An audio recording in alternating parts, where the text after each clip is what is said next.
Ladies and gentlemen, welcome back to the start of week 3 here for China Division 2. Up to day 9, Denog. There's not many days left for these teams to get situated and for us to find out who those two teams will be that gets promoted and who the two teams will be that gets relegated out of Division 2. We've got a couple of series lined up for us today. Before we get underway, though, of course, have to get it out the way. We got to know how you doing today.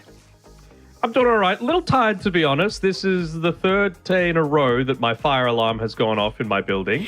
This time at 5 a.m. it happened, so my sleep was a little interrupted, but I'm sure the Dota is going to pick me right up. What's going on with the fire alarm? Is it? Well, there was an actual fire this time. There was an actual fire this time, but yeah, in like the bin room, we've got like a bin chute basically, and so someone must have tossed like a cigarette butt down there or something. I don't know, but something stupid that kept us out of the building for much longer than usual. But I'm okay. Everything in my apartment's okay, and really, that's all I really care about.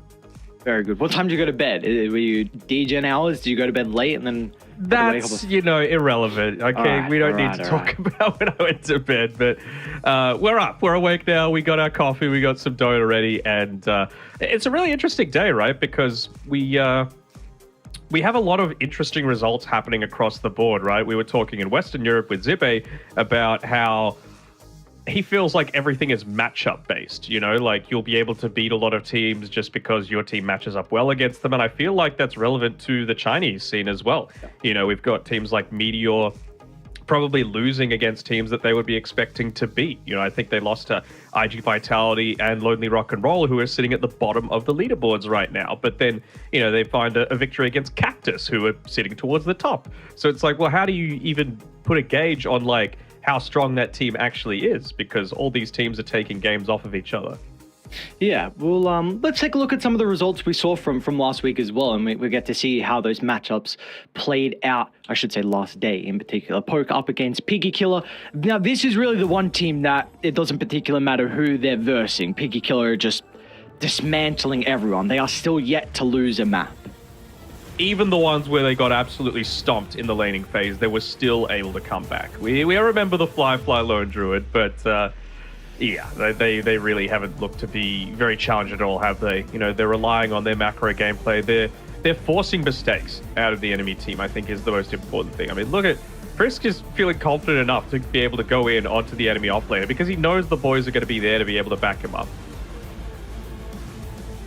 Still has to be said, though, they've had some... It's weird to say, even though they haven't lost the map, they've had some very uncharacteristic kind of portions of each game where it feels like they're still a little bit disconnected.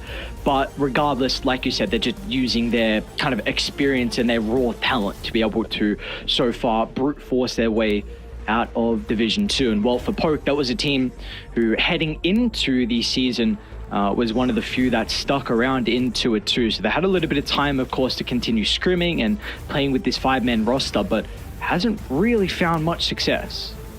No, it's certainly not. And I would have thought that, these are the ones that have that little bit more experience as well of just being able to play around the Piggy Killer guys, right? Because 3 out of the 5 are ones that were there last time. Can we just mention that it was the POS 1 Lena making a comeback? It's still able to work in the right sort of situation, and well, they clearly felt that there was just that lane dominator that they needed. This time around, it's going to be the Night Stalker. Love seeing it as a response to the Beastmaster.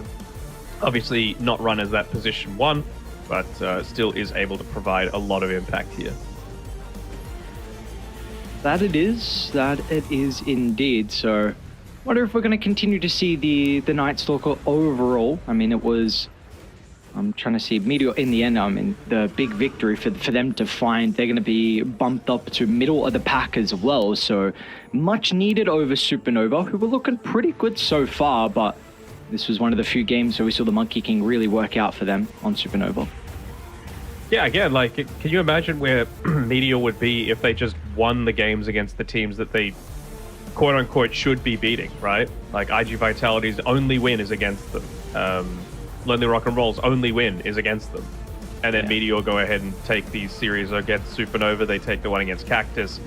All this sort of crazy stuff coming through.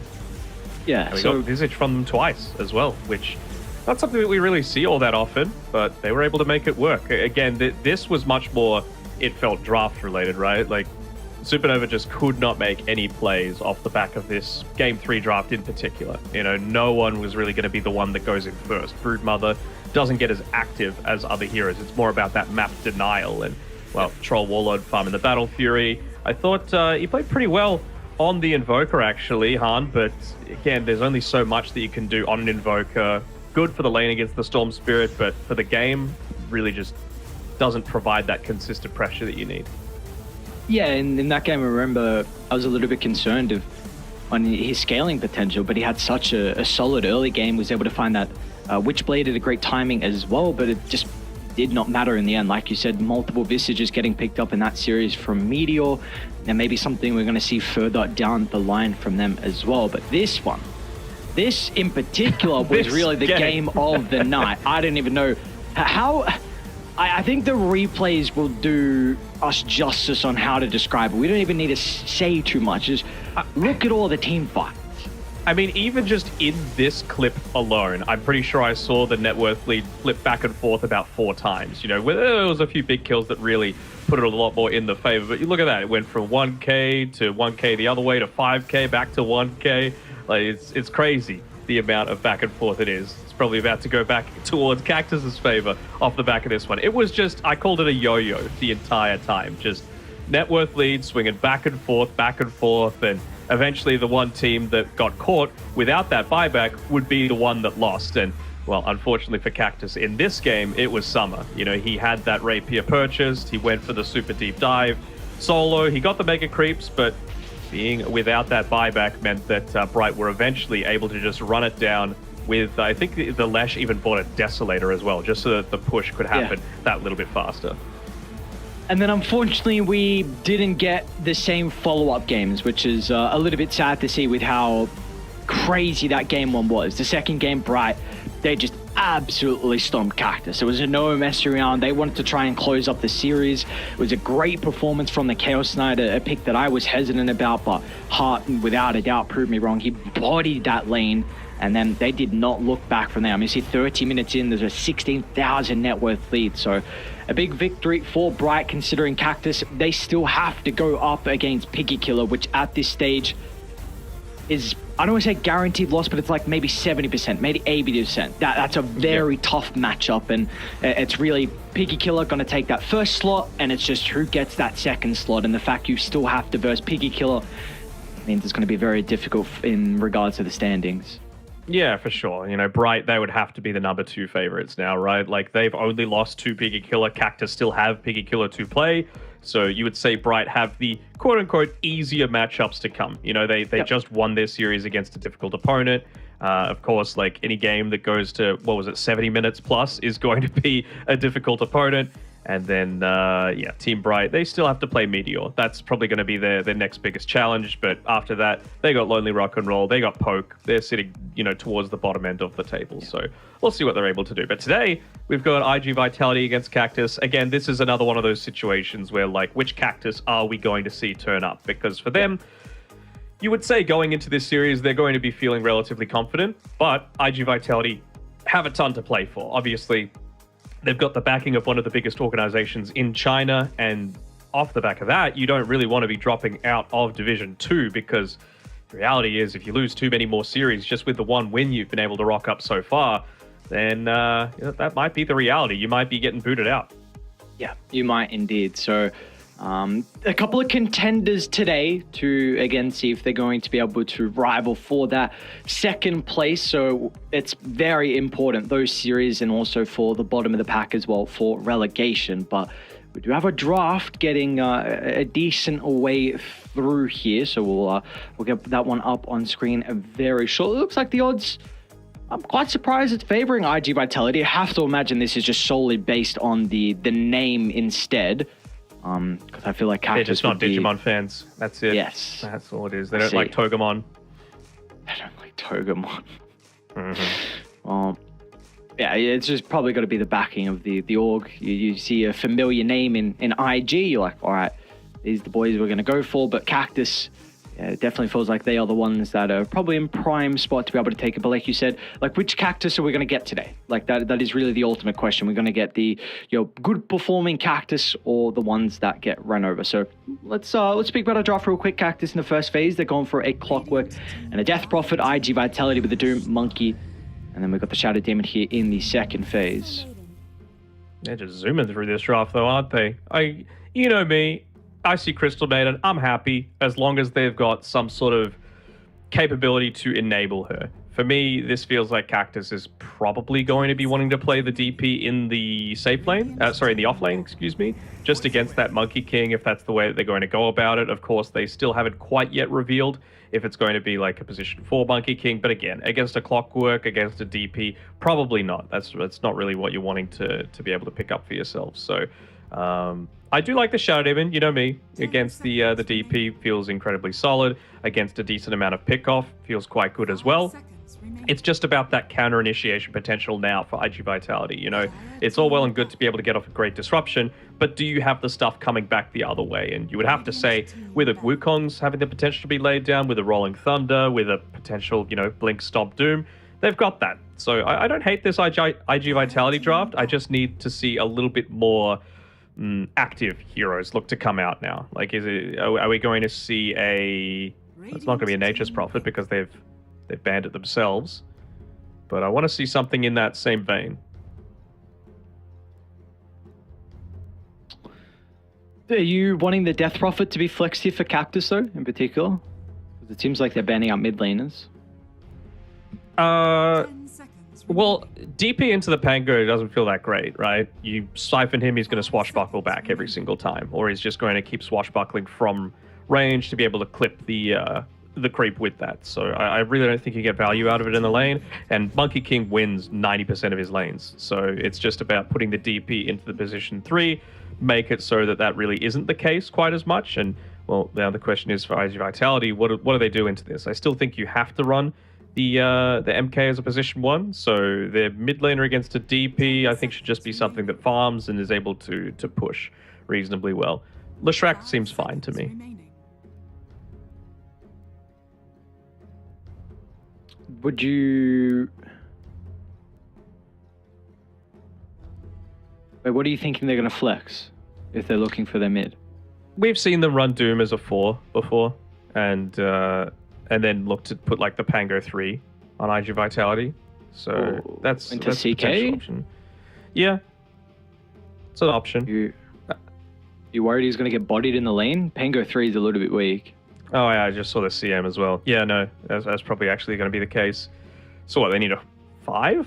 I don't know, man. Holy crap now. Like, someone's going to have a bad matchup.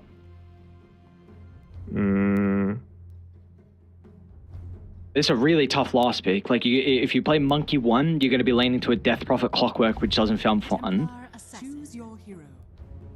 We get the Templar Assassin. Let's see, where are they going to put the lanes? I was thinking maybe a Tiny would come through for them and throw that to the position 4, but it's going to be Ukyo playing it on playing the TA, excuse me. So, I mean, at least they have that to be able to fall back onto. Seems like a pretty reasonable TA game. Yeah, I think the matchup between the Death Prophet can go back and forth as the game goes on. We used to say DP was a pretty nice response to the Templar Assassin with just all the damage over time early. You're able to contest for a Shan, which is really nice, but of course the weakness with the Death Prophet in this matchup is that you do kind of have low armor, and that's where TA shines with having a crap load of physical damage. So I think it really depends on who's playing ahead in particular, but they will... It's still going to be pretty tough. Like, Potter is playing the Pango into the Queen of Pain, so it's a pretty butterfly effect winning lane. You've got to... I don't know if it's going to change with having a Templar Assassin 1 in regards to your lanes. I think it's still going to be a bit difficult to get out against a Death Prophet Clockwork if it was a Monkey King there instead. So, I don't know. I really like this Cactus draft. I like it. I wouldn't say really like it. Anytime I see a co-op, I'm like, is it that good? But maybe, you know, against a Monkey King, against the Pangolier, it's going to feel quite nice with that Sonic Wave, right? A good way to be able to just push them away, push them out of the Wukongs, to stop the Rolling Thunder from having quite as much impact. You're not going to have the stun for the Rolling Thunder, but at least you're going to be able to reposition quickly enough that it's not going to be quite as punishable. And these are really strong side lanes as well. Yeah, that's kind of the thing that's winning me over, is just the fact that it seems like Cactus is going to be playing with really strong lanes overall. And you said you don't love it for the Cactus drop. You think it's strong, but what about IG Vitality? What's kind of the road to success for this Dire lineup? What needs to go right for them? A lot. That's not good. Yeah, I mean, you've got an SD, right? So you're going to be able to build up a ton of stacks for both your Pango and your TA. And you're playing on the Dire side, so that's a little bit easier. My main concern is always you can make rotations, you can get kills, blah, blah, blah, blah, blah, but unless you're able to take objectives off the back of it, are you really achieving anything? And I feel like until Ukyo gets like a Desolator, they're going to have difficulty doing that, right? Because SD, not the most aggressive support. Doom, probably not the most aggressive as well. So it's really just putting a lot onto the back of a Monkey King and a Pangolier, which at the early stages, you can kind of just run away from it, right? Clockwork can drop down the cogs, Quap can blink away, DP can just get off of a couple of Spirit Siphons and be fine. So that's my main issue for IG Vitality. Can you open up the map quickly enough before the TA is able to actually contribute?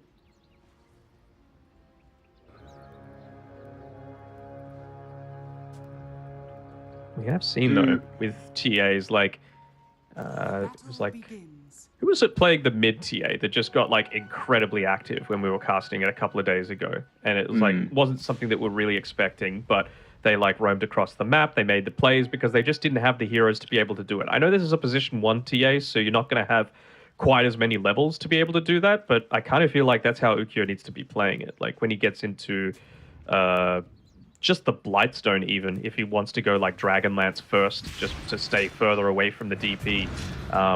Just making a rotation, taking bottom tower, for example, to open up the map a little bit for the rest of the team. Maybe then he can just like park himself between the Ancient camp and the two neutral camps down at bottom and the creep wave. I suppose a lot of that's going to come down to how Ukyo is going to be able to get out of this lane. So double range versus the clock and the Death Prophet. Feels pretty like good. This is one of the lanes where you actually want double range. Yeah, I mean, really? I guess Death Prophet really thrives against those melee matchups where you're able to look to utilize the Spirit Siphon. We're going to have to see a pretty early boot from Ukyo. It does have it queued up right now to try and play his distance away from the Death Prophet, but I feel like this lane comes down to Fish King on the Clockwork. If he can get the wraparounds, maybe how he's able to manipulate the lane as well, if they get like a hard camp pull or if they continue to have this small camp blocked as well. This is going to be one of the hardest Clockwork matchups you can possibly imagine, right? Because they're making a little bit of a play onto Ukyo, but like if he goes on Ukyo is going to be on the creep wave a lot of the time. The battery assault is going to push the lane. That's not really something that you want. If you go onto the Shadow Demon, as he has twice, he's just going to disrupt you and be able to walk away. So it's like a no-win sort of situation. He just needs to make sure that they're not pulling. A little bit of spells getting traded back and forth. Summer wasn't able to continue to play aggressive, though, as soon as DQQ jumped into the lane, but this is, I think this is going to be another lane that we have a lot of action. Crystal Maiden, Chaos Knight, some incredible laners, honestly, some of the best in their respective roles. And we're going to see them look to get aggressive once again. Boundless Strike tries to hold them back.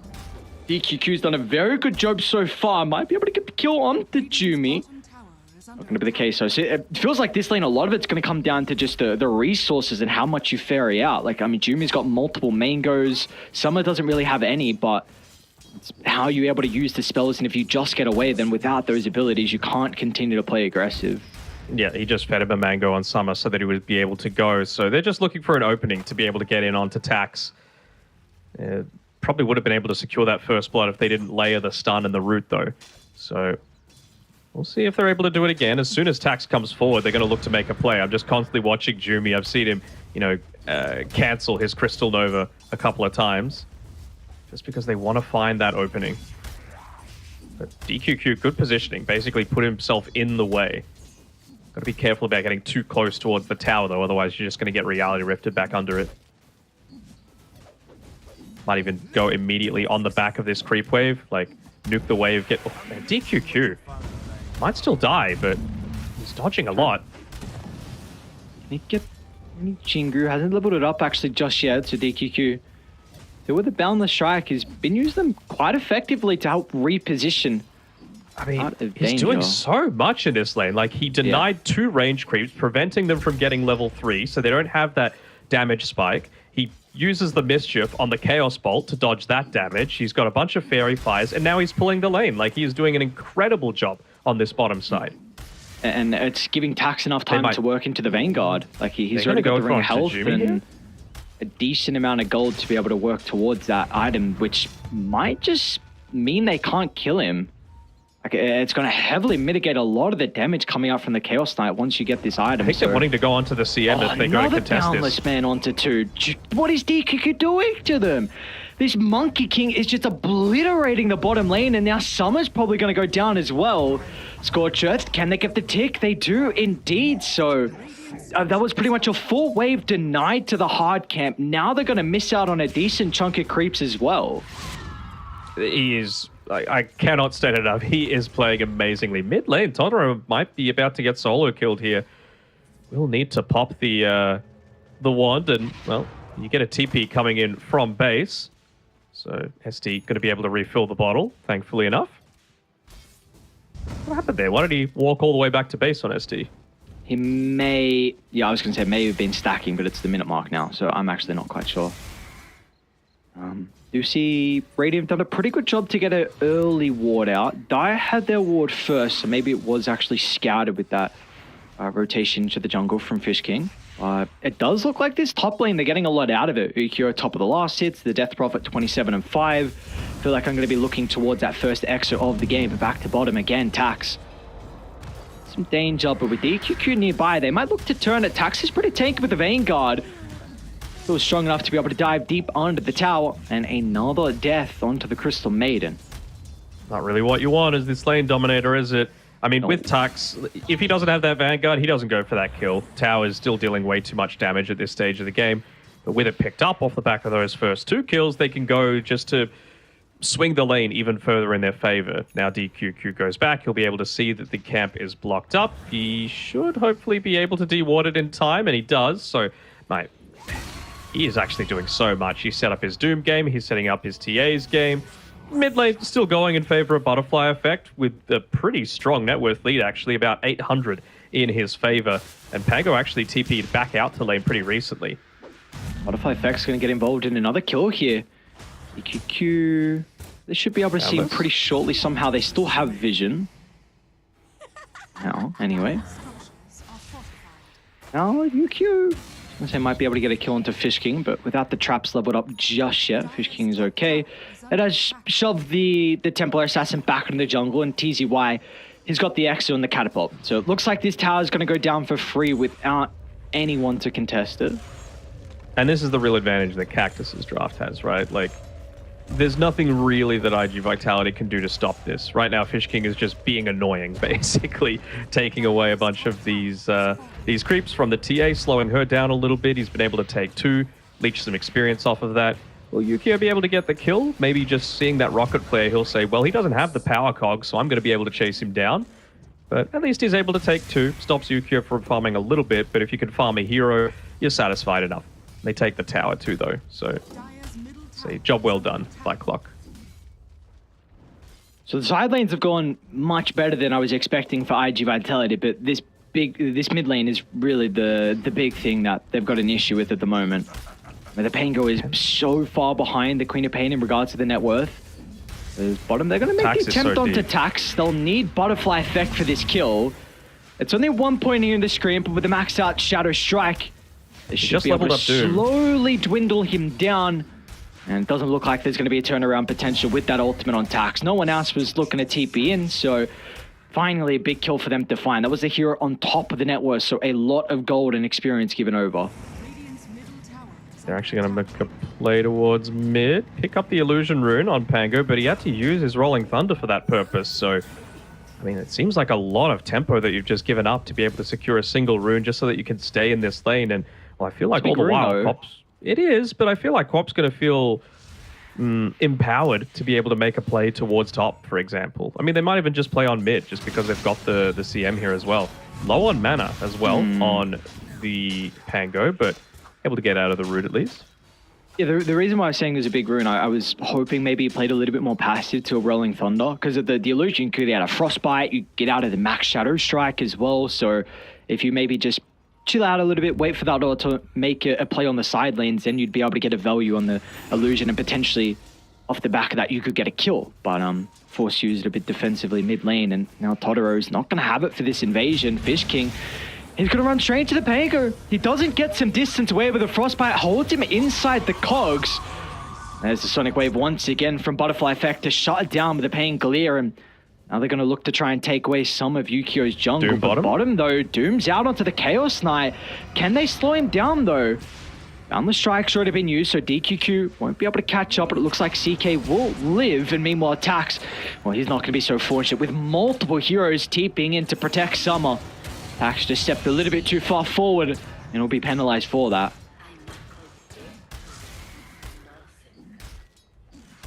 I wonder if they even just choose to push into this bottom tower. Yeah, they got the Exo available. Why not? You make those big rotations, make the most out of your time down here while you can. Shadow Demon's TPing down, but without the Doom, I'm not really sure that they can do too much about this. Otto's coming as well. See what they can do there with the Pango. Has that Rolling Thunder back up? I mean, CK's still here. Have to be very careful. Here's the attempt, Banishment, to enable them to get close enough. Fish King tries to disrupt it with the cogs, but it's not going to be enough. TZY though, playing with the Spirit Siphon charges, but the damage is going to come through too fast for him to repair off the back of that. And Summer, I don't see him TPing up, but they won't have a way to stop it, so they will put an end to the Exo push down bottom.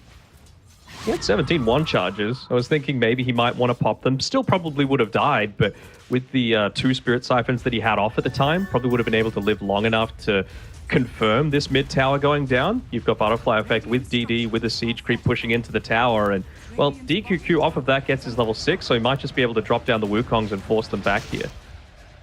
So again, like, it's just, what are you willing to sacrifice to get something else out of it? And I feel like DP surviving for another 2-3 seconds probably nets you this tier 1 tower mid without any issues. They still probably will take it, but could have been a bit of a riskier proposition. This is not what you want, though. You don't want Ukyo and Tax farming the same area. You know, they've both got capabilities of taking a bunch of these with the Scorched Earth, of course, with the Psyblades, 3 points into it as well. So anytime that they're just around the same sort of region is not an ideal situation. Hookshot in from Fish King. They instantly see the Doom TP top, so they want to try and make a play off the back of that. The ultimate coming out from Jumi. SJ is going to be able to put an end to it, but the Sonic Wave clips onto Ukyo. Refraction's going to be up in a couple of seconds. Ukyo should be able to survive through the damage. It might turn to the clockwork. And now they've got the Rolling Thunder to bounce off the wall as well. Totoro has got the damage they do. Well, actually, oh, he got away. Okay. Blink was there. Nonetheless, they still got 2 supports and kept Ukyo alive while the Doom was getting a full double wave up top. So that is a great sequence of events here from IG Vitality. They get the regen bot, though, on Totoro. He's had to be forced back to base a couple of times so far. Won't be the case anymore. He's working in towards that Diffusal Blade, which I really like. You know, you're really going to hinder DP's survivability in a lot of these fights. CK's effectiveness as well. So if you could just look to take away a lot of that mana, you're not going to have Spirit Siphon. You're not going to have that chain control that you're really going to need to be able to lock down these more mobile heroes or just elusive. You know, Monkey King can be elusive. Doom's so damn fast. Pango, we know what he's able to do. And well, Shadow Demon should never really be caught on the front lines. It was good positioning there by SJ as well to be able to stop that attempt onto the TA.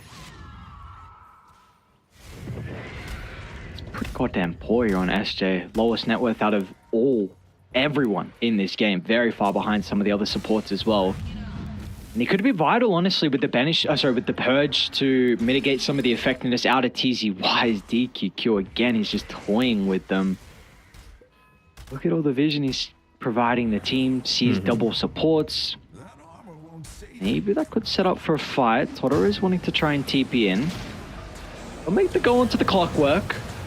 Looks like Fish King should go down as a result to this, and it's going to be DQQ that gets it. What's the opposite of regicide? He's going defusal as well here for the monkey. Don't hate it. Again, it just... You know that eventually they're going to run into you. So something like defusal is going to help your farming speed a little bit.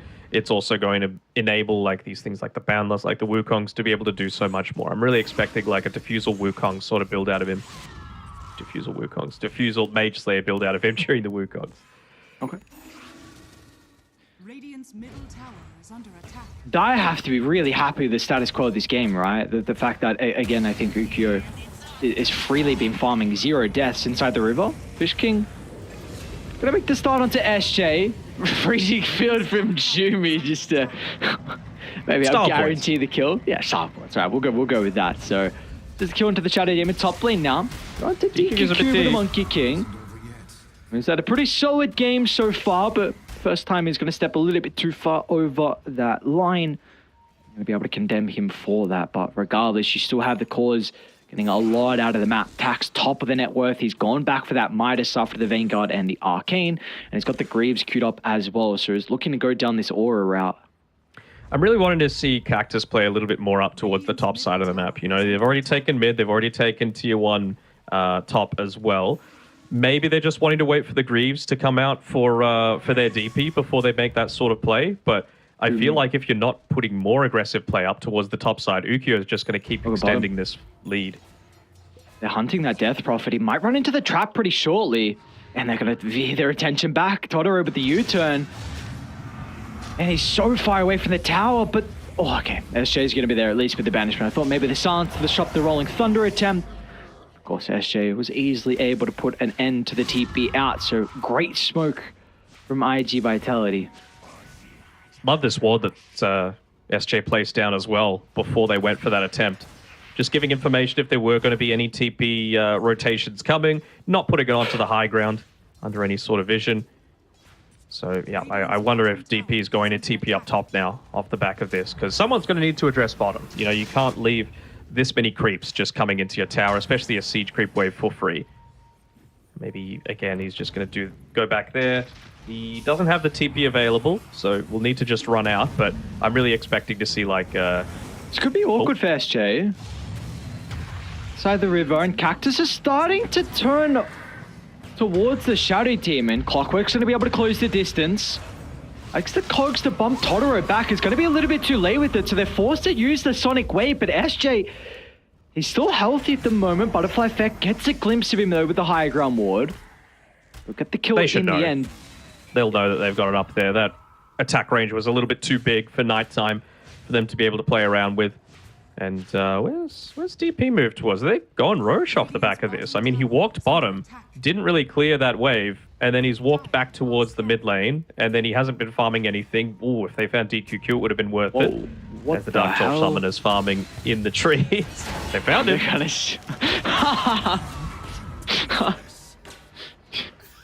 That looks so weird. Random Dark Troll Summoner, okay. Dr. Greaves, and they are going to pop that Exo. Again, just level 1 Exo. Maybe just feeling like, look, no Rolling Thunder, no Purge. It's going to be up in 10 seconds, but with the Freezing Field, with the Exo, with the Minus Armor, we will be able to do this quickly enough. They're going to be right. Okay. Not really seeming to want to contest right now. Still playing off that high ground wall while they can, because they know that IG Vitality are going to look to deward it. But at least they're playing on the correct side of the map, you know? This is going to be what's enabling them to go for a few more further plays. They're even spying Tax underneath this Observer Wall, just waiting for backup right now to be able to connect through, but no hook shot for another 10 seconds. They're going to have to slow him down on Butterfly Effect so Jumi can get the Frostbite out. He should be able to do so with ease. Tax, another death given over. Doom slowing down his item progression. Was able to pick up the Grease before he died, but that's a bit of a window. Then it can now look to get some of the lanes shoved out. Totoro's going to do a good job, though. Gets mid push in as well, so going to have to respond. I have some pretty good map control down bottom. A lot of time for Ukyo. All right, and we're going to see it. Fish King. Hogs push back and they get in range. Jumi, he's going to be able to close the distance. Now Butterfly Effect He's there with the damage as well. Unstoppable streak here for the Queen of Pain. And just these past couple of minutes, we've seen Cactus have been making some pretty good rotations across the map. They have. I mean, they've been playing off of their strengths, right? They've got the tools to be able to push a little bit more effectively. Like the CK, if he wanted to pop the Phantasm, as he does now, he's going to be able to push into this tower. They might be able to pick off SJ here, especially with that silence going in onto him and preventing a lot of this escape potential. A lot of time kind of wasted, though. Is it wasted? Do you get though? tax? Yeah. I mean, they can still push the top tower, right? Like, they're all grouped up together. They've got level 2 Exorcism in 30 seconds. They're even going to aggressively glyph, right? They just want to be able to stay up here. They're going to use Greaves on the creep wave. They want to take this area of the map away from IG Vitality. They're doing the right stuff. DQQ, he's going to try and stall them out even further, but there's only so much that you can do at this stage. Even Totoro with that previous death, it's unfortunate that he was just a tiny little bit in range where he gets caught off by the CM, but he was pushing out that wave so they're not getting like a 2-for-1 lane trade. Pack's got to get caught out. Totoro's still going to be able to look to play around with the Rolling Thunder. This deep inside IG Vitality's territory, not the greatest spot to be taking an engagement, and as a result, the supports, they're going to be caught out of position. They didn't really have their bodyguards playing in front of them, so IG Vitality, yes, she'll lose the top tower, but still it's a little bit of time wasted on the Aegis. Ukyo has his BKB now completed. You got Diffusal and DQQ. Like, they are finding these items, and do you feel like it's going to be enough for them to contest into this big 5-on-5 fight that Cactus are waiting for with the second life on Butterfly Effect? It's a possibility, right? Like, I feel like the Ukyo is the big game changer, right? He's got Desolator, he's got BKB, he's got Dragonlance. So is he going to be able to quickly burst down, for example, a Quap that goes in really quick? I know she's got the Aegis still, and she's about to finish up the Kaya Sanj, so that might be a little bit more of a difficult prospect. But you could certainly look to blow up a DP, for example, even with the Guardian Greaves that she's picked up so far. I see a real first aggressive maneuver for quite some time on IG Vitality. Looking to maybe bait Ukyo down bottom. They've got this lane getting shoved out and a really good lane ward that is soon to expire, but the ward you mentioned earlier. That's not what they're really concerned about right now, though, on Cactus, right? They're like, well, we've got a siege creep, we've got a minute and a half left on this Aegis, and we've got Exorcism up. Let's take away the outpost, and then let's take this tier 2 mid tower. If we force them to use Glyph, and we win another fight, then we can just go up onto high ground because we've got the superior pushing power. They're just using Clockwork right now to try and keep this bottom wave pushed away, but I'm honestly a little puzzled. If they're going to make for this big rotation mid, then I think you need to just fully commit for it, but instead they just lose a tier 2 tower for no trade. Now they've got the potential to TP back and maybe defend this tier 2 tower. I guess the one thing is that Dive probably... you have to smoke back to the mid lane here if you want to take the fight, and they're going to start onto Ukyo. We'll be able to activate the BKB. Turns it, just assassinates Butterfly Effect. And now they're onto TZY as well, but the Greaves going to help him get some distance away. Purge some Doom, a lot of hate onto the Death Prophet, but that means Summer. He's going to have a free fight now with a Chaos Knight. Butterfly Effect, an aggressive jump in the middle, is waiting for an opening for the Sonic Wave, but it doesn't look like it's even required as so much was used on TZY, but he doesn't even go down. And now Butterfly Effect, well, they still got that ultimate to blow up Tax at the buzzer. So 3 members on IG Vitality go down, and this tier 2 tower is probably going to take a lot of damage as well. Exo's expired, though. I think it's fine, right? Again, you use Rolling Thunder, you use Doom, you use Demonic Purge, you use Wukongs. What are you really worried about? Is it a bit extreme to suggest they might look to at least push up onto that tier 3 tower in the mid lane? Maybe it is, just without the Exo, but I mean, again, they really don't have any team fight to fight into. Just wanting to fix the lanes for now. TZY can get into that halberd as well. Going to provide a lot more survivability for him. Backlive, we do have a hook shot. The Kings were able to catch out DQQ into the tree line. So they're going to be able to get the Monkey King. Nothing too heavily committed.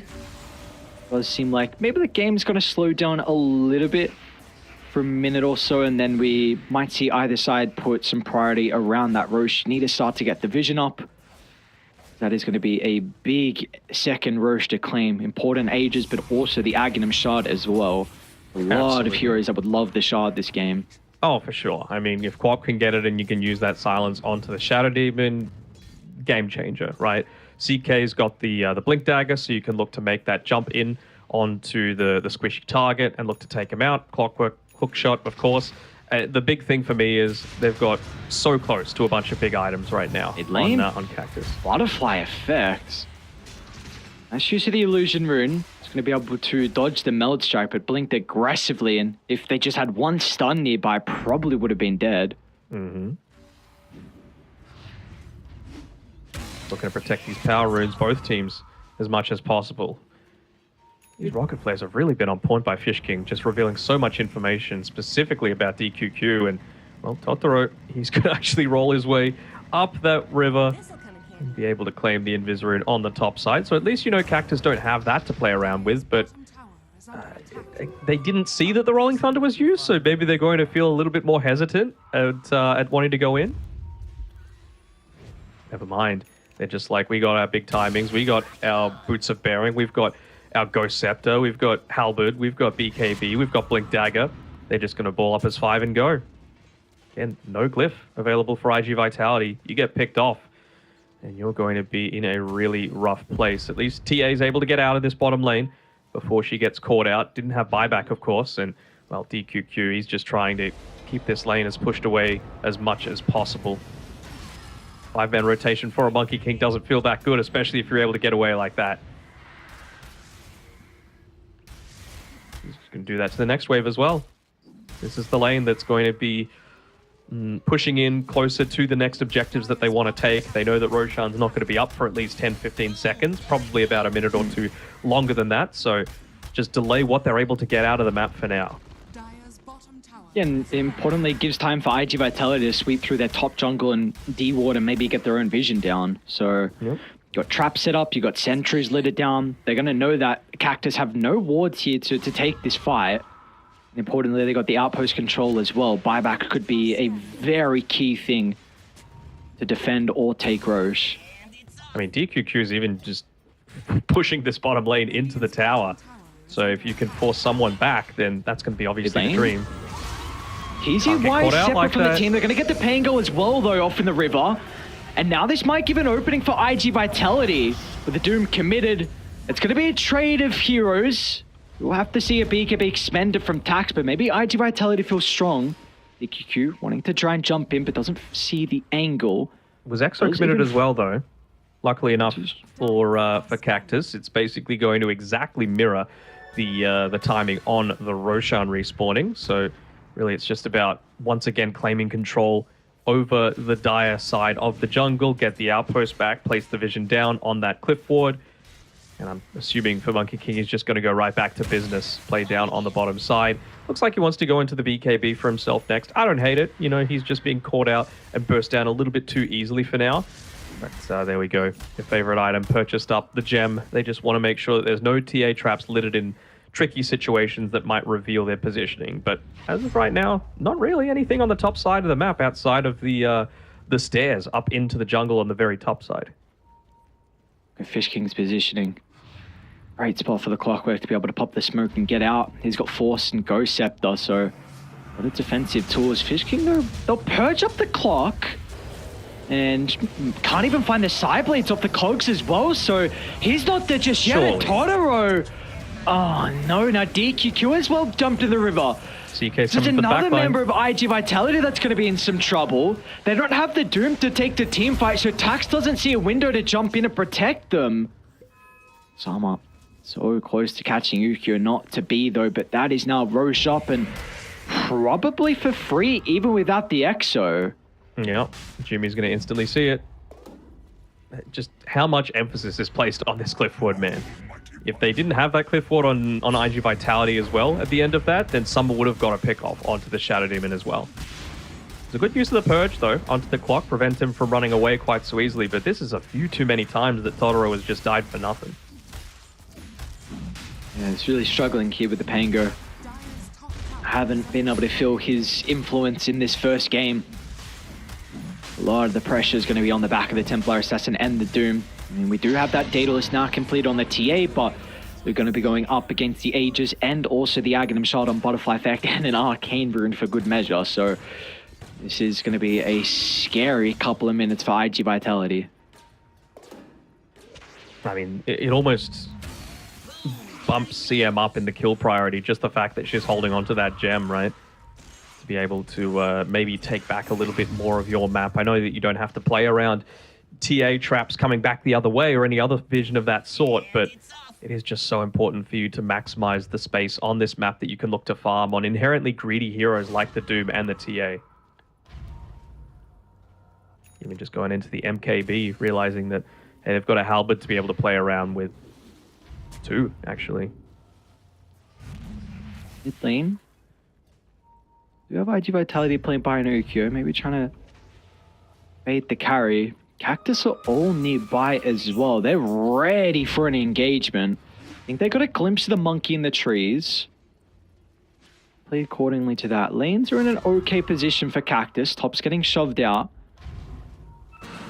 Look to smoke aggressively. It's not going to be easy high ground to kind of brute force through. DQQ. Oh, he didn't get. Oh, he didn't leap away after. So look at the kill. Monkey's going to go down. Should be able to give them control now of this triangle. IG Vitality are going to need it back on out, and with that area denial, Cactus, they're going to continue to choke the map. I was wondering if they might want to push in up onto that high ground, but they've still got a little bit too much wave clear just from relatively safe spaces to be able to do that, right? Pango able to just pop a shield crash and basically a whole creep wave dies. I'll see the direction that rocket flare came from, though. Not want to step into Demon just using his illusions. They're even using the Boots of Bearing just to be able to catch up to it a little bit easier. I mean, they really need to catch this CM. Oh, what a rocket flare again.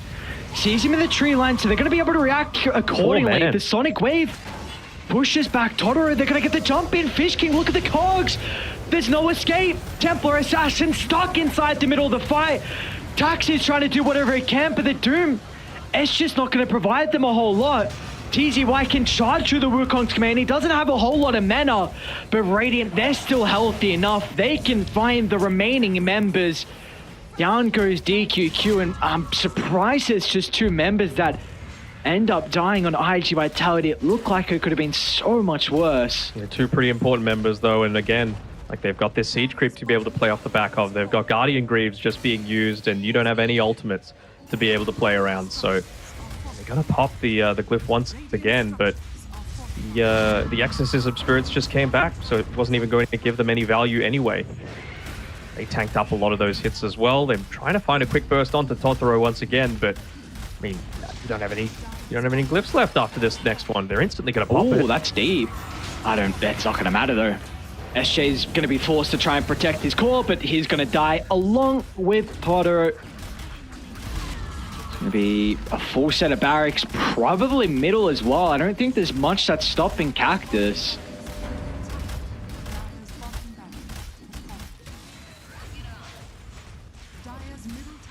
Even though TA is going to be back up, but the hero that you're really worried about is Pango, and he's dead for the next 30 seconds. No Doom available for another minute. Even just to support Wukong's, I don't really feel like it's going to be able to do all that much, and well, with how far ahead they are, they'll just turn around and kill you. DQQ? No, he jumped somewhere. Try and go for the Queen of Pain. A lot of damage coming out from Ukyo, but the defensive hook shot, it gives Butterfly Effect enough time to be able to react. They'll just bring him down inside the Wukong's. Yeah, like you just said, and they're going to call it. All right. So even though the side lanes went incredibly well from IG Vitality, the bottom in particular, Tax had a great start. It did not matter in the end. Cactus made some great plays, some really good early to mid-game fights, and they're going to be rewarded with this Game 1 victory. And they found the right pickoffs as well. I think that's the important thing. Just taking away that Pango really disrupted a lot of their focus in these fights, because what do you want to do as a TA? You don't want to be running around chasing people. You've only got Blink Dagger every 15 or so seconds. Wukong's needs to lay it down for all that damage to be sustained. Even the Doom, right? He just wants to be able to chase you. But if you just don't have that chain stun combination to be able to do it, then nothing much is really going to happen. This is the big fight that they just committed everything onto the DP, but nothing really happened. You know, he'd already gotten the Spirit Siphon off. He was protected by Jumi's Freezing Field. They didn't have BKBs up just yet, and Totoro, he missed a few stuns. He wasn't able to hold the DP into position, so they couldn't focus him down. And even after this, I really feel like that Pango just gave his life up for free a few too many times. So do we really feel like because, like, was Totoro their only playmaker in this game, and because he had such a poor game, they just weren't able to do anything across the map? Like, do they need to maybe draft some more heroes that can be active in the following game? Pretty much, honestly. Like, this was the draft weakness that I was talking about, right? It was why I was favoring Cactus. Like, even if they won these fights, even if they, you know, had that successful side lanes happening, if mid's not going well and you can't actually make plays to take advantage of a better than expected laning phase, then what's going to happen? Like, you can just see here at the end of the game, they took 2 towers bottom, basically purely on the back of DQQ. The position at the tier 1 tower, because he was able to get those, set up those couple of kills with those, like, snowbally type plays, right? The denies on double range creeps into not allowing the enemy team to have level 3, into a double kill, into a tower, and he just ratted that bottom side. But other than that, not a single tower went down this game. So I really feel like DQQ was playing the Monkey King, but still it was like it was too much. He had to do too much on his own, and you're just a Monkey King. You know, you've got a stun to be able to play around with. It's not enough. Who do we feel like is deserving of the MVP in this first game for Cactus? You got to say Butterfly Effect, don't you? I mean, 24 kill involvement out of 26. He prevented Totoro from having a decent time in that mid lane as well. It was a good last pick coming through on that quap, and he was able to find those pickoffs. Even just in that second last fight, I think at the bottom tier 2 tower, 4-man Sonic Wave, constantly connecting, really high damage all throughout, got active, so yeah, very, very worthwhile recipient. The reason why I asked is, honestly, I thought you were going to make the argument for Fish King's Clockwork, because I think he was really vital to a lot of the fights. His hook shots were on point. We saw some great cogs as well, but really his Rocket Flare, man. You brought it up multiple times. I was quite impressed with just his read of the game on scouting out multiple heroes with that flare. We saw a couple times even doing it just before IG Vitality were looking to smoke, and when the Monkey King was in the tree line where they were pushing out side lanes. So I was ready for you to make the case for the Clockwork, and I potentially would have agreed with you as well. But regardless, Butterfly Effect, of course, well deserving here, and going up against his old team as well. He was played on IG Vitality for 4 years, so Butterfly Effect is in game 1 shows them that maybe he's doing a little bit better without those lads, and especially with a performance like that. And, I mean, we just saw how incredibly dominant he can be, and really the key player I'm always looking for when we see Cactus. They play very well when he is off to a good start, and we saw that with how dominant his lane was and the favorable matchup as well. But it's just a question if they're going to be able to replicate it. Because again, Cactus, we've seen some games they've looked good, and some games, well, it hasn't been the Cactus we've expected. So can they continue with this momentum into game 2? We'll find out after the break.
Well, we saw Cactus woke up on the right side of the bed this morning, but can they continue with this game lead that they have, or are we going to go the distance here? Because we saw, I think the start was pretty impressive from the boys on IG Vitality with how they were able to play their side lanes, but unfortunately felt like mid, they didn't unlock the full potential of Totoro. So what would we like?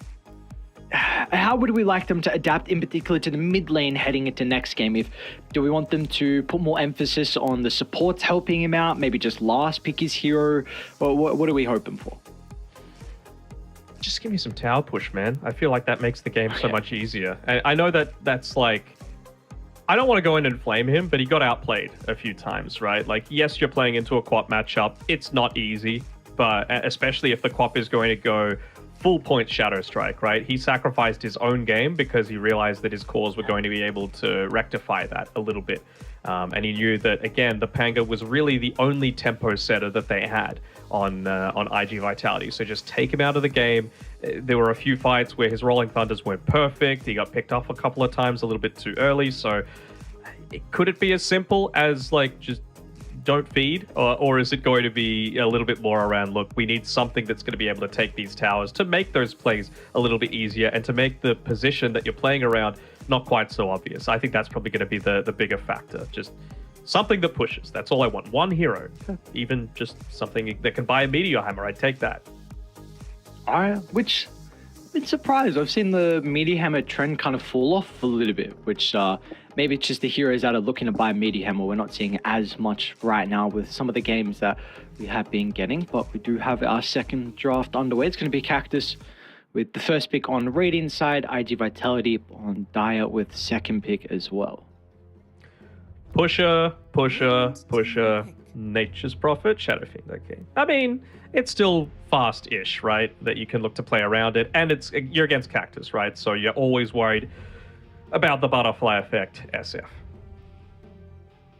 there's any organization that knows what he's capable of doing, like you mentioned, it is his old team in IG Vitality. And this is why I was thinking that maybe the Nature's Prophet was what they were looking to ban, because it is still very much first pick worthy. You can flex it into 2, sometimes even 3 different positions. We've seen a couple of teams play it mid, not butterfly effect, I don't believe, but we have seen it across other regions. I suppose just that 8th pick SF is a little bit too scary of a prospect. So I would Batrider here. I think again, if you're going to Primal, unless you're picking Clockwork right now, they're probably just going to clock on Cactus. It's a good pairing together for the lane. It's a good pairing for the game. You're another one that can just get on top of the Disruptor. I really feel like Batrider could have been a superior option.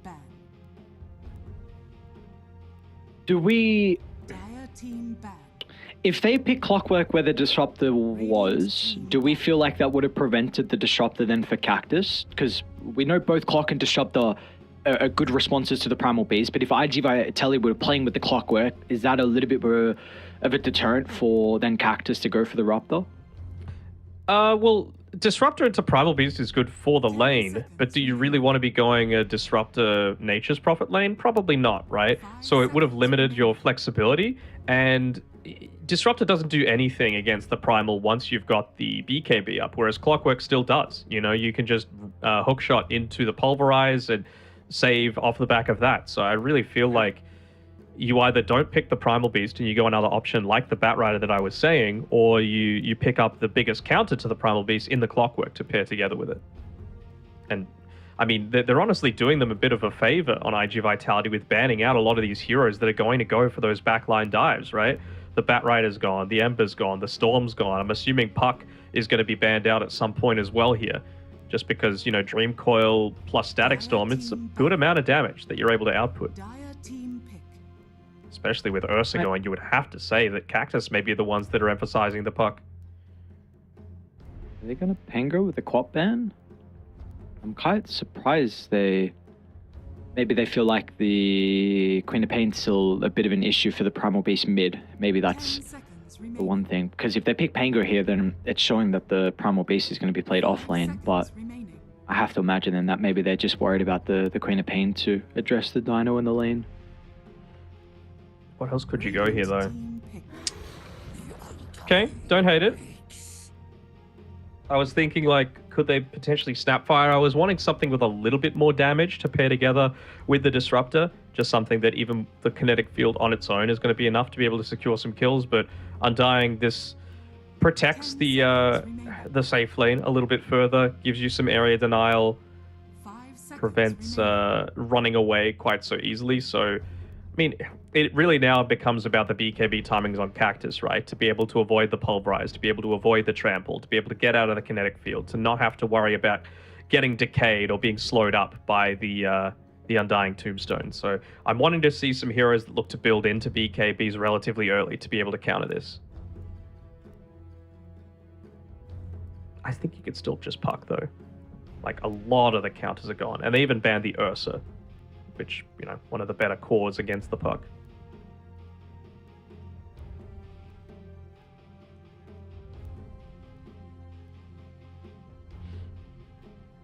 I think you do have to pick your mid lane here regardless, so just whether it's the puck or something else, I kind of agree with the sentiment that still I want Butterfly Effects hero now, because to continue to flex the Nature's Prophet. I like the Phoenix. I think it's a pretty nice way to respond to like the Disruptor. If you use a Static Storm, you're on the outskirts, you can play with that Supernova. We're going to get a Magnus. All right, so this is a very interesting choice. Is he not still going to really struggle versus the Undying? Unless they're going to mid Magnus? Because I'm just thinking as well, like, do you really want to play with either of these supports? Probably not, you know? Phoenix. Radiant team back. Don't hate the Slark pick. I'm just thinking, like, how are these lanes going to go? Could you maybe put the Primal Beast, the Undying together with the Primal Beast, assuming that they're both an off-lane pairing, right? Because at least Disruptor, if you're going to go for any, like, wave pulls, you can pull them back. And really what you want as this Slark is to be able to, like, consistently be able to fight into the squishy heroes. So I kind of want them to put Disruptor top with the Slark for IG Vitality, and I want them to put Undying bottom against most likely the Clockwork. Maybe they just wanted something with a bit of reposition as well. Like, if Primal Beast is mid, they feel like Magnus is a reasonable answer to it. Just being able to skewer. Any time that you can be against a melee hero, maybe you put a few more points into the Empower and just bully him out of the lane like that. Can't say I've seen a Primal versus Magnus mid lane, though, so I'd be interested to see it. You reckon IG Vitality have to ban Bloodseeker? Feels like a pretty good Bloodseeker game, doesn't it? Yeah, I'm just thinking of like a way to address the Slark and Dino, and then also probably not the worst empowered target. They're definitely better, but how good of a game it already looks for the Bloodseeker. Yep. Really feels ideal, doesn't it? Rupture against two of the heroes, attack speed against the Undying. Pretty early BKB buyer against the Disruptor. Really does tick all the boxes, doesn't it? Yep. They are currently banning out a mid laner though, so they feel like it's going to be Summer on the Nature's Prophet. Okay, well there's the Bloodseeker ban. So they cover all their tracks here for IG Vitality. Not a lot of reserve time for Cactus to work with though. A very good team fight. You got pushing. Suns may be the one thing that's lacking. On Cactus? 10 seconds Yeah. remaining. Yeah, they don't have the greatest stuns on IG Vitality either, though, is the thing. Yeah. But what mobile heroes are there even left to pick? I really don't feel like Void Spirit's going to come out. You could Faceless Void. This is a very good Void game. It lanes well versus the Primal Beast. It's a great counter to the Slark. You've got great team fight. They're going to go down to... Yeah, no, I don't either. A lot of AoE damage against the Slark. Sometimes the lane could be a bit awkward, but I think now with like the no reactive build, you can just out damage him. Well, it might be a mid Timber, right? That is a good point. There's a lot of flex here, so yeah, we don't entirely know. And Vitality have banned out the OD themselves. I mean, you don't really want to Huskar into a Timber Saw. You can just rip through your HP. So what's even left for them to pick? There's a Lesh there. Yeah, that was the main one I was looking at. Flesh Slark is a really good combo. Helps them take objectives as well, which they're currently lacking. And I think you're fine. Well, then it's going to be Dino playing to them. Mm-hmm.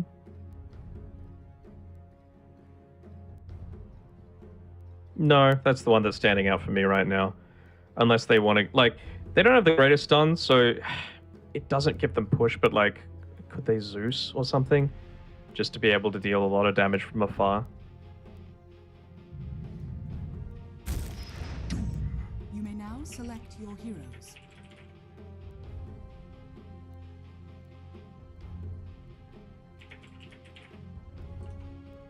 Hmm.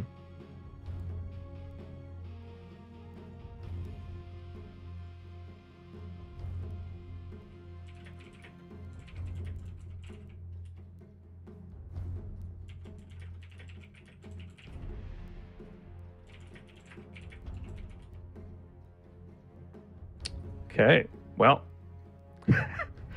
what's going on, Aries? Cat got your tongue. I will say though, with Cactus and IG Vitality, this Doom pick is going to be a little interesting going into the later stages. Again, I feel like it gives them the same issues that we've had previously. In that, we don't really have any tempo setters for them. You know, we've got a Primal Beast mid, but it's going into the actually it's TZY playing the Timbersaw Butterfly Effect Magnus, so we do get to at least see that Min Magnus that I was talking about, but it really feels like this Timber would have thrived against the Primal Beast in lane. I'm interested to see what Butterfly Effect wants to do. How many plays can he look to make around that skewer, perhaps back underneath the tower, especially when the trample's on cooldown, just to maybe go for a few of those flashy solo kills. I'm not 100% sure how this one's going to end up. They're a tiny bit passive, I suppose, with their supports. Like Clockwork, we've seen that Fish King can do a lot with that, but Jumi on the Phoenix, you're going to be a little bit greedier. You don't have that high damage potential early on. The plus side is you've got a Nature's Prophet to be able to play around with. So if you do find those picks, MP can just TP in, you take a tower off the back of it. The power of just a simple Blightstone and then going into, some of these other... If you're playing it as a position one like a Maelstrom, you need to accelerate your farm is going to feel pretty damn important to be able to keep up in net worth, because it's still a really good slot game for Rukio. So we shall see once we do get into it. Yo, what up? Hey, the man is back. I don't know what happened, dude. My computer. Skill issue. Just shut the... Well, all right. Do you want to recap what you just said for me? Once again, no push. Mid Magnus, despite the fact that you had a Timbersaw going against a Primal Beast. Let's see what Butterfly Effect is going to be able to do off the back of that. Nice Timber Chain. You didn't DC again, did you? No, I'm here. Okay. That was a nice chain. I have no idea what happened. Anyway, we are back. Did you... So you're a Cactus believer? Of course. Of course. It's the one plant I've ever had is a cactus. I don't know what that means for you. I don't know if that's a good thing or a bad thing. I feel like owning a cactus plant is... I don't know if that's a... The true Chad plant to own. No, I don't think so, honestly. Either that or a Venus flytrap have to be the true Chad plants. Yeah, if I came to your house and saw that, I might just do a U-turn not and leave. now. It was when I was like 14, all right? Ooh, When I was that your might age. even be worse. I know you got some What do you mean? fascination with a plant that likes to freaking eat crap. I don't know. It's a mini little plant, that I just cared for occasionally. You water it like once a month, and then you're good to go. Wow, what? So you just can't keep up with the plants that you need to water on a consistent basis? When I'm looking for a place eventually to buy for myself, I'm like, I don't want no garden. I'm not going to make any use out of that. Give me like a very small nature strip where I can maybe hang a few tomatoes just because they tend to grow regardless of what you do to them. And maybe a cactus or two. I think that says something worse about you than maybe you should learn to manage things. Well, maybe you should learn to get a good computer. I mean, DC randomly. all right. Enough now. I don't know. I'd like to say it wasn't my fault. I didn't get DC'd from the game. My internet didn't go down. I don't know. I'd like to blame production, but I know that's not true as well. So I can't blame them. Maybe. Oh no. Just playing around that skewer. Yeah, I was talking about these like player signature heroes, and I mentioned Arise Magnus, and you're like, "Who is that?" And I'm like, "You freaking Zoomer." But maybe Butterfly. I said, "Who is that?" Yeah. Out of the bus, like, Jimmy's gonna give up first blood. This man does not exist. Might get a lot of damage onto the Timber. A little bit of Essence, of course, still stolen from the Phoenix. TZY just able to get that chain away. Yeah, you said, who is this dumb idiot? I've never heard of it in my life. Oh! SJ, wow. Early point in the Soul Rip. Bottom lane, Summer.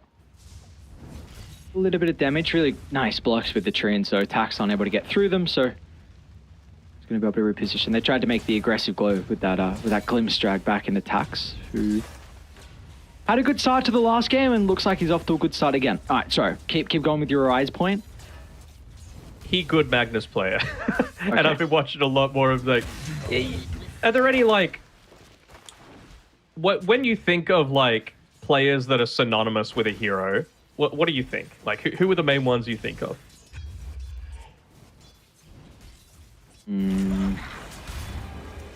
Oh, hang on, top lane, Ukio. All right, another big kill into the TZY Timber, so very much struggling. None come to mind, honestly. None really come to mind. Yeah, not off the top of my head. And I have to think. I'd probably be able to give you a couple position fours, but I said any. Any? I mean, Critter Spirit. Like FY Rubik. Okay. I know you're a bit of a Zyj. a bit of a Zyj enjoyer. Yes, I am. What comes to mind for you? As soon as you say a couple, I'll be like, oh yeah, like Attacker Conquer really comes to mind for me. Like, the man makes this hero look relevant even today. He's got a Meteor Hammer build, which I'm interested to see if it did filter through to the pro scene, but not really. Miracle Invoker certainly comes to mind as well. Anna Earth Spirit. Ember Spirit? Not Earth Spirit. Why do I keep... I don't know. It's happened a couple times. Bottom lane. Summer this time should be in a lot more danger. Taxa's got that second point up in the Scorched Earth. So it's back-to-back games where IG Vitality are just bodying their side lanes. Is it another game where mid is going very well for Butterfly Effect? Looks like that might be the case. He's got a 500 net worth lead over Totoro. Wonder if they're even going to look to make, like... How much can they lean on to these side lanes going incredibly well? And well, with the Nature's Prophet, at least if he TPs back, you're not going to just get instantly glimpsed back, right? You've got the second TP to be able to get out to it, but why not just use the glimpse to be able to get a kill onto Fish King instead? Getting Tax very close to this Vanguard build that we saw in the previous game, so he's going to be pretty much unkillable through the lane. Well, the lane, I guess, but again, you're against a Timbersaw who's going to rip through and not really care about that. And even the Phoenix is going to be able to do a decent amount against you. Okay, change his build. He's going to go Meteor Hammer. I like it. I said, where are the Meteor Hammers? Where are the pushes? And, well, maybe you heard me all the way from China.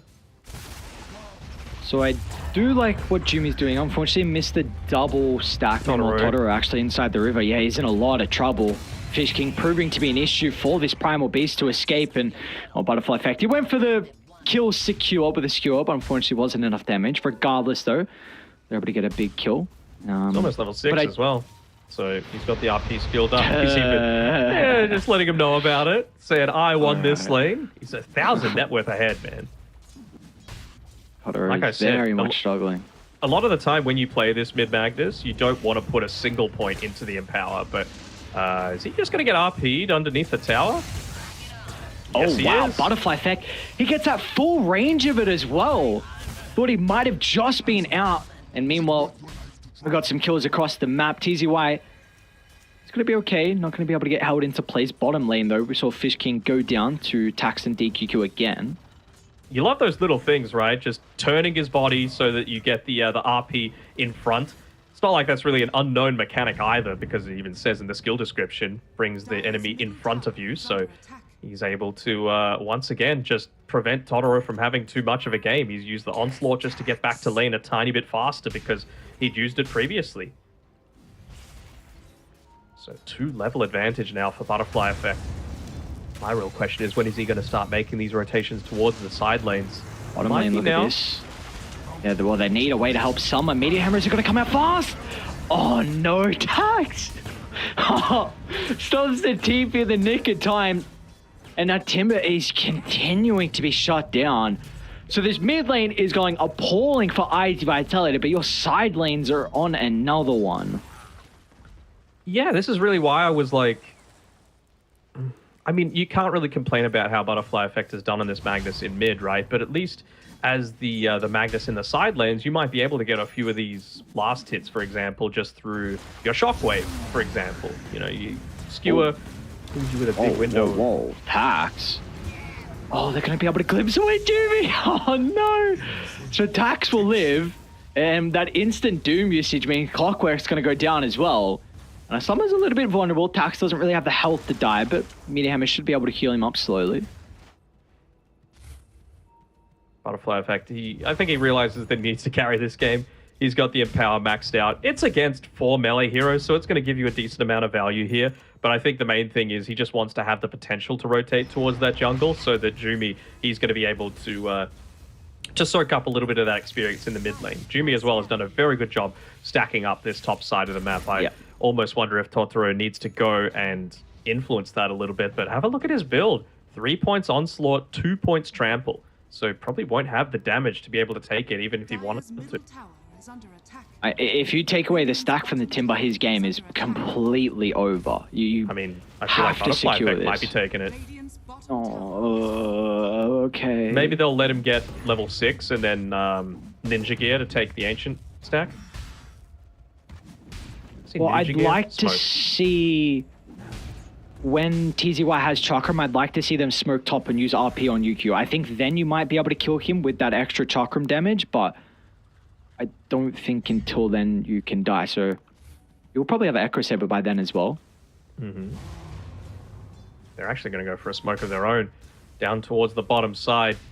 Really secure this early game, prevent the Nature's Prophet from starting to scale off the back of that Hand of Midas, but it's without the Doom, and well, Fish King's in a great spot once again, even just a great cogs. Is he going to go down? Totoro's a little bit hesitant.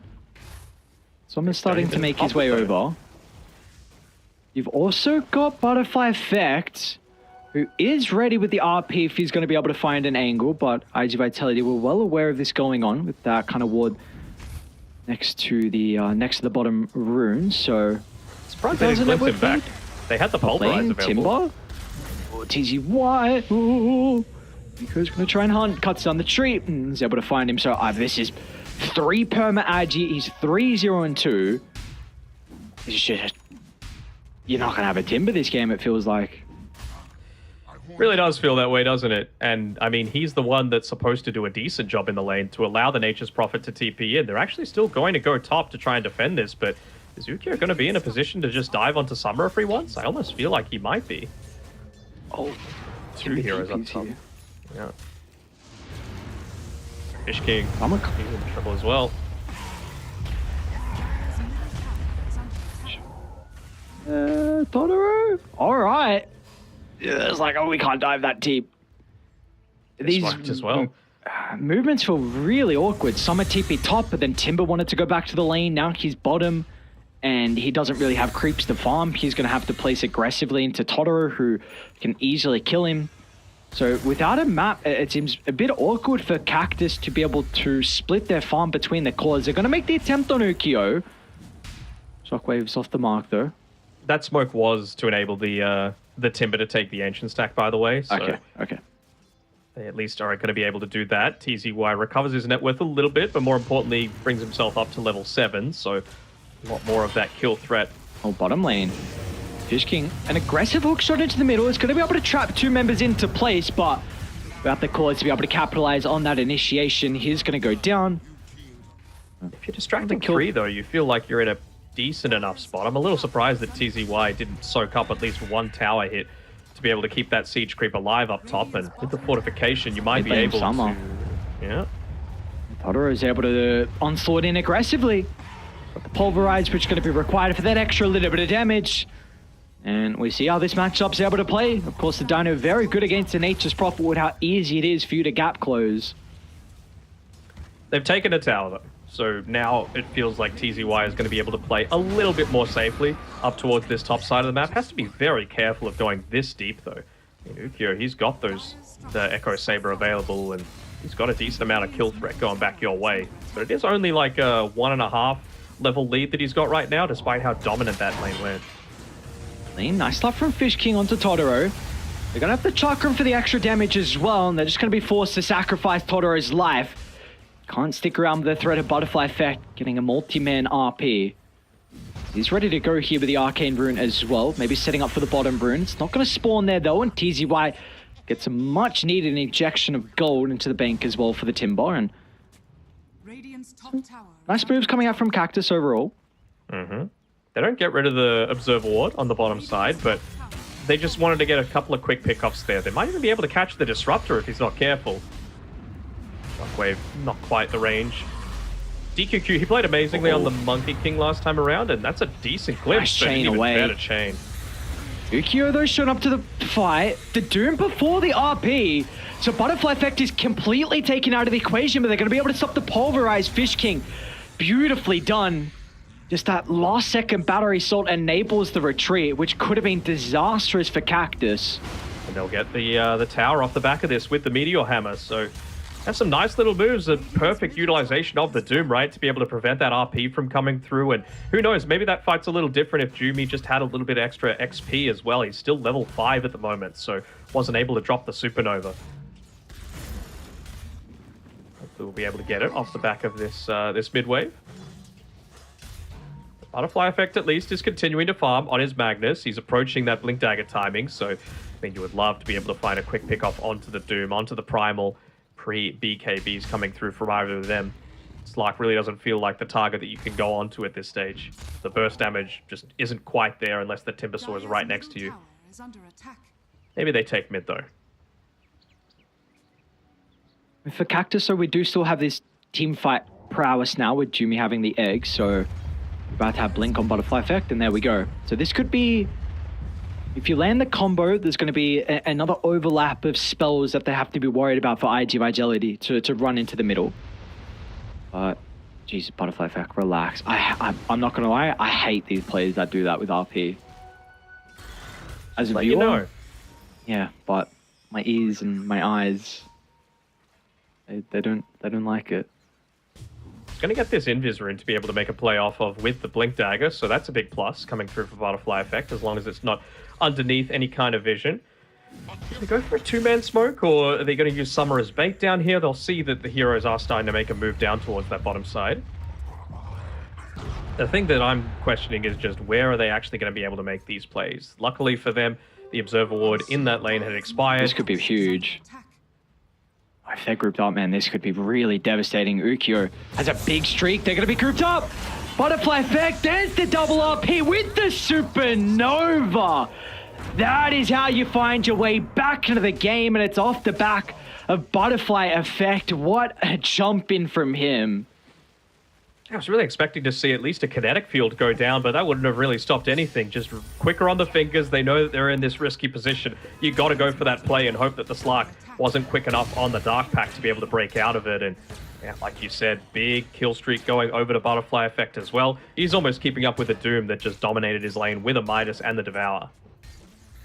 There's a lot of weight onto the Magnus' shoulder. With him demolishing his lane, he needs to be the one to make the space and find the way back in for Cactus, as he's done so far. But we'll at least be able to get a kill off the back of the respawn. So another stack here for Ukyo, just hit level 12 as well, which is always going to be nice for the Slark.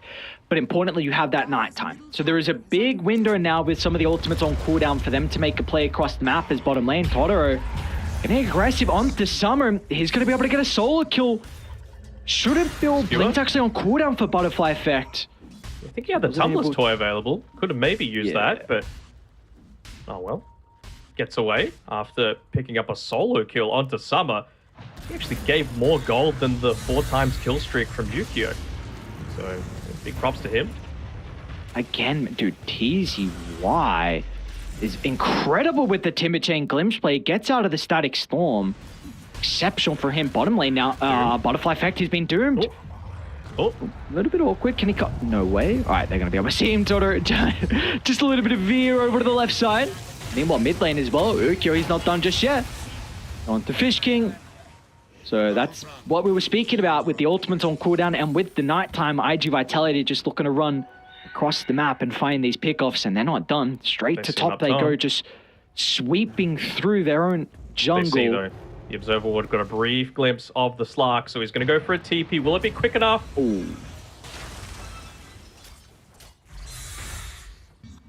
Poor Summer. He's just like, they got vision here. I don't feel safe stepping out into this lane. They need to farm under the tower for now, guys. And I do appreciate the fact that he's going into the Glypnir. Obviously, as a position 1, not really wanting to go that Aghanim Scepter, needing a little bit more damage and farm potential, but they're needing control right now just to be able to stop the Doom, stop the Primal Beast from consistently running at them.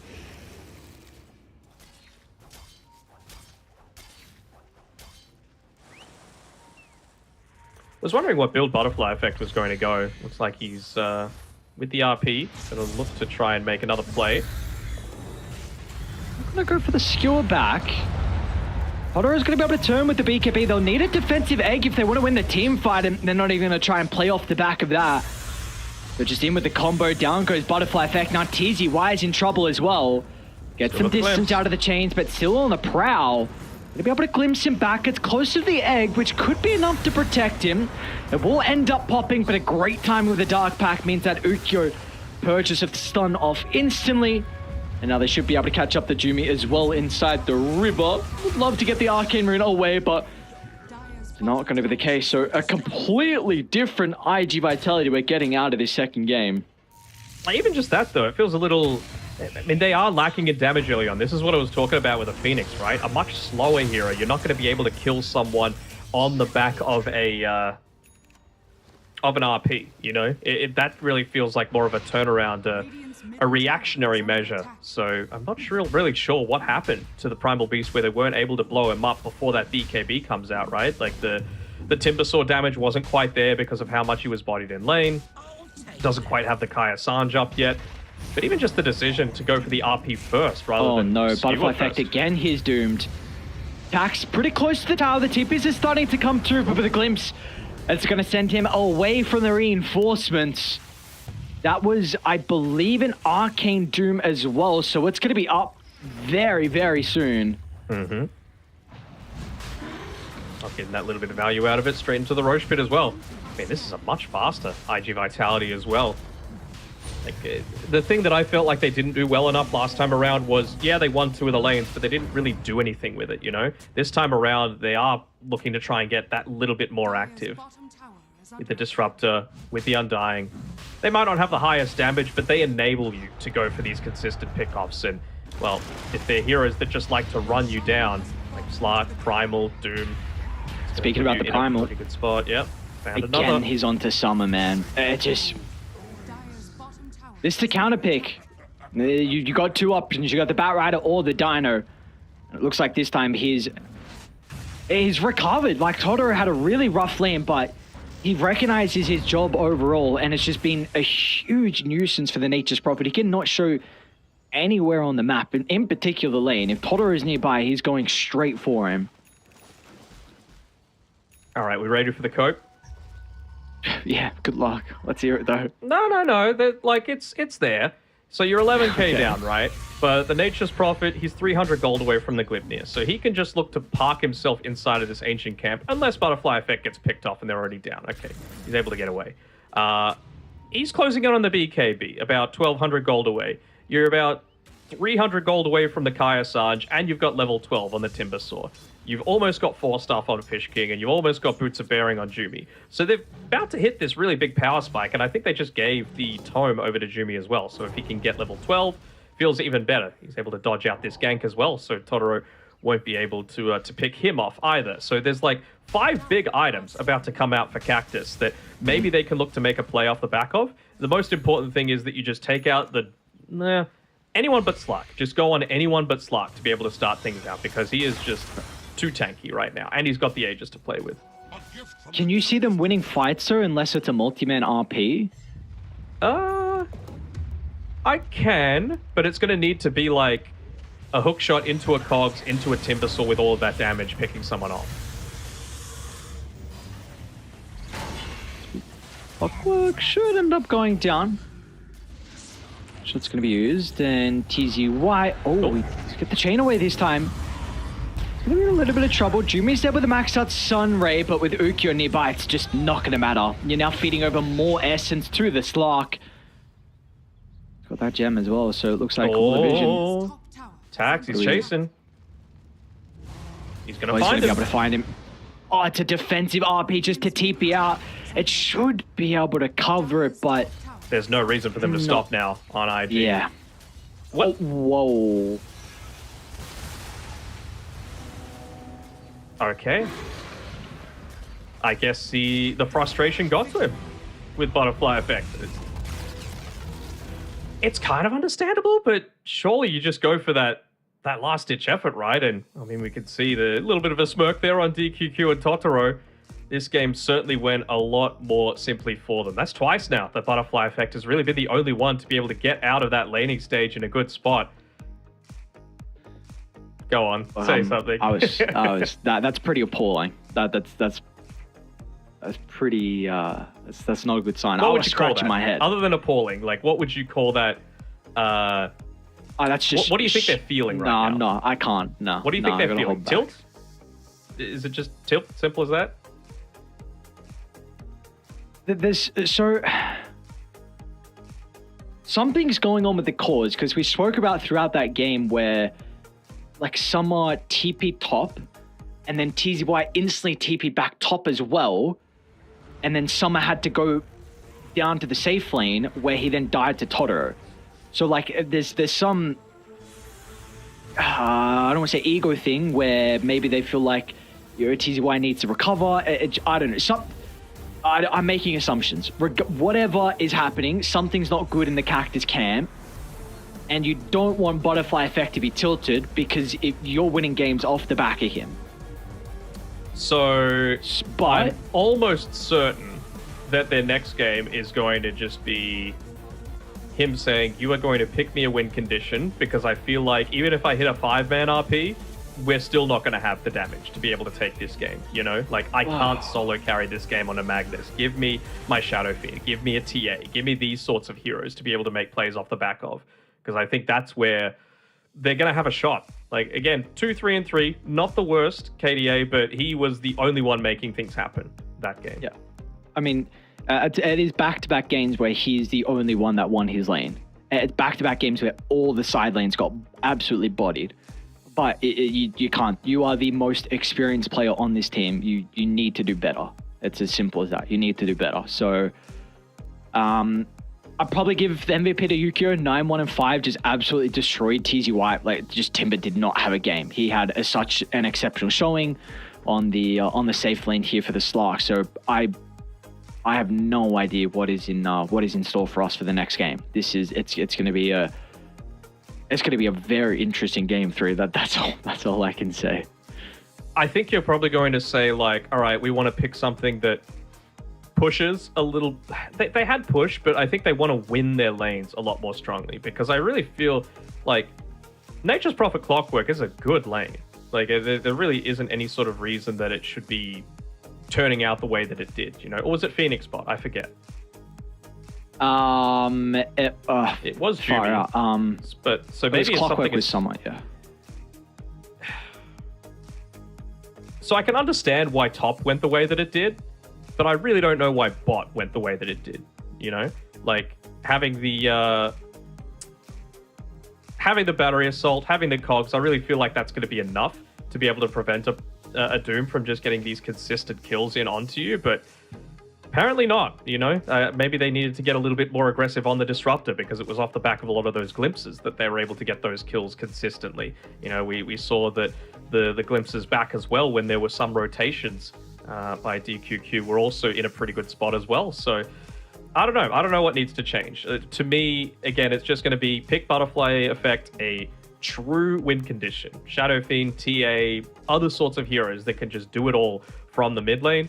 Because we even saw, like, you saw him taking that hard camp stack, and you were like, oh, he's had a decent enough time. You got to give Timbersaw this farm so that he can get online a little bit sooner. But yeah, maybe he just felt like he had to do it all. You would hate to call it communication breakdown, but kind of feels like that's what it is, doesn't it? Man, I don't know. 22-minute GG. Yeah, just I don't even know what to say because I don't know what cactus we're going to get in that next game now. That's the thing. How are you going to recover in... They barely even have 10 minutes to recover. So I've got no idea what we have in store for us next game. For IG Vitality, they're going to be pretty happy because they need some wins under their belt. So we're going to send this one to a break and we'll see what we have around the corner.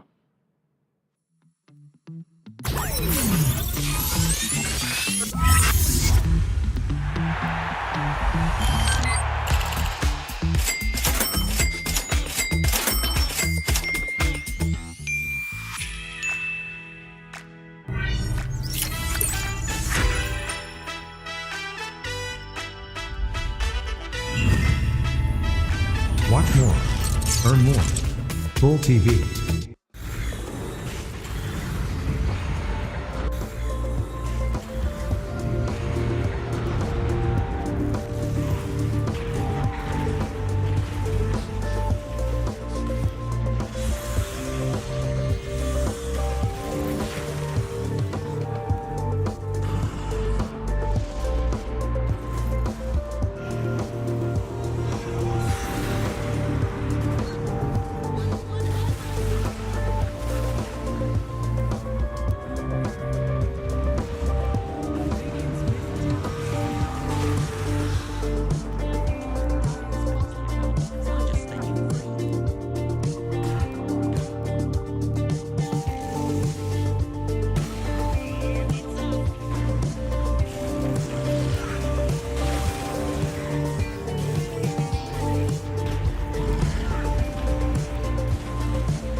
Not much to say about that second game. Hopefully we get a flip of the switch, something changes, because I don't even know, Deadog, honestly, how to spin this to favor to favor Cactus, or for them to be able to find a way back into it. Just not what you were hoping out of them, considering this is still a team that is trying to compete for that promotional slot. So I mean, there's still a game 3. There's still a time for them to change some of their mistakes, but it's just really a question at the end of the day, do they want to fix some of the mistakes? I just want to see these player cams, man. That's what I'm looking forward to see the true insight into what the players are feeling. Are we going to see a lot of talking? Is it going to be complete silence? You know, with a lot of these pro teams, when things start to not go well for them, some players just shut off completely. The sign of just silence is very, very bad. You want open communications within the team. Yeah, you know, negative comms is probably a bad thing to be spreading, but you don't want complete silence, because that is a way to guarantee that not everyone is on the same page.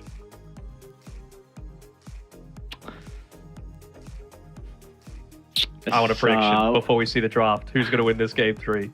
Oh, probably. Oh, well. I don't like how this draft has started. We're going to get up on screen right now. Now? Damn, I thought I timed it. I did not time it. Okay, so... That's all right. We'll get it up right now. Damn. Oh, yes. Oh, it's already done. Oh, my Lord. Took Exact same draft it looks like. And honestly, it kind of is. Pretty much is. Pretty much is. So... we'll have that one up pretty shortly, but it's going to be Cactus overall with the first pick. They're on Radiant side, IG Vitality on Dire, and they have second pick as well. So we saw last game that they first phased the Nature's Prophet and was responded with the Primal Beast.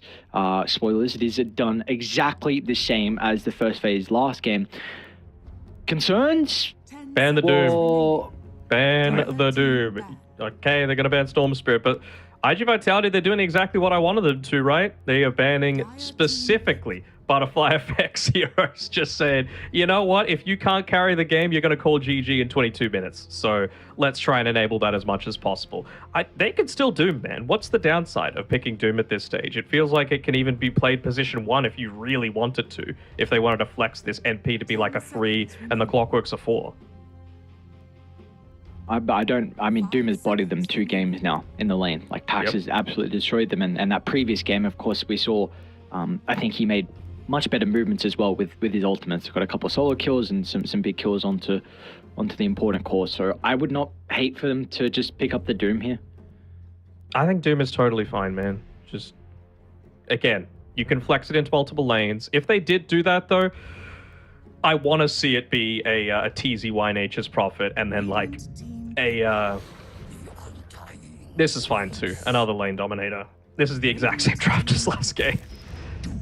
Okay, that's why they didn't ban it. They wanted to pick it up for themselves, and if the Doom did come out, I feel like they would have picked Monkey King or something like that. Just something that doesn't necessarily need to run when he turns on that Scorched Earth. It is still probably going to be a Doom into an Undying, which doesn't feel that great, but what position 4 are they going to do? Okay, I don't hate this either, right? It's probably going to be Jumi playing it, but I'm expecting it to be like a Summer 1 Nature's Prophet, a position 4 Clockwork that's actually being played in the safe lane. If you're into the Primal Beast, you don't really care, right? And now what are you going to have to run down this Nature's Prophet? So this draft I feel a little bit better out of, and I'm finding it harder to see how they're going to just straight up lose the lane. I wouldn't hate for Ukyo to go back into the slot, though. I think that's still you're able to have a pretty good time versus the Doom in the lane, very similar to what we saw against the Timber previously. And yep, I mean, Slot or Monkey King are both fine for me. I want like another strong laning carry, because we already know Undying is going to be able to match up pretty well versus the Doom, and then the Slark as well is able to get on top of the Nature's Prophet throughout the game. So there is. I mean, Jakira can be a little annoying with all the AoE stuff that he does have, but maybe they even want to go for like a Drow or a Sniper, to be honest. Probably the Sniper. Just because, like, if the Doom tries to dive you, then you save the Tombstone for that, and then you look to, like, turn around off the back of that. Drow, okay. Like, I was just thinking maybe the Clockwork would dissuade that just because he's able to instantly get in on top of you. And it is another strong laner. It is a lane that you could play aggressively off the back of. And, I mean, they're just going to ban even more of Butterfly Effect's mid-heroes, right, that are able to get in on top of the Drow. They're going to look to get rid of the puck. What even is left after that? Basically nothing, right? I'm not counting Void Spirit as a hero.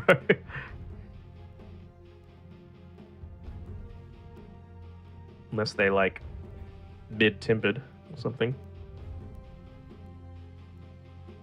Yeah, I'm trying to think if there's any win condition heroes as well that they might give him. Because they do like to do that. I don't know. Yeah, that's kind of the one I'm leaning to, but you're going to have to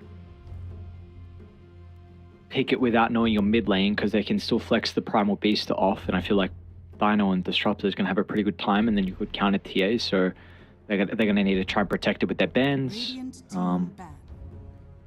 Timber doesn't really sing out. So what else? So if they don't go for the win condition, probably like a playmaking mid looking for. Yes, but again, puck's gone. Sorry, I was just looking at the player cams. At least Butterfly Effect is talking. You know, he's not staying completely silent. You would have to say that this is a TA, right? It's a Viper ban. Yeah. Like, they want this for the mid lane. Okay. What else would you want into the TA mid, though? Husker? Feels pretty fast-paced. Templar Assassin. But, I mean, you can also just Primal mid, can't you? Feels decent. Yeah. There's a lot of options. There's a lot of options for what they want to do. 10 seconds remaining. No Beastmaster. Okay. 5 seconds remaining. Someone else that runs in first and takes attention away from the Drow Ranger is what I want. And someone that's going to be able to counter the TA. Like, would an Underlord be the worst here? I don't think it would. You can play aggressively if you really need to. It's heavy physical damage reduction against a TA just through the Atrophy Aura, which feels kind of nice. It's damage over time. It locks people in position. It plays in front of the Drow. There's a lot of pressure on the Primal Beast to make plays, though.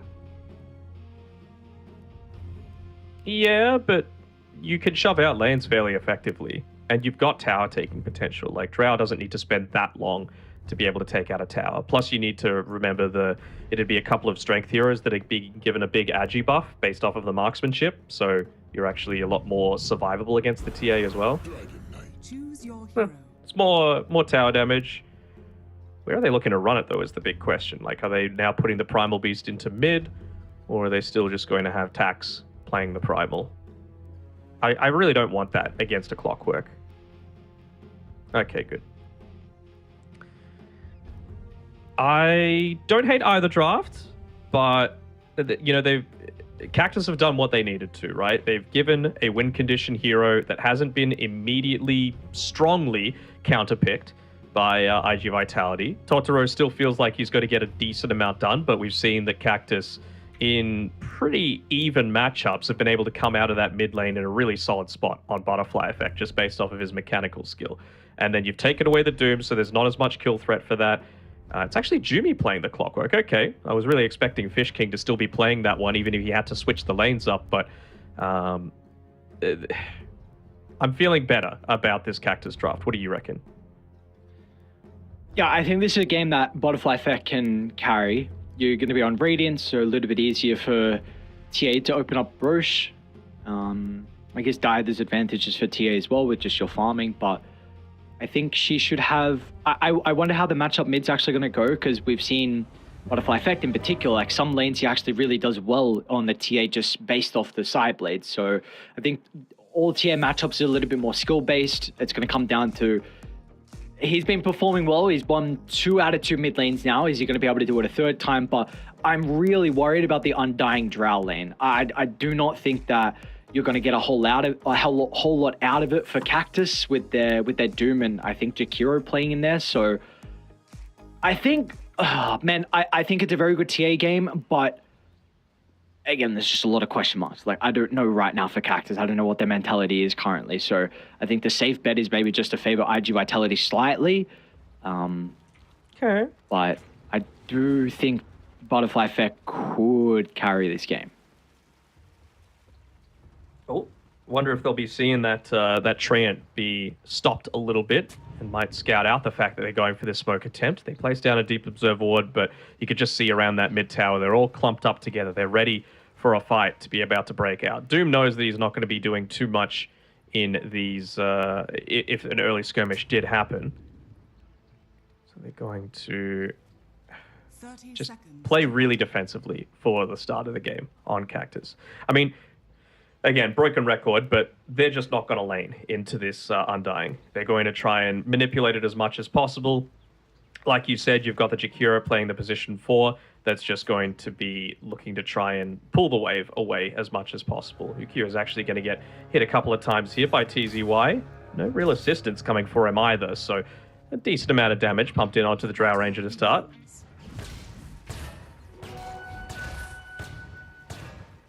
Three for one, it's over, Cactus. Oh no. Oh no. Dax took a little bit of damage as well with the Dragon Eye as he's entering the bottom lane. He's got a Midas queued up, the offlane DK, so he's obviously looking to try and scale. Feels like it's required this game, but mid is where I'm starting to watch. Let's see how Butterfly Effect's able to go versus Totter. Is he going to be able to win another lane, or will the tilt get to him? I mean, anytime you're putting the first point into the uproar is, you know, when you're just desperate for a little bit of initial armor. Of course, the additional damage does help as well, especially with Butterfly Effect going that level 1 meld. Just for a lot of the harassment in lane, brought him down to 0 armor to be able to play with. TZY, he's able to get a pull off on his own, was kind of expecting the Jakiro to be the one doing that. And, oh, they got lucky, dude. They got lucky. Look at that small camp. Juicy. Exactly what Doom wants to be playing with, if possible. I'm sure he's going to look to try and scout this one out fairly shortly. I mean, they might even just look to attack the Stormcrafter. Look at that. Top side, SJ and Yukio, they're like, we cannot let this happen. And the wave is going to be back in a really bad spot for them as well. A double wave right in front of the Dire Tier 1 tower. So, good identification of what would have been a really good start to the game for TZY that just will not happen now. Yeah, something that may have made the lane a little bit more playable than what it currently is going to be. So I don't know what he's doing. He's going to pull it now, but again, he'll be like, oh, is there a good camp? Nope, never mind. And eventually they look to, I mean, they're blocking up the camp, but I feel like this really is the one that you want to be playing off the back of. So this top lane is a little odd to me. Let's just not look at it. Oh, well, bottom lane we see DQQ is probably going to go down. Great blocks coming through from the tree and protect. Ooh, actually, never mind. DQQ gets out. The trees are not enough, in fact, and Pack's going to take the remaining duration of that battery assault, but it looks like at least bottom's off to a better start. Probably not as much of a kill lane as what we saw prior with the Doom and the Disruptor. No, definitely not. This is much more of just a sustain lane. Tax is going to get his farm, but he's not going to win the lane. Like, Clockwork is still very good against these two heroes, especially, you know, Battery Assault and the Glimpse have basically identical cooldowns, so it means that you're never in a place to be able to get kills because you're most of the time using that Glimpse defensively as opposed to being able to go for kills like with that Doom. Do we really expect anything else out of Butterfly Effect? Once again, in that mid lane, doing a fantastic job. Playing off the water runes as well. Keeping the Primal Beast away from the lane, denying away a bunch of range creeps. He's already built up a 400 net worth lead, and even Jakiro just stealing that away from him based off of the pulls that TZY has been able to make happen. I wonder how much of that movement was just scouting out some of these creeps as well that might be able to be picked up by the Doom shortly. Thoughts on IG Vitality just doing like stupid maneuvers with their supports where they rotate like both of them to at random times and just smoke on Butterfly Effect just to tilt him? That's a pub strat right there. That's I mean, it might work, targeting dude. strat. Oh, I don't know. no, we don't. Maybe he felt like there was just no hope that last game. I feel like there is a lot more hope this time around. Like, you've given him his win condition. The lanes haven't gone horribly. I really don't think that's going to tilt him this time around because he knows that the side lanes are just feeding kills back to back. Not yet. I got faith. Easy Y. Doom's going to be in a little bit of trouble. Dual Breath will cover them, though. This is the one nice thing about Jakiro being here. Probably the better support to lane into the Undying and even the Drow as well. Just with that attack speed slow and honestly movement speed slow as well. I mean, the Drow can't really keep up with the Frost Arrows, so we do level see... 3 on the Jakiro, they might even be able to go for a kill onto the Drow, right? Like if they catch her when she doesn't have that Gust leveled up, they might be able to do it. I mean, no Tombstone. They got phase boots as well, and Winlay's coming out, so they might look to make a go on SJ. Dual Breath's going to be used on Ukyo. Unfortunately, they couldn't get the double target with it, but it's a nice harassment back from IG Vitality. They're going to stand strong. All right. As soon as these couriers come out to them, they're going to go for this play. They've got phase boots. They'll have the Windlace. They'll have boots as well on Fish King. And they've got 2 points in the Dual Breath. Going to have enough mana to be able to use it as well when that magic stick is popped. They would love to have just a little bit more HP on TZY though. Might be trying to bait him in. They're going to go though. This is the downside though. They wait for that level 4. Yeah. And it should still go down. First blood's going to be picked up from Fish King. And it looks like SJ doesn't have any mangoes as well on SJ. He's got him now. So he wasn't able to make that immediate turnaround, but you just see it nearly goes horribly for them. No points in the Soul Rip just yet, and they actually cancel out the Clarity as well. I think he wants to die. I think that's fine. He gets a reset. Didn't have any resources, buys Selvin Clarity now for another go when he comes back to the lane. But you give it to Undying, which is really not the worst. Nicely done, SJ. In position to be able to re-block up that camp. Even removes the block on the small. Might be able to get a kill onto SJ here if he's not too careful. They're going to have the Scorched Earth. They've got the 1 point in the Infernal Blade just for that little bit of a stun. And of course, now level 4 on the Jakiro as well. So you can put a point into Ice Path if he really wants to, just for that value. You can see that TZY really wants to go for it. But won't be able to, with him walking all the way back. Mid, again, going amazingly for Butterfly Effect. He's got a 1k net worth lead right now. And because that Totoro is making the rotation, they see him. Oh, they're going to be able to cancel the Glimpse, and Asama hesitant with using it now because he doesn't know how close Totoro is. There he is. Oh, man, dude, what? The charge range on... I hate this hero. It's so dumb. Did you see where he used that from? He was on the stairs. And he caught him in the trees. How did that reach? It's okay. It's okay. It's okay. It's okay. It's okay. It's okay. Is it though? It's okay. I don't see any Reason? DCs. Yeah. Okay. All right. Just 1G. I panicked for a little bit there. So again, it's going to be another game where Totoro has to shut down Summer because he has been bodied in the lane, and we were kind of expecting this. But the reason why he had such a solid previous game is actually top Ukyo. He's already used the Gust, so TZY should be able to get on the Drow. They're going to trade kills, and you're pretty happy with that. TZY through a much better start, looking for that recipe gold. He's got some zombies chasing him down, though, but got plenty of movement speed. I do want to go back to Totoro, though. It's going to be an identical role to what we saw prior. He down the Nature's Prophet when the map gets opened up. I mean, I think so, but I was about to say how you're opening the map up. I guess you've got Tax who's just hit up onto his level 6, and he's got the Midas picked up as well, so that's going to give him a little bit more of that scaling potential, like you mentioned, but I feel like you're going to be needed to open the map up rather than play off the back of when the map is opened up, if that makes sense. Like, you're going to need to make a bit of this sacrifice of Butterfly Effect, getting a bit more farm. He's already mega farmed, so it's not really something that you want, but I think it's going to be a necessity just to be able to take away that bottom tower. Oh, nice cogs. Totoro's going to be stuck inside. He'll look for the side blades, but he just wants to go for the easier path around. Secure the kill. The supports are battling around the ancient camp area right now. DQQ and Fish King looking to battle each other. Playing around the cliff ward as well.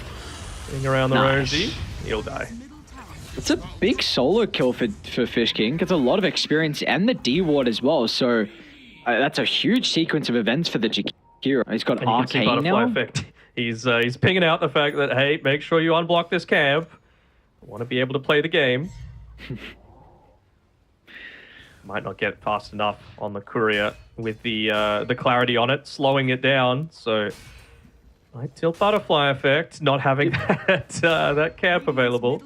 Do you just send Dino bottom? Like he's cleared up mid. Looks like he's going to start coming down. They do have a ward, so they're well aware this is occurring. And they've They got a tip it Jakiro here. everyone, though. Yeah, both supports are stuck down bottom now, so you're probably going to have to bring some extra members or get out now. I mean, I feel like they're fine with this. Do you think?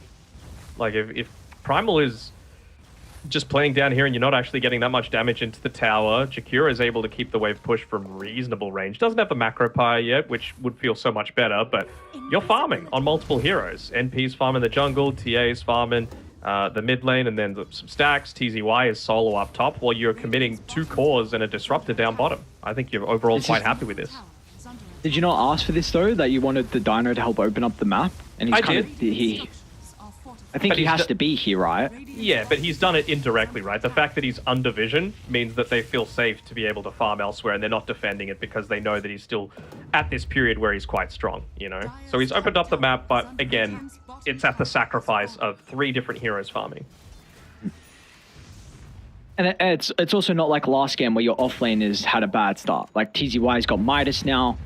I'd love to get a little bit more levels in the Devour, but he can also continue to play the map. You didn't have this Timber that was sacrificed and didn't have a tower and the carry was running you. Like, the Drow's not going to do what the Slark was doing prior, where he was just kicking someone out of the lane. So it's probably going to be a little bit easier for their cores to be able to split up the farm. Like this, Yeah, coming up top. on mid lane. They're going to get Clockwork, though. Really nice pincer movement from IG Vitality. Oh, Butterfly Effect gets glimpsed back top. Stop it. Uh-oh. Not a glimpse. Oh, at least I got the tower with the catapults. So nicely done. They're going to be able to find their own tier 1 of the game here for Cactus. Siege Creep ended up going down mid as well, so they're not exactly going to have a bunch of glimpses back. Every opportunity, man. Oh, they're actually going to get a great hook shot. So all the solo experience that the Jakiro was able to get. So pretty decent timing out of the level 6s here from the supports, and in combination together, they've got a lot of solo kill potential. Let's see, TZY is cautious about coming out into this lane, though, with Primal Beast constantly looking to hunt him down. But again, it really feels like Totoro hasn't gotten too much done here. Like, he is falling well behind in net worth. He's like 2.5k behind the TA at this point. I know they don't fulfill the similar roles in this game, but it feels like he's just been spending a lot of time sitting in the jungle and not actually getting kills. Maybe they'll be able to find one onto Butterfly Effect, but nope. No. Instead, he Great turnaround. splits the middle. Yeah. And the Outer Dragon Form just expired as well. They've got the glimpse back, though. So they will be able to get in range to hold the Templar Assassin into place. Summer's going to try and TP in and help out. Refraction is back off cooldown. Is that enough to keep the Templar Assassin alive? One more right click for the Thunder Strike doesn't secure the kill.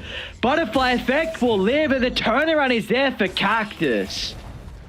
Just off the mark with the hook shot. I'm sure the Butterfly Effect was saying, if I die, I'm calling it. So they made sure to rotate every single person to this mid lane. But yeah, it was a great rotation coming through from all the boys. They were able to defend him, to get a couple triple return kills off the back of course, being able to find that pick off onto the Drow previously. And then, of course, they're able to take the tower as well, so opening up the map further for themselves. But IG Vitality, their draft doesn't excel on playing on the dire side, right? Drow, yeah, she could take a few of these stacks, but it really is dependent on the Frost Arrows to be able to flash farm. But this is what they need. This is Totoro's role, and for the first time, he's going to be able to bring it down to Nature's Prophet. Unfortunately, he doesn't get the kill to kind of help out with his deficit in gold. Probably wasn't expecting there to be multiple core heroes up there without a tier 1 tower to be able to play around. So I'm actually reasonably okay with that death. Like, again, it's going to allow the Doom to continue to scale. He's got Midas coming back up in another 3 seconds, almost level 10. He's farming just fine. And of course, Butterfly Effect, he's doing the same. try and smoke and actually go back to top though on IG Vitality. That may have been under Radiant's ward. Need more bottom lane. TZ White, first Doom of the game as well, and it's got someone to TP in. So, you'll be able to get a kill into Tax. Junie has to be careful though. Oh, that is a long range on that grab. Be able to glimpse him back as well. Unfortunate, despite the reasonable hook shot. So it's a couple of supports dying, but you get a core in exchange. And again, all of the cores are farming. That's the important thing. I briefly saw Butterfly Effect have the Blink Dagger queued up, and he's actually going to go back for it. Okay. So I'm not sure if this is going to be to enable some kills to happen, or if it's like to just move around to camps faster to be able to farm just that little bit more easily, because it really felt to me like he was wanting to play more selfish this time around, not connect with the rest of the team, have them respond to him. Or maybe they feel like because this Midas on DK, they want to try and up the tempo. I mean, Tax has got a blink, so he has been able to still find that item that's going to enable him to start some of the fights, but we do see top lane Totoro might be able to get the kill into Fish King. Summer's actually got to look to try and TP in the Nature's Prophet. They do have some other boys coming over as well.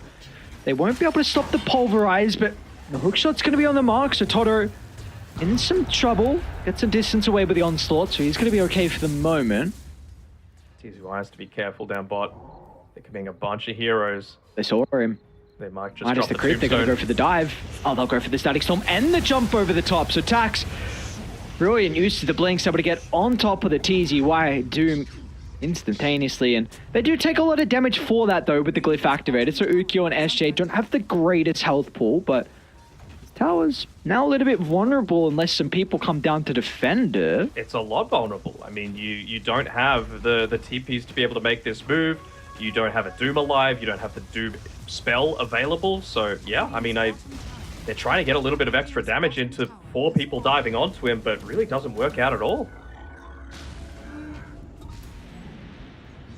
So I think it does need to be discussed that IG Vitality have very good scaling now with Tax going the Midas. This is, we've seen over in Dream League with what Skeeter, he's really the main person running this DK1, and I mean the Midas is going to enable him to get there, and I think it would match up very well versus the Templar Assassin because of the attack slow and move slow once he gets the Black Dragon to stop a lot of his right click damage. I mean, really my big concern late game for DK is just a level 25 on Doom, but how do you feel like this game goes scaling-wise? Because I do think both sides scale pretty well. Like, you've got a trio core lineup on Cactus, but it's the same with IG Vitality. So is it maybe the supports that can edge out an advantage there? I would say IG Vitality supports are better, just if we're talking like super late game, right? Like Disruptor, we know how good that is at just being able to force out BKBs, or eventually if you get into the Aghanim Scepter, BKBs aren't even an option for yourselves. Glimpse, of course, for that quick pick-off potential. A hook shot where they actually landed onto. It's just a disruptor for now, so looking to take away a lot of that glimpse back potential. But yeah, you would have to say outside of Clockwork being able to hook shot a BKB primal piece that's ulting, that late game potential certainly isn't there quite as much. Yep. Even just the Undying with the Flesh Golem. Percent damage is percent damage from the Flesh Golem amplification plus the movement slow. Yep. Still with that pick-off though, it's going to enable them to take Rose even without the minus armor from the Blightstone or Deso. Of course, you got the Meld, so easy one for them to find, and should help them take the tier 2 tower now. I imagine they still have very good vision nearby. Just maybe one thing back on the scaling, it could be an issue because of how rough of a game Totoro's had so far. If he doesn't get a lot out of this BKB, then like if he dies a couple times afterwards, he will not scale. So you're not going to have that. Then it's going to be a lot of pressure onto the supports to maybe get like a Scepter on the Disruptor, or for Tax to continue his strong game so far. So you have to get some great usages out of this BKB now from Totoro, and he's going to have it shortly. So they probably will be ready to fight against the Ages. They're giving a lot of this farm over to Ukyo, though, where I really feel like Totoro is the one that's going to be using it better. He's just 100 gold away from that BKB that you were talking about, and it really just is that question, right? Is he going to be able to get the most out of this next let's say 10 minutes on the Primal Beast, where he feels like he's probably going to be at his peak. They're spotting out Summer playing down on this bottom lane. side. Yeah. Actually Run, going my to force a bunch of friend. TPs back. Oh, still had a second of the trample left, so was able to get out of that sprout. Tiny bit too early there on Summer. But now with those TPs coming back, I wonder if they feel like they can make a play elsewhere. He's still going to pulverize the lane. He's still going to get that BKB, but I would almost want to be instantly rotating towards top and making a play there. Might just want to wait out this Aegis, I suppose, but I mean, how farmed is Butterfly Effect going to get at that point? He's got Dragonlance, Deso, Blink Dagger, working towards his own BKB to really ruin the effectiveness of this Disruptor, of the Primal Beast. So this is really the time where you need to be just looking to make that aggressive play. And they've lucked out being able to get... Who's holding on to it right now? I mean, they've got a Philosopher's Stone on Cactus, and no one's using it right now. They have an IG Vitality have one as well, and no one's using it. So the attention's put on trying to... the macro game, trying to see if they can catch out someone with the smoke. TZY has got the ward, so he's going to get a glimpse pretty surely. Doesn't activate the BKB, and the damage has probably been dealt too fast for him to even think about using it to TP out, and he won't even get an opportunity because the Pulverize is still there. So beautifully done, IG Vitality. They needed that time to be able to work out how they were going to direct that smoke, and maybe now we can see the Philosopher's Stone on the Disruptor. Maybe, but Butterfly Effect's the one that's actually getting converged in on a little bit here. He's going to be able to farm that Ancient Camp and get out, but it's still going to be a Tier 1 tower that they're losing. They're hoping for it to be a Tier 1 for Tier 1 trade. I mean, I'm kind of wondering what both teams are really hoping to accomplish with this next little bit. Like, yeah, this farming Aegis makes sense for Cactus, right? They want BKBs on both Summer and TA. Bottom They lane. want a Blink Dagger. Sorry, just Jimmy. You chill, sorry. Yeah, it's just Yumi. And they want a Blink Dagger for the Doom just so that they can find the initiation happen. So that makes a lot of sense, but it feels to me like IG Vitality, they're still being a little bit too passive for mine. Like, you're not getting the usage out of this BKB that you're really wanting to on Totoro. I saw like rainbow TPs and I thought they were going for a more value kill. They will get Totoro though. Oh, great blink over the top from TZY, and the side blade spill. Oh, TA just cleans them both up. So, and they're gonna go again off the back of the smoke. So this is what Are scanning. we're hoping for though from Cactus. Continue the aggression. We're gonna get just hit. that. We've got the Tombstone now to kill off, and great usage out of the ward, and the Sentry is just out of range as well. So they're going to be still playing with that Observer Ward inside the triangle, and this gold is just, the net worth lead is just skyrocketed up to 8,000 now for Cactus. Mm-hmm. Just feels so different, right, when Butterfly Effect is able to be that true carry. You know, he can even win the lane with a hero like this that has potential in both the early game, mid game, and late. There really isn't any point where TA massively drops off. And speaking of TA, she's 600 gold off of that BKB for herself. So again, she's really just going to be playing with no fear around a super deep dive in as well, even without that Aegis. So hard to be able to kill her. There's like very little damage over time once that BKB is popped. Yeah. Not going to get value out of the Corrosive Breath, not going to get value out of the Static Storm, not going to get value out of the Trample. But you will get value out of the Manta. And I think this is a big reason why Ukyo is going down this route, just to have some of the illusions, to have that extra kind of attacks in. And there's honestly a decent amount you want to try and dispel as well. Mainly the Jewel Breath, but like the Trap Slow, potential Silence to come out eventually, could help you with some of the Battery Assault charges. So there's a little bit of value in regards to the Dispel, but I think just the big thing is being able to burn the Refraction. Because if you do, it is a Drow versus an Agi hero. The Drow might be in some trouble though, right in there. Bring even more members to bottom. He wants those He's splashes. ready with the blink. He needs the angle. They're going to be able to find it. Ukyo didn't step too far over. Simultaneously though, across the map, we do have Totoro on top of the clockwork. So Chumi's going to go down. Tax rewarded with a kill. And he, with that gold as well, he's pretty much one full camp away from having the Scepter already completed. Yeah, he's certainly keeping up. And I mean, you talk about Mantas, Tax can eventually look to buy one himself. I'm not really sure why he's going for the Lincolns, maybe just wanting to buy it for the Drow rather than for himself, because I really don't think he cares that much if he gets gone on first once he picks up this Aghanim Scepter for himself. Yeah. But I think the Manta would give just so much more value. I was going to... Oh, actually, because they're still posturing aggressively, TZY and Fish King. Still yet to get rid of the ward. That's 2 sentries now used. 3, actually. Oh, what a ward placement, man. Look at that. It's both out of range. Yeah. Jump in. What are they going on? A little bit awkward of initiation. I might be able to cut them off. Tax is ready with the blink, and that's the scepter completed. So if a further fight breaks out, we would be happy to take it, but it's not going to be the case. They're looking for a glimpse opportunity. Oh, just gets the blink off. Top lane, who's going to win this? No one else is starting to TP in. Totoro, now that he's used all his spells... Oh, the trap. Activate the BKB. Summer's got his own as well. Both going to be okay. Jumi. They got a TP back on the NP. I mean, he just got a BKB. Yeah, you're happy. He forced it off, and now they're coming back. Summer. Yeah, he'll activate his own. TZY is going to be able to get the jump in. Great reactions out of Tax.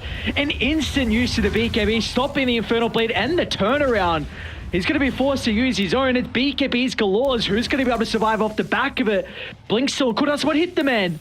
And they will do so. TZY tried to go for the hero play, tried to kill the Dragon Knight, but wasn't able to do so. So what's going on there? I understand Jumi going in first to be able to force reactions, but I don't think the other 2 heroes needed to come. That's 2 BKB charges that you've used on 2 of your cores now in response to 1 from the enemy team. I mean, again, Butterfly FX farming, so it's okay, but I really feel like you need to be forcing those moves to enable you to make that next move, right? If Clockwork dies, who cares? He's still low enough level that he's going to be back on the map soon enough, and, well, now they just need to continue sitting on the back foot. I'm really worried for Cactus, man. I think if they don't get second Roche and don't like take all the outer towers and potentially high ground, I don't think they're actually going to be able to scale into a Drow and Dragon Knight.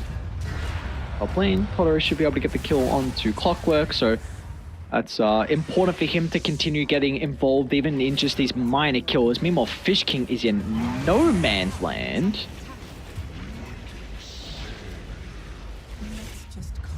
I'm not sure what they're stalling out for, you know? Like, Nature's Prophet's building into an AC, building into a Shiva's on TZY, but really doesn't feel like it's going to have that much impact.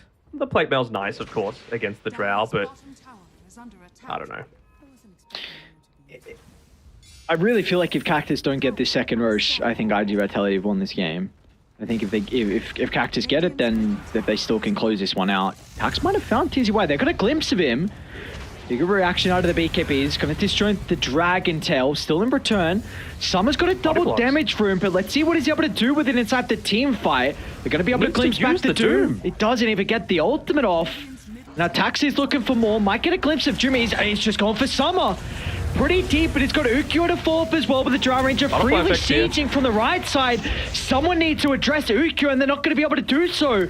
More arrows getting flown into the members of Cactus, and as a result, it's going to be up to Butterfly Effect to turn the fight back around. He'll kill off SJ. Links up in a couple of seconds as well, but without the BKB, he's a little bit hesitant about chasing down the remaining members on the retreat. I think if he has the Hurricane Pike there for that fight, he might go for the dive. Now he's got it based off of a couple of kills he was able to get. Almost able to take the tier 2 bot as well on the TA while all of that was happening. But I was really surprised that it took this long for TZY to be able to get anything. You know, he misses an Infernal Blade, he misses a Stomp, he gets body blocked by Summer, he doesn't use his ultimate. Couldn't think of a much worse fight coming through from that Doom there. Still going for the stall game though, or the onslaught just a little bit. Actually going to look to make a bit of a TP here, maybe try and force out another BKB usage from the Primal, but he actually doesn't have it for another 15 seconds. Doesn't even have the level 15 talent either to be able to dispel. Thought that might be kind of nice against the slows coming through from the Jakiro. Oh, they're going to smoke. Are they? Maybe they needed right to before shove in Roche. top and then go. They just want a quick pick off. I think this game is completely on the line of this second Roche. And, Is it on the line of this gank? Is the question. well, more than likely, because if they have a successful gank, that should enable a free Roche for them. They're going to be able to drop wards down. They luck out in that there's no Radiant wards Smoke up on there at smoke, that time. Tax, it's going to pop. They had the trap vision, butterfly effect instantly into the meld. Be able to get the blink away, but Tax, he wants TZY instead. He's going to be able to pop the Doom before the BKB, so the Dragon Knight's in a little bit of trouble. Can retreat out to the left side. A great escape so far, but Chaos, it should favor Radiant so far. Butterfly effect turning to the remaining members. Should be able to get the Sideblade spill onto SJ, but meanwhile, Ukyo, he can't man-fight Summer. Tax is in some trouble as well. Totoro to the rescue. But what really can the Dino do?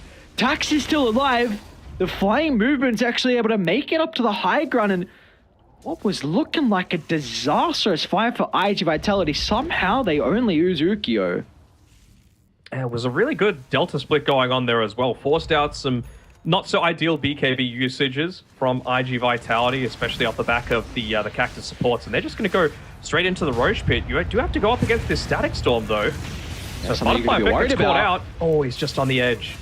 And no, Tax is so hesitant to jump in without the Black Dragon, so... I mean, how do you go in without the Drow though? Where's your damage? This one's not over just yet, it looks like. Second Roche going to be taken. Butterfly Effect already has the shard, so... Who are they going to give this one to? Is it going to be Summer? Doom's got his own as well. Clock's got one. So Kira's isn't bad. A little bit more push. Looks like it'll be the curse of the old growth though. the max health damage could have been nice with that Liquid Frost. Yeah, especially against DK. Yeah. Very interesting game we've got. Dire's top tower is under attack. They haven't lost any tier 2s, but mid is actually going to be about to go down just off the back of the siege creep. DQQ trying to do his best with the Thunderstrike to be able to take it out, and well, he actually enables the siege creep to get the last hit on the tower, and they lose top at the exact same time. So that glyph refresh is going to be able to do anything to protect it. So now they've finally been able to open this map up. I mean, I really don't think they needed to all-in commit to try and like win that fight without the Drow. I think that fight is completely different if Drow's just there. Yeah, she was dead for another 35 seconds, but you can scout out if they're doing Roche. You could scare them off with like a kinetic field. Probably even drop the Static Storm, considering you know that TA, for example, didn't have the BKB available. So this is still a big timing for Tax. Manta and the 20 talent now for him. Can they find the initiation onto Totoro? Well, they will be able to. A great reaction out of the BKB. They try and hold him down with the Doom as well. A lot of hate just for Totoro, but it's going to enable the rest of the IG Vitality Recalls now. Glimpse back and Tax They should used go all their down. BKBs They already. want more. Can they get it though on IG Vitality? Drop the ward, giving them the vision. Glimpse up in 5. Tax going to be able to slow them down. DQQ's going to be cautious, though. They need the disruptor for the control, clip, but look man. at Butterfly Effect. Jumps over the top towards the backline. Is going to try and get onto Ukyo. Won't be able to hold the Drow into place, but they'll turn to the Dragon Knight instead. It's Cactus, a successful team fight, and all they lose is Doom, and Jumi is on the hunt for more. They're going to be able to get the Sprout, holding Disruptor into place. They want the Undying. There's still some This would be a mobility dieback. to help him get out. Looks like they will be able to find the Undying to a dieback out of SJ. And they are getting full effectiveness out of this Aegis. So annoying. They should know that they've got the... Not sure what that is. The sprout of Fish King back inside, but they're not holding into any gem or sentry wards at the moment. So at least they know where they can look to play around. They've also got a haste rune sitting towards the top side of the map, giving it over to Jubi, and he instantly buys up the gem after that. It's going to give them a lot more value with those buybacks not being available, with BKBs starting to reduce in duration. Just, again, take away the vision. Make it so they can't play anywhere. Okay, I really like this item change for Tax. Hold that thought, because Totoro, again, is going to be in some trouble. Jimmy, a beautiful hook shot from downtown. Totoro, Dino just has not been able to come online. 6 deaths from him. Had a very difficult game. The Jakiro almost has more net worth, and Butterfly Effect is level 25. So what did you like from Tax? Just the AC against the heavy physical? They're going to jump. A little bit of Pope, but Static Storm's used as well. TZY is finding an angle to get on top of the Drow Ranger. She's going to be okay, though. Can reposition back to safety. This is not looking like a good fight for Cactus. The Tombstone Zombies are starting to ramp up, but they've been able to build a formation as well. As a result of the deep dive, they're going to be able to get multiple kills. A great high ground defense from IG Vitality. A triple kill over to Ukyo. Again, did they need to do that? I really don't feel like they did, and they've just given away the gem that they picked up a minute ago. So you get 1 D-Ward out of it, and now you enable IG Vitality to get back out onto the map. Sure, you don't die on Butterfly Effect, but still giving away 3 kills all to Ukyo? That's not what you want. You don't want this Drow scaling. It's like an ideal fight for them, right? Where you have towers to act as a... You just set up a formation around it, and you can't run. If you mess up your initiation, then you're going to get slowed down from frost arrows and the DK, and you will not be able to escape. Once you are in, there is no getting out. So taking a fight on a higher ground like that, a choke point where they can set up easily, is probably something they cannot continue to do. And Drow's even got the Skadi now as well, right? So if you look to commit too deep, even with that BKB, they're going to start to kite you around. I think they need to put a lot more emphasis onto this Disruptor. We saw there the kinetic field, once those low duration BKBs run out, just holds you into place, and then Drow's just allowed to go ham, especially now with all the kills that you're feeding through to her. Ukyo is 16, 4, and 2. Oh, wow. Oh, they're going to try and smoke aggressively, though. Both sides are lacking a lot of vision on the map. I guess you do have traps. The scan is just off the mark, and they know that the Aegis just expired as well. So ideal situation would have been catching Butterfly Effect. Fresh wards placed up, though. Going to be able to catch out the smoke on the front lines. Other lanes are kind of pushing out, though, and it becomes a little bit suspicious if no one's farming this wave right in front of the tier 2 tower. So they will get that vision. Good positioning once again by TZY. He's actually going to aggressively jump. They found the Drow Ranger, and without the bodyguards playing around her, the other supports are going to crumble as well. That's a fight where the formation was not set up from IG Vitality. It's going to spell disaster for them. You might... I was going to say, might need to micro the Dragons mid maybe to cut the wave. Could be a bit difficult, though. Don't have long left on it, so there's even a DD top. I guess a catapult wave. I mean, you don't have a Drow for a minute. That's the bigger deal. 290 seconds left on this buyback timer. 35-minute creep wave. So the stun, the slow coming through from the Jakiro is going to lessen the effectiveness of this the multi-shot from the Glyph. And well, you probably just lost 2 lanes of racks off the back of a single fight like that. And I mean, to me, that's Nullifier coming into effect from Summer. Like, he was able to pick that one up against the 4-Staffs, the Hurricane Pikes, and the Ghost Scepters that they've gone on IG Vitality to be able to avoid Butterfly Effect just tearing them a new one. This is a big window. They're not going to have the Black Dragon for this defense. TZY, he's going to be able to bring down the support. Now they've caught out Tax as well. He's okay for the moment. Butterfly Effect's going to put all his attention to address the Tombstone. BKB. Gotta be cautious though. TZY glimpse back. BKB is going to be up in a couple of seconds. Can they kill him before he gets it off? They're not going to be able to. TZY stands strong. Everyone is buying back on IG Vitality, but the throne's exposed. They should be able to protect it for the moment. Turns towards Totoro. Ukyo is really the main person they want to bring down. He's stuck inside the Sprout. He should be able to get the kill onto Summer, but it's Butterfly Effect against the world. Looking for the Rampage for the Cogs. It's going to enable the TA. Glimpse back. He can't get the right clicks out just yet. But now he finds the angle, and the side blades can go to work. Double Rampage for Butterfly Effect. And that was a hell of a way to come back after a... not the best second game. No, certainly not. I was expecting to see a little bit more emotion out of him on the player cam, to be honest. If that was me in that situation, I'd be like, that's how it's fucking done, boys. That's how you close out a series. That's how you show that you are the star player of this team. And a very, very needed win for Cactus as well. This basically confirms that they're not going to be in that relegation zone. Still keeps them... the fingertips are right on the edge of the cliff to be able to get up into Division 1. But for IG Vitality, this makes it a lot more challenging for them. I mean, now still just on the one win. I think this might be 1-4 that they are at the moment now based off of this loss. So makes it a little bit more challenging.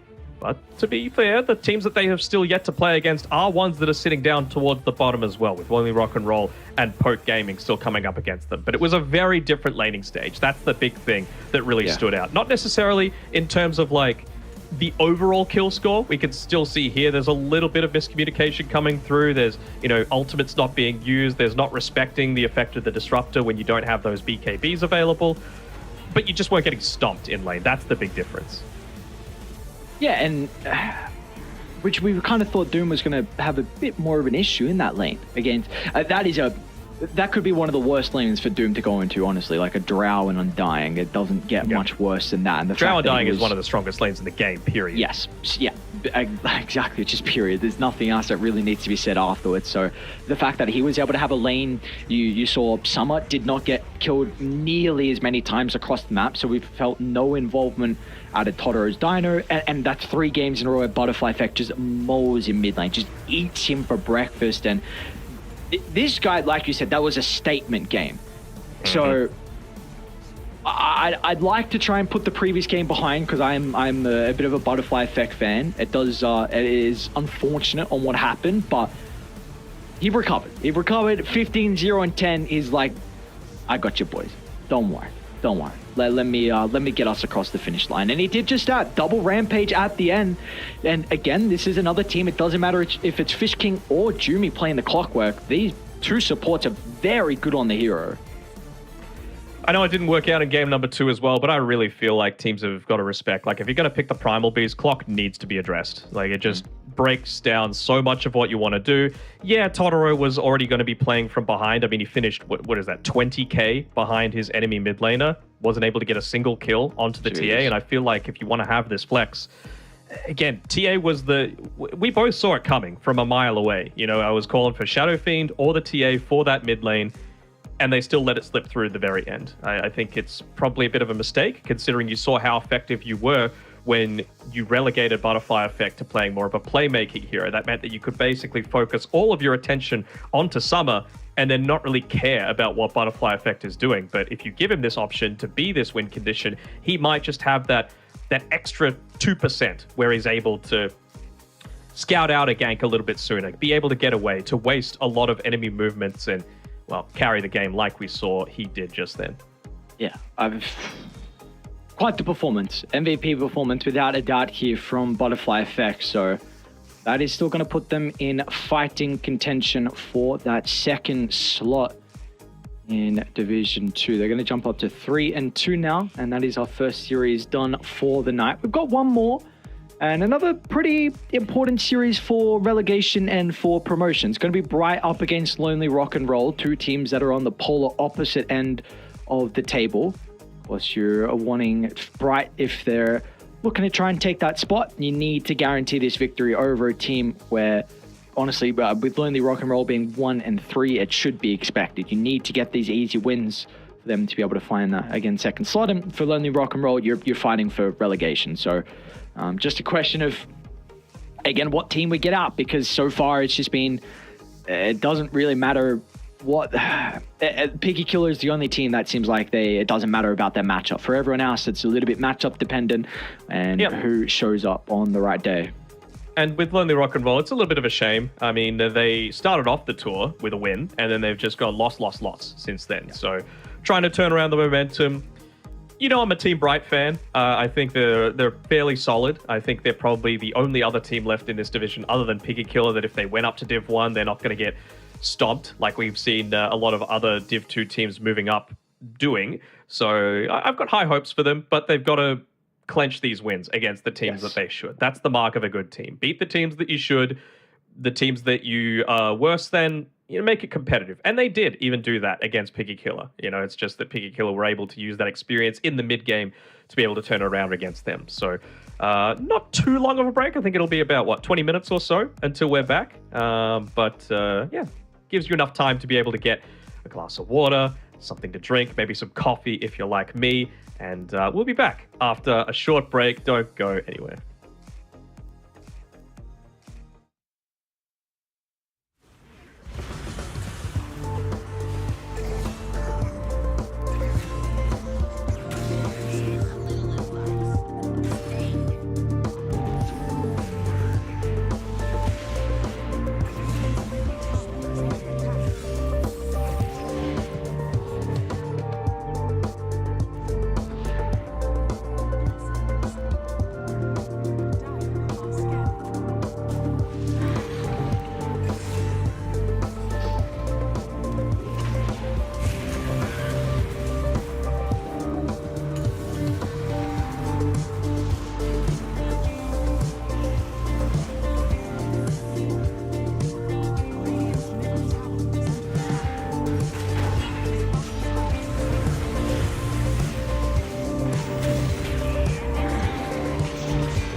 And we're back with our last series of the night. There's going to be the second place team up against the 7th place team. So a big difference. Oh no. Lonely Rock what? You cut out for a second again. You just cut out for a second. You're still here. It's all right. It's all right. Okay, but you worried me. You worried me for a second. I thought I did something wrong. No. Second v 7th though. Very important for Lonely Rock and Roll, isn't it? Yes, definitely, without a doubt, for them for relegation, and of course for Bright for trying to get themselves in a better position to be promoted as well. Our first series was a bit crazy. We had a lot of emotions, a lot of back and forth, but hopefully we get another crazy second series as well, as we get to go through, of course, the boys here with Lonely Rock and Roll. They got the power of anime on their side, but just shows how crap anime power is in particular, because their standings aren't looking too good. So, just flamed them entirely. You can say whatever you want about anime, but these are people. These are humans. These are real humans, not 2D creations. And you know what? In the series that they won, it was the team's namesake in Bocce that carried them on the Marana. So I'm keen to see that one prioritized a little bit more, because he really did land some amazing arrows to really set them up for victory in that one against, I want to say, Meteor. Yes, that was correct. And of course, going up against a different opponent, though, in Team Bright, a completely different caliber of team as well. We've seen Bright have looked pretty exceptional so far. Their only loss being to Piggy Killer, which even then they made that series very competitive. So we'll see. We'll see what they can have in store for us. Of course, Irving, really, for me, has been the standout person. Always been impressed with him, and I don't actually want to single anyone out. I think everyone has definitely fulfilled the role that's been required for this team, and a big reason why they are 3-1. Yeah, I think they're pretty even across the board. There's no one really that you can point out as being that key difference maker or an anchor for the team either. You know, there's no one dragging them down, but it's just about having that consistency of performance, I think, across the board. That's going to be the real key difference, and I'm interested to see how some of these drafts are going to go as well, because, for example, Lonely Rock and Roll, they're one of these unique teams that actually don't really prioritize picking or banning the Broodmother. So I want to see how that plays into the draft that much. I think they've picked it once or twice. I want to say maybe once, and they won on it, and they've only banned it twice in all of their matches from open qualifiers up until now. So they've played plenty of series, and for them to let Broodmother through that many times is quite interesting. So I want to see if they're looking to play it on Team Bright, because they've only played it once and they lost with it that one time. I think that's going to be one where they might be able to get an additional ban out that might give them a very slight edge. I'm glad overall we haven't been getting a lot of Broodmothers so far in China in general, though. It's been a hero that's fallen out of popularity a little bit down here, which is always nice, especially with the patch around the corner as well. So, I mean, maybe I can get away with a couple more Brood games. We probably don't have to worry about it for too much longer. I'm hoping that every single hero that's showing at the moment is just going to be put in the bin. Name them. And then I'll list them out. Maybe. All right, hang on. Let me quickly just get these statistiks up. No cheating off the top of your head. I don't want you to parrot off anything. Rubik, Marana, Enchantress, Tiny, Ember, Storm. You think Enchantress Doom. is that strong? I don't. Are you joking? You watching Dream League? No, I need my beauty sleep. Yeah, I'm pretty sure it's one of the... I'll check now for you. I'm pretty sure it's one of the highest win rate supports. I mean, sure, but that's on like Game and Make It look amazing for starters. I think that's Enchantress has 56 picks, second highest, and it has a 62% win rate. So yeah, something's going right with that hero. Is it into a lot of Beastmaster? That might be why. Unless, I mean, Beastmaster's been picked 49 times, and I can't imagine all of those are the same as the Enchantress. I don't know. I understand what you're saying, because it's a big counter to Beastmaster, but this hero is rising popularity over there. So I do have to get back in the lobby. Oops. Don't go without me. All right, we're good. Come on. We can maybe list off more if you'd like me to. Would you like me to, Pango, Death Prophet, Batrider? I'm keen to see Tiny dealt with a little bit. I think it's just been a strong hero for how many years now? I want to say like 6 bit too long, at this stage, always in the meta in some capacity. And I think, there needs to be tiny games, but I don't want it to be first pick or first phase material for all of this time. And I feel like it has, previously you can even play it one, and get a lot of value out of it. So I think it just needs to maybe take a little bit of time on the backlines. And what do we want to see come in? Wyvern, what else? Wyvern. Warlock? Sure. Warlock. Just any hero that is pretty low on the pick percentage. I'm happy to be a little bit more viable. That's it. Just make it. Venge. Give me some Venge. Give me some Venge. Buff Mars, even though not Deuce. So Deuce is kind of boring. Yeah, no, don't buff Deuce. I don't like casting Deuce games, not watching them. But for me, and I'm sure for you as well, it's very similar. I would just like to have as many heroes viable as possible. Probably the players as well. They just want to have a diverse hero pool to be able to pick from, and for us to be able to watch and not be watching the same heroes over and over again. Regardless, though, we do have a draft underway with only Rock and Roll, of course, up against Team Bright. It's going to be Bright. Not Botch's Marana. Dire. And Botch's Marana will not be there, and the Tiny as well. So they're going to be able to pick up the Disruptor, though. So at least they do have a nice, strong opener. I mean, this is exactly what I would do. These are their 2 most picked, so just take away their comfort. It's what they tried to do in that last series up against Butterfly Effect. I think, was it 6 out of the... How many bands are there? Are there 7 or 8 bands? 7, right? Yeah, there's 7 bands. 6 out of the 7 bands were focused towards him. And I feel like, maybe that was a little bit overkill, especially considering he got one of the 2 heroes that I thought you needed to prioritize. But I think first phase bans, take away the 2 comforts, totally fine, right? You're even going to be able to counter out this Disruptor with a Rubik.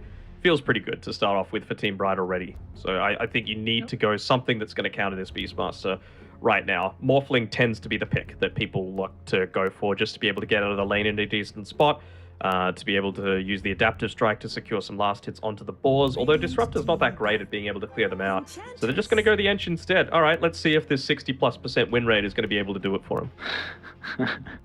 You never feel great about picking 2 supports to start off, though, do you? No, you really do not. So one thing that does have to be mentioned is the fact that Lonely are playing with a stand-in for another series. It's going to be D-Stones that is joining them. So... Do you like some D-Stones, Dota? Yes, we do indeed. Wasn't he on the Burning team in the Open qualifiers that didn't make it through? Yes, he was. Where's my Burning stand-in? That's what I want. I don't know. It's like they heard me. They just banned the anti-mage. It's like, Burning. Get rid of it. Surely you know that level of China lore. No, yes, I do. Sorry. Okay. I was looking at Back in Dota 1, they actually named the heroes occasionally after the player. Like sometimes you just load into the game and it would have the name. Really? Yep. Burning Anti-Mage was one of them. Ooh. Oh, okay. Was there any others? I'm not sure if Yafet's on the Shadow Fiend was actually in-game, but he was very synonymous with the hero. Who's Yafet? Right, here we go. China? I don't want to even start with you. Learn your history. Freaking Zoomers. Teach me the history. Well, Ursa occasionally spawned into the game as Fuzzy Wuzzy. That was kind of cool. When would they spawn in? Speaking of the Ursa. I'm telling you, they can hear me. We got a direct line to these guys. So I'm a little surprised, to be honest, that Lonely Rock and Roll haven't gotten rid of some of these illusion heroes, because I feel like Ench and Disruptor don't deal with them at all. And especially considering Team Bright are going to have second pick. They're going to have the last pick of this and the next phase. If they don't pick things that can deal with a Naga Siren, this already feels like a game Naga could completely take over. Do you agree?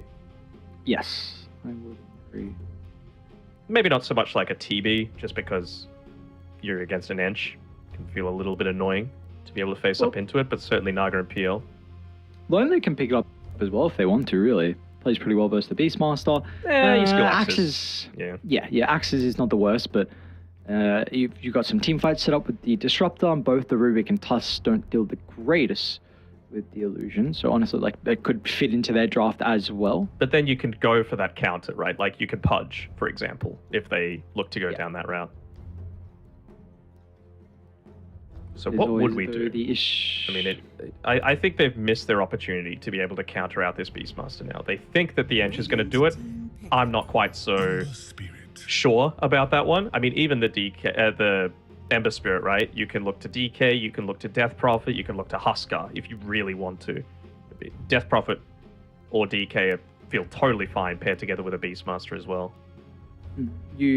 I think it's even... You got to be cautious about what hero you pick here now, because we've seen Phoenix Prior run the Necro, and that body's Ember. And I don't think the supports are able to deal too much with it. So there could be some value for it, but... Instant Necro. And it's pretty decent against Nagasaran as well. Yep. We saw... Deeson's even actually played it in the last game versus Piggy Killer. So he didn't get a win off it, but he has played it, so he's a little bit more comfortable with the hero. I will say Deeson's one of his best is the Ember, but it is not a good matchup versus the Necro. It's a heavily Necro favored, and with him having a good start, he could be freed up to go like a Radiance build if he wants to address the Naga. You don't even have to though, like your Shard and potential early Shivas could be enough to deal with the Naga illusions, but yeah, this is it's a great Necro game already, and they're going to be able to protect it as well.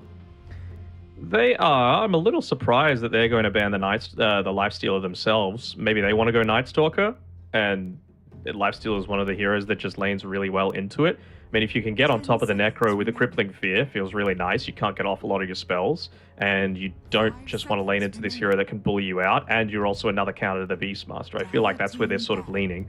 Like if it's even a Drow band kind of feels a similar sort of way, right? So Monkey King is probably the last one that you're really that worried about. I'm also considering like what is going to buy Nullifier this game against the Necro if you're not going to go into like the permanent silence. I guess you've got Disruptor for that. Does. Yeah. He does He both. is a Nullified builder, like, yep. So 10 seconds. there are still some lane matchups that could prove to be a bit annoying for him, like you mentioned. So see if they're going to feel comfortable with it. It might be they could lack a lot of damage for the early game though.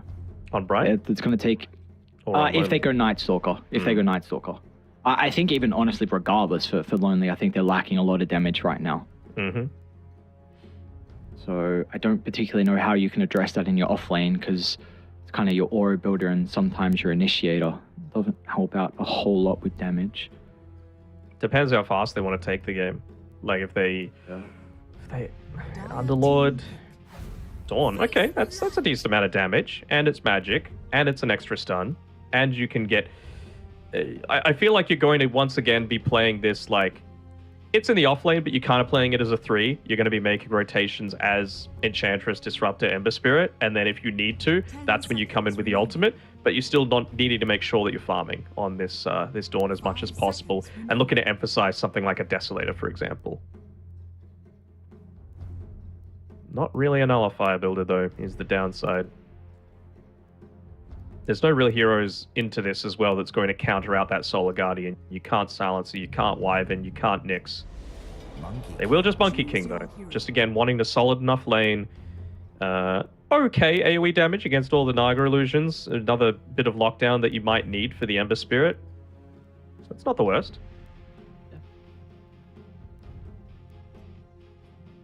Also a bit of a heart specialty that we're getting with the Monkey King. He always seems to be playing fairly solid with it.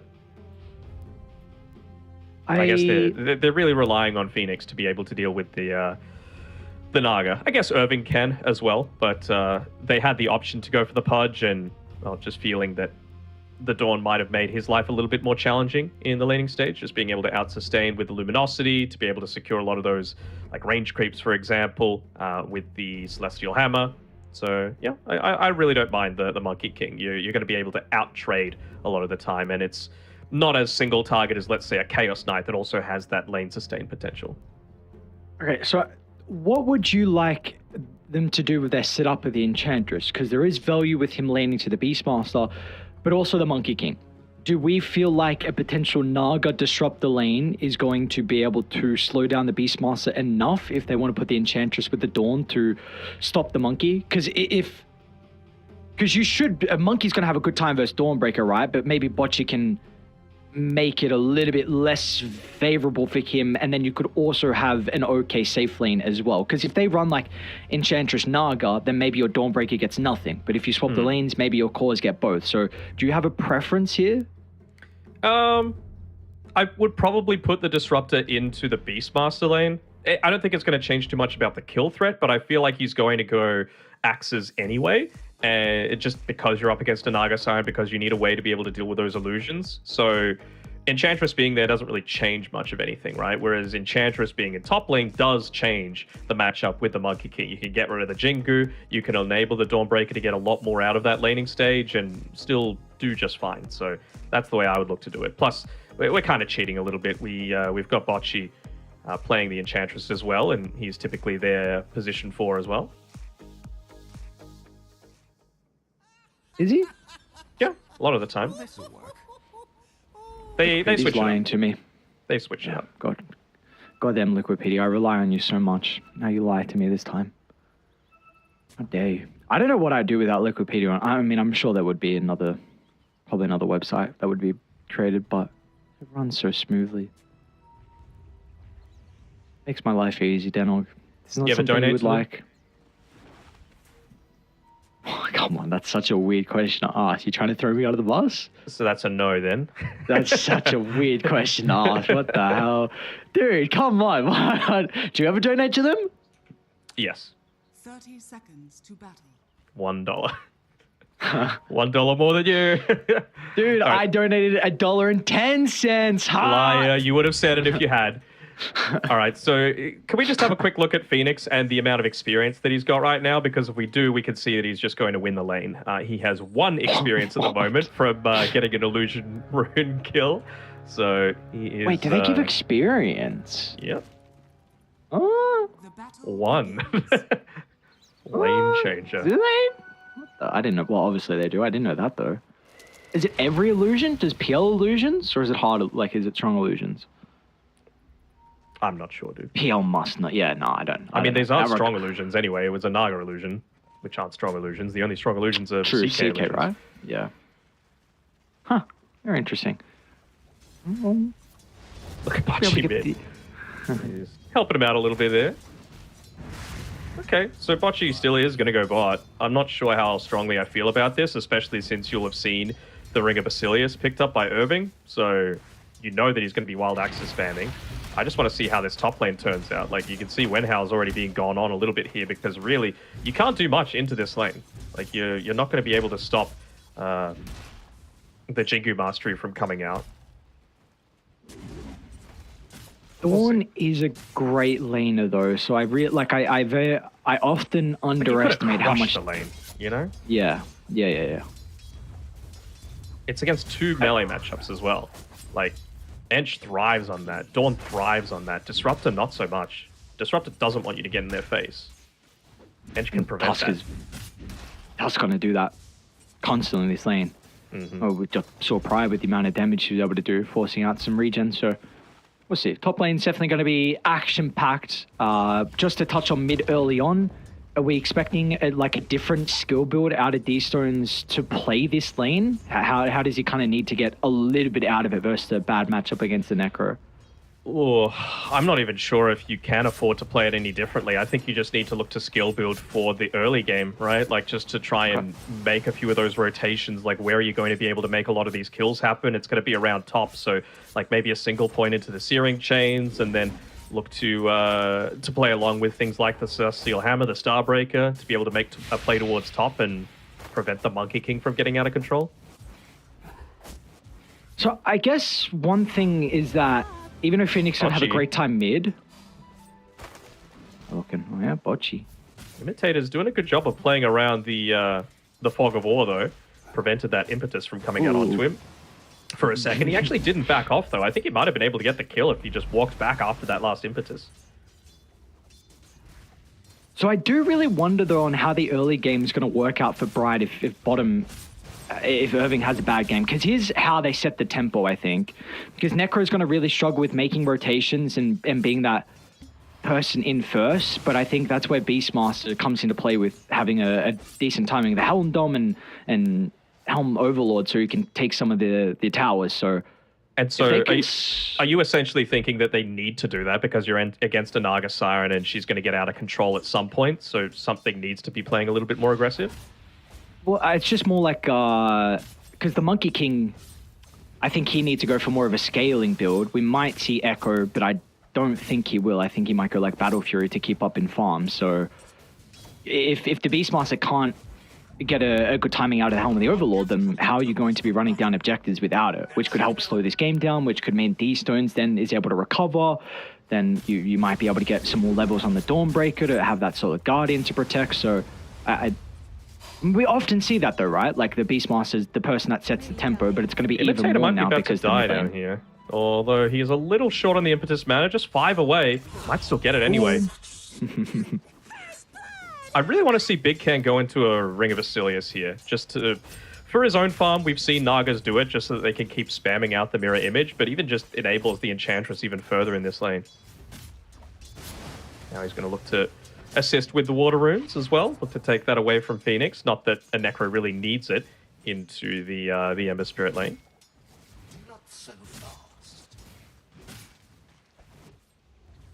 You see, I think this is the exact same build we got out of Phoenix last time. The 1-0 Bracer into the Boot to Travel. Of course, if you're able to get away with the little bit of a greediness, then it's very nice for this hero that's super slow across the map. So having that extra TP and extra movement speed is always nice for him. And Bocchi's just going to come straight back bot, continue the harass onto Irving. At least Irving now has that Helm of Iron Will available. Very nicely done for the Dawnbreaker. Looks to play aggressive up in the face. Got to be cautious over the Jengu stacks, but doesn't find the last one to find that lifesteal. So Dai tried to make the attempt. They saw Wenhao out of position, but Dawnbreaker instantly turned around and tried to protect his support. Making a bit of a play onto Irving, yeah. Yeah, the danger. Watch, only level 2, so the impetus is still on cooldown after the first use. He just needs to keep running forward. They're going to have a net in 1 second. Poor Irving just can't get to the lane. Look at that Observer Ward as well. Just going to enable him to find those big right clicks even during the night time. Irving. Ooh. I mean, Bocchi's doing all he needs to be doing on this bottom side of the map as another pause coming through as we get a bit of Carlay coming through. Are you a fan of kale, I gotta say? No. It is shit's ass. Full of nutrients, but absolutely horrendous. Like I was asking someone, they said, "Oh yeah, I make like a green smoothie with, you know, carrots and celery and all the nasties." No, not celery. Like it actually had some nice sounding things like carrots and apples and pineapple and mango. And I was like, "Ooh, sounds nice." And kale, and I'm like, "Oh, that just completely ruins it." Just one ingredient just puts it in the absolute dumpster. Maybe put some peanut butter in there and it might be downable. Right. Like you. I guess is peanut butter green? What color would you say it is? Brown? A mango's green? Dude, don't ask me, all right? I'm the red ring colorblind one. Wait. You surely know what color peanut butter is? I'm literally asking you because I want to know. It's either green or brown, one of the two.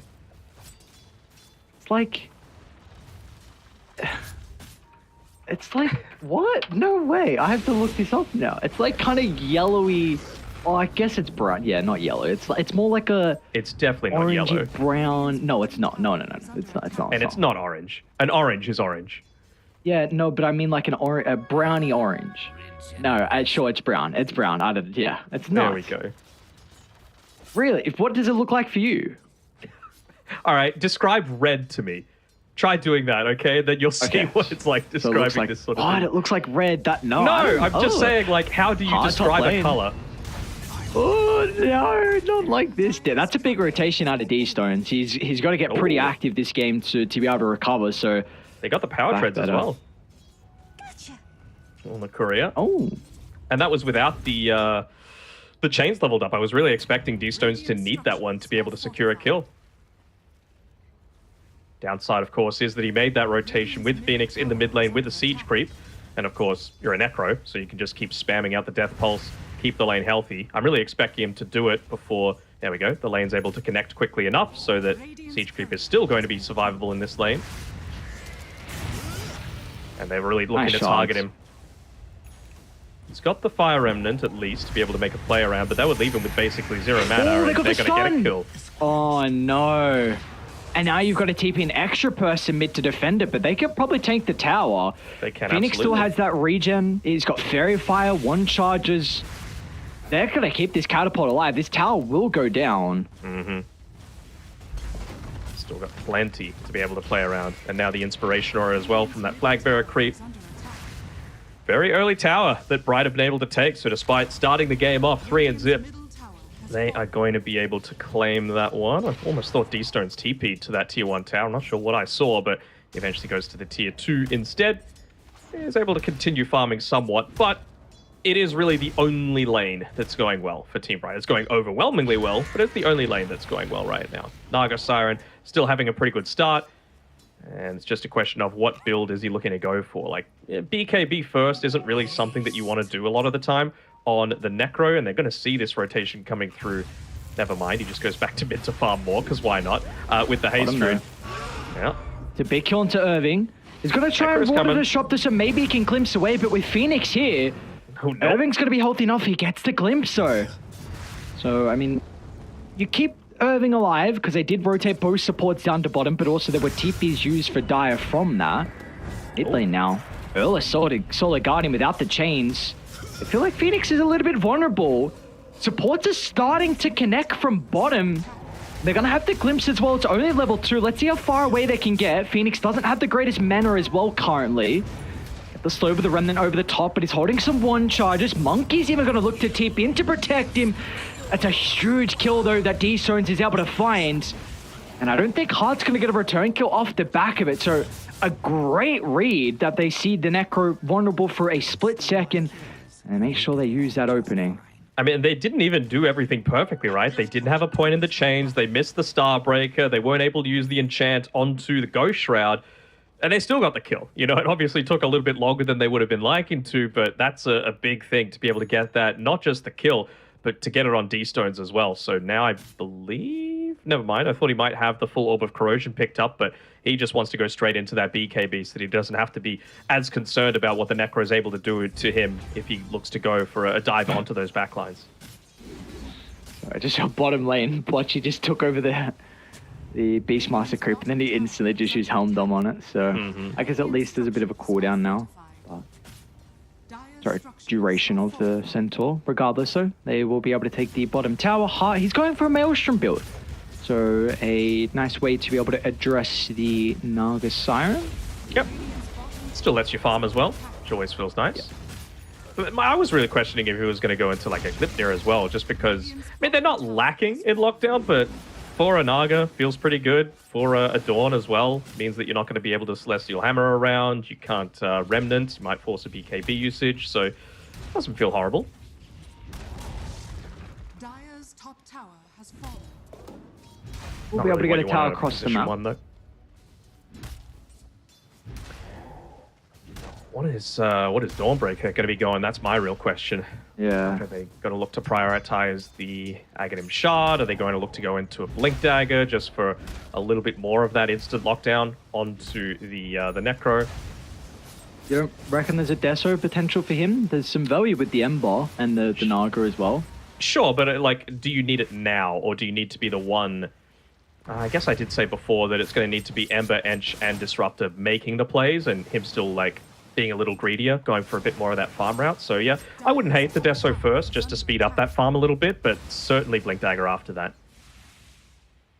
Well, at least has time to be able to make his mind, though, when for the Mithril Hammer to start, so it can Dire's top always tower turn that is under into a BKB if he feels required, but both sides going to be able to find a tier 1 in their safe lane. Meanwhile, though, importantly, Irving, he's been able to take a couple of stacks at the hard camp and the ancient, so he's going to find a pretty decent timing here out of the Helm of the Overlord. Hopefully it doesn't run into this combo. They're pinging that Disruptor's missing.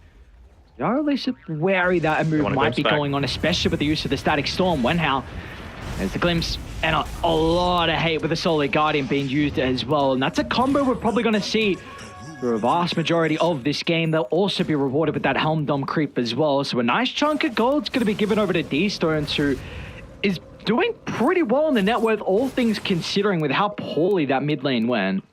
Yeah, absolutely. I'm going to be able to... Can they kill him? Nope. He got the Rem then? You don't know, he's still going to be able to get it off regardless. A bit of a cheeky play with a Helm Dome creep. Yeah, they killed him, but he made sure to turn around and right-click the Ember Spirit once just to cancel the regen on him. So they've cancelled the regen, they've cancelled the Clarity now onto the Ember. He's still been able to have this this bounty rune to be close-ish to full, but certainly would love to be a little bit more efficient with your gold. Then another kill looks like. Imitator. Hard? Where are we looking? Oh, he made a bit of a dive in onto the Ember Spirit, who just jumps away. One hit before the Jingu was going to be procced. Went for the jump before the Maelstrom actually came out to him, and now he's at least got that one picked up. I really don't hate a good tier build for this Monkey King. I know it's not conventional by any means, but it still feels incredibly solid against what you're laning up against, and just those stats feel incredibly valued too.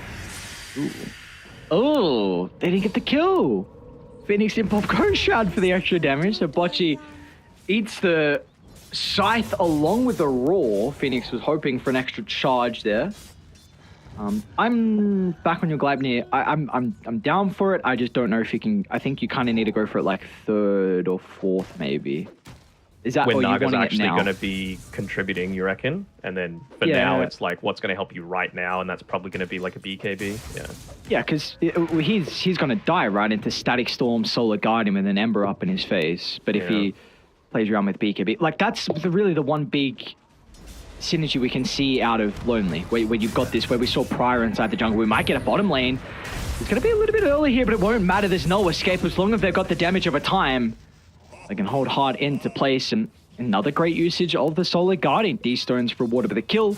He's almost got a BKB. There's almost a Deso out in the Dawnbreaker. So, yeah, the mid lane didn't go that great, but Ember has recovered, and well, the side lanes for Lonely went incredibly well. Don't you kind of feel like that was Monkey just putting himself in that position, though? You know, he's diving onto an Ember Spirit that he knows at this stage has at least 1 point in the chains. They knew that they had the potential to go for that Dawnbreaker kill, and without the BKB, you can't really live. Has to be careful where he shows up after this TP in as well. He shows he might just get glimpsed back to base. They feel strong to fight, though, knowing with the Solar Guardian on cooldown. A good Hawk as well that's scouting out some of the members on Lonely, but be able to get any value out of it. And meanwhile, Big Ken, he's finding farm. Top of the net worth here for the Naga. Manta completed. They're actually going to look to try and play aggressive off the back of the smoke. Phoenix is so close to the BKB, but he's not going to have it for this attempt. He needs the boys. Where are the TPs? There's one, but the damage has been dealt. They're doing a great job to rent the heal, but now that the silence expires, Phoenix will just survive. Very close, though. I think the enchant was still on cooldown for a little bit. He'd used it on the Alpha Wolf previously to try and get a little bit of that additional damage through the aura, but yeah, not able to secure the kill. He gets the Ghost Shroud off and he's able to retreat. Can they still play around this mid siege creep though? Seems like they're going to back off entirely. I mean, you have to be very careful about these sorts of moves, because all the while you're going for this, you know, Phoenix is now just about to hit onto that BKB timing. You're about to have Helm of the Overlord as well for Irving. Enchantress is a counter, but only at level 20, and it's still a mile away for Bocce to be able to get into that. Yeah, I mean, he's level 6 right now. I guess Undying's a pretty low level as well here for the toss, so both fives are struggling to be able to find their experience. I haven't seen too many kills across the map, so hasn't been able to help out a whole lot, but it feels like we're just waiting for a big fight to break out now with these kind of early items now being accumulated. They got to get rid of this this Sentry Ward inside of the Ancient Camp. It's still there on 10 HP that Bocce placed up previously. They've got Helm of the Overlord coming out, but I'm sure he's going to ping that, hey, I don't have any creeps to be able to take. Dire's middle tower is under attack. Yep, there it is. Gotta be careful down bottom on Heart. They're ready with the Solar Gun, and this time with Deso as well, it's gonna be a lot of damage. The thing is, you're really lacking mana on Ember Spirit, so I'm not sure if you can look to go for it. He might just look to try and get that BKB and not die himself, so that you're able to respond to these big timings, but... Mid lane. Yeah, Dawnbreaker's gonna run into Undyne. Big can't see by to disrupt this. He wants to consider about the song, but the Static Storm used first. Gonna have to hold that for the moment to help the retreat. It comes out too late though, Phoenix. Still is protected with the BKB regardless, so that's a big kill. The Dawnbreaker was starting to get a little bit out of control here with his early game, but Phoenix finally is able to find that second charge with the Scythe. They've gone like 2 minutes now without actually having to use that Helm of the Overlord onto an Ancient creep, and I really feel like this is the time that Bright were wanting to use that kill to be able to move into something else, whether it be taking over the jungle, setting up to push the bottom tower, maybe take top and set up for Roshan, because you can go for pickoffs now. You've got the Roar, you've got the Call the Wildhawk to be able to play with. Seems like they will eventually make that move down bottom with a huge Centaur to be able to play with, but the thing is, Bocce can take that. So it might just stall them for a next little bit. Maybe they'll be saying, hey, Top lane. 1100 gold until BKB on Monkey. You're gonna be cautious how long they want to poke for though. Dyer's starting to TP in. Radiant also has some members bringing their attention over to the top. What's the call going to be? Do they dive deep under the tier 2 tower? They'll be able to get the glimpse back. Snowball protects him, but he's still going to be dragged further into the lion's den. So nonetheless, you will lose Undyne. You would have loved that kill onto the Necro. They're picking hard as well. So they're looking to try and get some sort of Static Storm play. Wenhao, I wonder if he uses the smoke just to try and close the gap in onto him, but he's going to back off in time. Who do you feel like is happy with the status quo of this game currently? Because it's very, very even between the two. It feels like nobody's happy, but nobody's unhappy at the same time. You know, like Naga is farming, but you're dying and giving Necro over some stacks. Very early BKB usage. Nonetheless, though, they'll still get the kill onto Irving. Be a misclick, regardless. Kind of surprised that Irving's really struggling in the net worth. He has not been contested for quite some time. He didn't have a poor lane. They've had that Ancients blocked up for the longest time, though, right? So he can't farm off of that. And that's the thing I was talking about. Like, even that fight, I would say both teams are happy but unhappy. You burn a BKB charge on the Ember Spirit, but you lose the Beastmaster and you lose the Helm of the Overlord creep.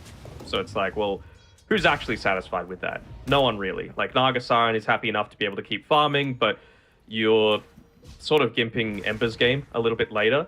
I guess the plus side is that you're still going to be able to make aggressive plays with the Dawn, and she's working towards the BKB herself. So it's really just about trying to stall the game out, not lose any tier 2 towers, not lose too much map control so that you can get into this BKB timing on the Dawn around the same sort of time that even Naga, if she just has the Reaver, for example, I think she's going to be very happy with that, to be able to go for some plays with the rest of the team. The big item we got to look at though is this Orchid though for the Naga. If this they can definitely blow Phoenix up throughout this. So I think a lot of it's going to come down to Irving and his, Undyne with this snowball save. And without a blink, it's not going to be easy. He's got going to make the attempt on Big Can. remember? Oh, they get the telekinesis on the illusion. Very unfortunate. And they're all grouped up and Radiant are actually pretty close to be able to utilize the song. Eastern's going to go into the middle. Activates the BKB, looks to turn. Still the Naga's going to go down to start the fight in a heart as well. He'll be able to activate the Wukong command. He needs the Jingo and he won't be able to find the last right click. Bright, an all-out retreat from them, but Glimpse back on the high ground. Down goes Phoenix. A great fight nonetheless for Lonely as they'll get Undyne as well.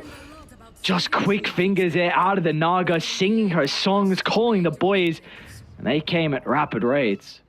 Yeah, Dawnbreaker, the one dealing the most damage in that fight. That Desolator really starting to go to work, and those are the sorts of things you want, right? 4 heroes going down means that you get that additional damage as well, coming through from the Deso stacks up to 8 now, and just bringing you so much closer to that level 15, and of course your own BKB timing. So again, not the greatest that the Naga dies, but again, you have to realize that you've got multiple heroes that are going to be able to deal with this Necro. Honestly, after the BKB on the Dawn, I want to see like can you even go Nullifier first? I almost feel like you can. Like, maybe they're going to rely on the Enchantress to do that job against the Ghost Shroud and the Jingu, but I don't know if you need it or if you would rely on a BKB instead. Sorry, a Blink Dagger instead. I kind of feel like he's going to emphasize the Blink on Dawn. Kind of the BKB Blink Shard, yeah? And then it was like, maybe you can go something else. I don't know how I don't much know you if can... you need the Shard. Well, obviously it's great, right? But is Nullifier more value, is basically what I'm saying. Feels like it's pretty good this game. Arcane's gonna get denied. Phoenix dies if out of his BKB duration, I believe. With Static Storm and Orchid. Yeah. So I think a lot of it's just going to come down to, can they win the fight? Can they get a couple kills off the back of Phoenix's BKB? If they can't, then should be chilling. So I don't... And they've got heroes to be able to kite it out, right? Like, Ench has Glimmercape. Ench is naturally fairly beefy. You've got a Naga Siren with Song who's going into the Reaver and then the Heart. You've got a Dawnbreaker, naturally survivable as well. So I think that's just basically going to be it. Can you force the usage out of this BKB on Phoenix? And if you can, then you're in a really good spot, because then you can just chase him down, glimpse him back, and he's dead. I'm actually going to go straight into Roshan with this. The Hawk will scout it out. I think. Yeah, Well, Solar get a Guardian brief glimpse. was used for that kill on the Tusk. It was about to respawn. They'll see that Ember doesn't have any mana. Like, he just pushed in that bottom side of the map, and well, they're going to be forced outside of the Roche Pit, but can you even get an Enchantress? Wow. Yeah, great positioning. Even with the 2 points in the Nature's Attendance, but she is tanky enough, able to break the smoke, and then also give time for the rest of the heroes to get out of the potential danger. So he's almost it's got going drums to shove. as well. Really going to buff up the Naga Siren as well. Dire's top tower is under attack. Man, who's continuing to grow in power. Top of the net worth here is Big Ken.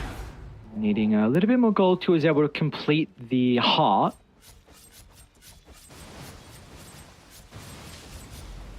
But now again, level 15 on Dawn. BKB completed. Man, wait. These turns is higher net worth than the Necro. Oh my. He's got He's not had a lot of very- kills. 714. Exceptional game from him. The rough lane, of course, it's a really bad matchup, but just the experience from him and knowing what he needs to do against it. Quite impressed with his performance so far here for D-Stones, the stand-in on Lonely Rock and Roll. I mean, it'd be a shame to not see him play in the DPC. He's easily skilled enough to be able to do it. Heart might be in a little deep here. You don't want to force another BKB usage out, especially with that Roshan available. He's going to instead join with the rest of the team to maybe use it aggressively. I just look to push out that mid lane first. That's one of the advantages of the Enchantress, that you've got that capability. You'll be able to kill him, you would hope. There we go. They could... Maybe they can't force Roche, actually. Dire's top tower is under I attack. I don't think know. Irving in particular is pretty strong in fights now with BKB. I mean, you've got 3 points in a Beast. You've got the Elder Black Dragon. You've still got Wukongs available. No BKBs used. I think you can Roche. It's scary, don't get me wrong, but... So how they're going to be able to take the fight? Someone needs to go in first. Probably the Ember off the back of the BKB to get that Solar Guardian. Gonna try and scout out. There is a jump onto D-Stones. Now with the chain control, but a great silence. It's not going to matter. It actually gives time for D-Stone to activate the BKB. But you force the Roche is BKB out of falling pretty Necro. low. And with the Wukongs, they might have enough time to be able to get that second life. Heart picks up the Aegis, but can they take the team fight with all the ultimates on cooldown? They're just going to get melted apart. There was no opportunity for the Necro to play around with her on ultimate, and one by one, they're going to end up going down. D-Stones finds the triple. Man, what a fight overall for Lonely Rock and Roll. Now Imitator's going to be caught out as well. 0 casualties for the boys on Raiden. Ultra kill for the stand-in. And you even get a buyback out of the Necro as well. So, I mean, he's kind of ruined his own net worth as well. He was looking to get into that Radiance to maybe be able to provide a little bit of that protection to the rest of his team from the Radiance burn against the Naga illusions. But to me, it really feels like this Dawnbreaker and the Ember Spirit, they're the heroes that are giving them the biggest issues right now. We might not have an opportunity to watch that replay back as they're going high ground, but the Static Storm, just as Necro was trying to use the Scythe, and then we got the Song out as well, so he had to BKB, but it gave time for D-Stones then to activate BKB in return. Top lane, speaking of D-Stones, might actually go down to the tag team. All right. That's going to be the case now. When House here, but the backup has arrived. He's going to buy back on D-Stones because he sees that some other members in nearby, but the killer's going to get another Remnant charge. I know that Phoenix TP'd in. He's got a BKB sword to work with as well. They close the distance. Oh, Phoenix. Did he just get that Blink Dagger delivered? Yeah, he did. Oh. Big streak, godlike streak given over to Heart, much needed. Let's take a look at that replay back. So you see the silence. It prevented Phoenix from getting the side. Then they trade BKBs and D-Stones lives, and as a result, I mean, the man got an ultra kill in that fight. So that little thing from Wenhao was huge. Yeah. And even just here, like, Irving hasn't used the Roar just yet. They're trying to find a way to lock in onto that Ember Spirit, but he's just too mobile. He's moving around. I think he's got a haste rune popped at this time. You can see Irving tried to make the big jump in at the end, but doesn't get it. No Scythe coming through either. So despite the fact that you've got these abilities that really do thrive around the Roche Pit, they weren't able to claim anything, really. The ultimates that not able to use to potentially take that Roche fight, and as a result, net worth lead's grown, and Irving now has to use a BKB to... Let's go on the Slom. Let's go, Irving. I want to see him get into it. Doesn't feel that bad, honestly. Like, if you pop the BKB, there's nothing that's going to be able to stop the drums. Or Big Ken can go Scepter if he wants to, so you could just trade Scepter for Scepter and Big Ken would completely nullify the Beastmasters. What if... It only stops if you're stunned and silenced, not rooted. So I think it would still work. Okay. I guess he still wouldn't be staying on top of people, so he'd be able to disengage. But yeah, okay. I was thinking of it potentially stopping, but it probably still does a very similar thing. Mm-hmm. They're trying to shove waves as much as possible. Bottom lane being shoved in, but you've got Naga illusions, of course, to be able to deal with it. Can I get the jump away? No. Wasn't able to time it, so Imitator's going to go down. Using the Hellbear Smasher for vision for the glimpse as well, so even with this push at the nighttime, it really doesn't stop much of anything. And I mean, of course, Desolator just allows you to rip through things. Mage Slayer plus Bloodthorn completed now for the Naga as well, so you can just afford to play even further on the front lines. And without that Radiance, how do you... Oh, no. He's going to have to activate a BKB defensive. It's a pretty decent Wukong's command, but the Dawnbreaker tries to stand strong. He's got the Solar Guardian as well. They're all slept. They're not going to get the stun damage fall afterwards, and still they're fighting inside the Wukongs, which seems to be working out for Dire, but the damage, they're just too far behind. Lonely somehow are able to sustain through it all, and in the end, you force out a couple of buybacks. The Tusk has to use his, Enchantress does as well. So a messy sequence of events from both teams there.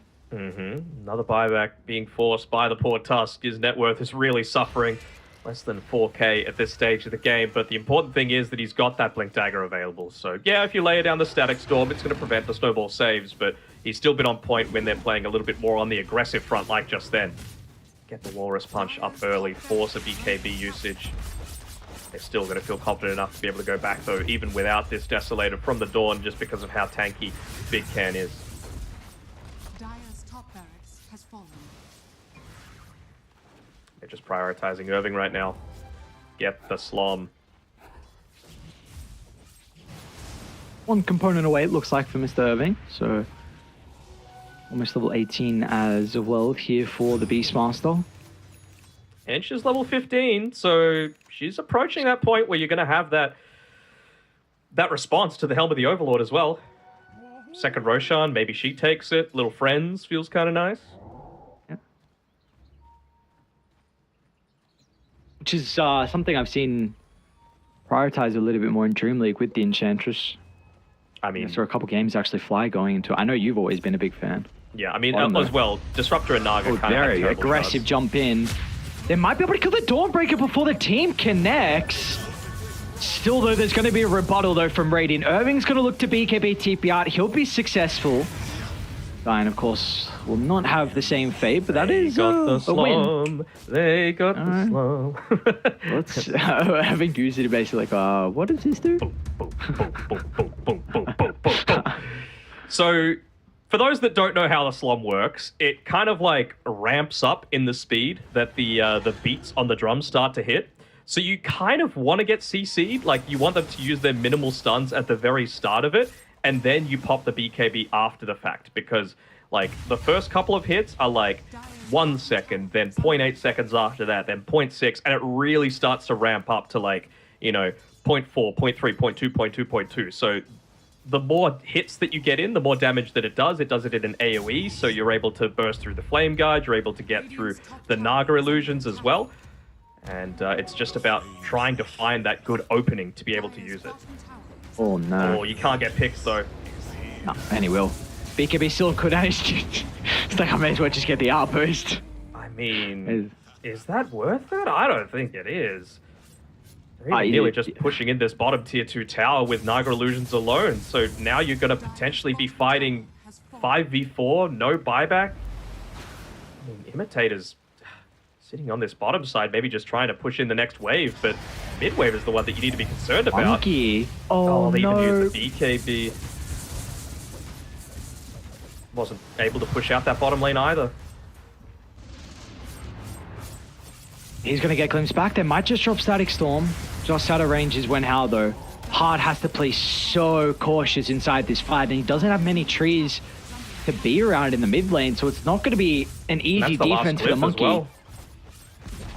That was kind of crazy for him to go for that outpost take, I gotta say. Like, Yeah. you've completely given up a full lane off the back of that. You don't want to drop your Wukongs. You need that for the eventual fight. At least they pick up Radiance, but just give yourself a little bit here.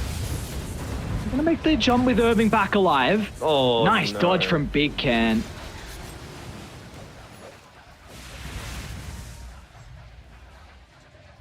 Reset. Now Roche is going to be potentially up.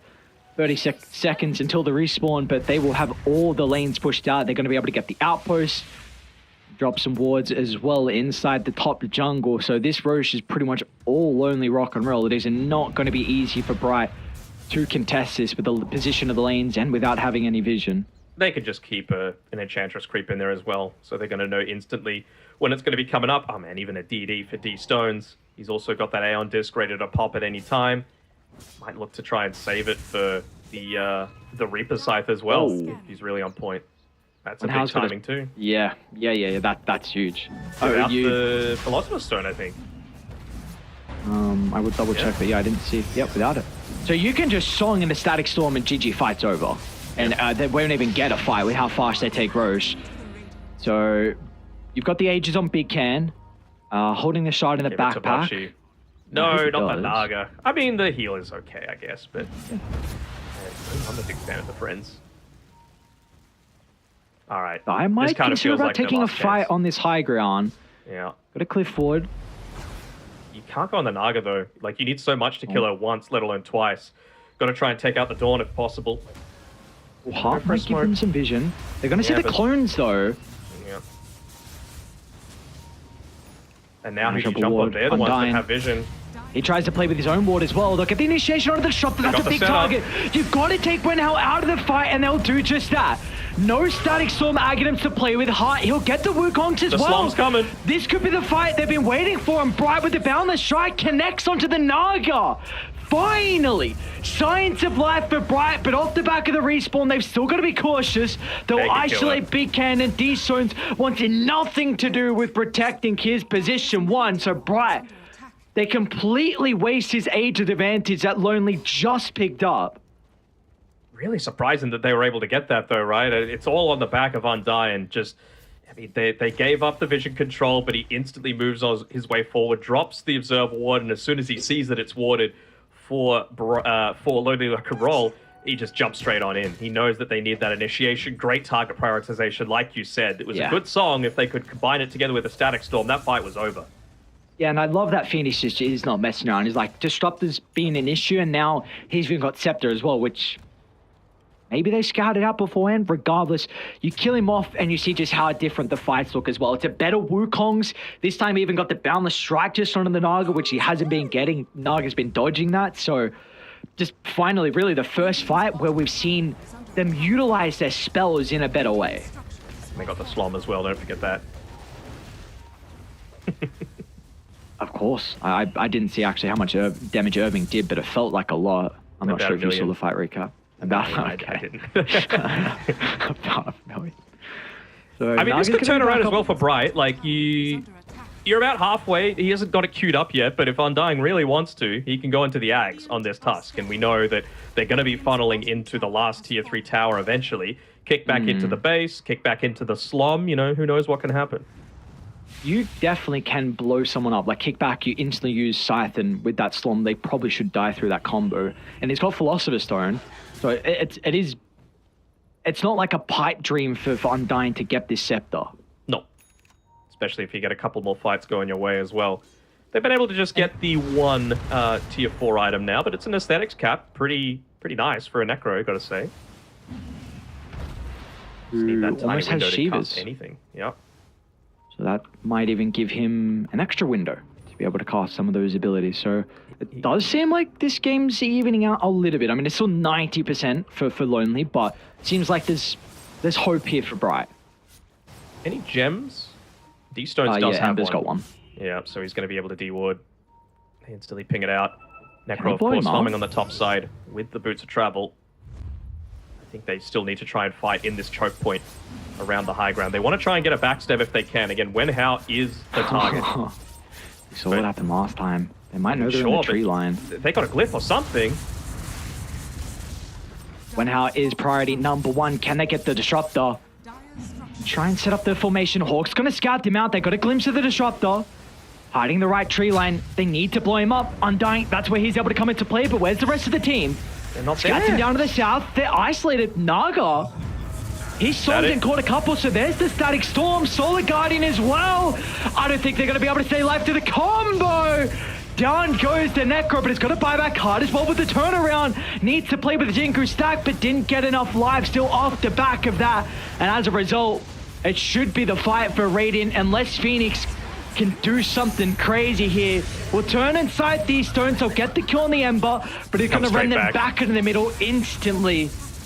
That's Megax, and I don't know if they can address it. They can't indeed. I mean, they're just manning up onto the Necro as well with all the stun. They've got the enchant available as well. They're just continuing to go in onto him. At least he's got the BKB, but once again, it's a snowball save. Save your mate syndrome is going to be Undying's undoing. He used the buyback previously, and it's going to be a 1v5, and yeah, they just call it. Really felt like they had the angle to be able to make that initiation into the team fight. They had the Tinker Ward up, they had the backline backstab, but they didn't pop the glyph. They just let them take a tier 3 for free, and then you weren't really pinch it in, you know? Only Rock and Roll were just able to finish it up pretty calmly. Yeah, it seemed like, because like you said, with them not popping glyph, maybe the communication was a little bit messy where someone had to TP back, which looked like a lot of people did to try and defend the tower, and then you weren't following up with Undying. So not getting rid of the Disruptor, was able to follow up with that Static Storm. All you needed was one fight where all the ultimates were used together, and that was enough to close out the game. Not really the result that a lot of people were expecting, though, was it? You know, being able to take a game 1 off of the second best team essentially in this tour so far.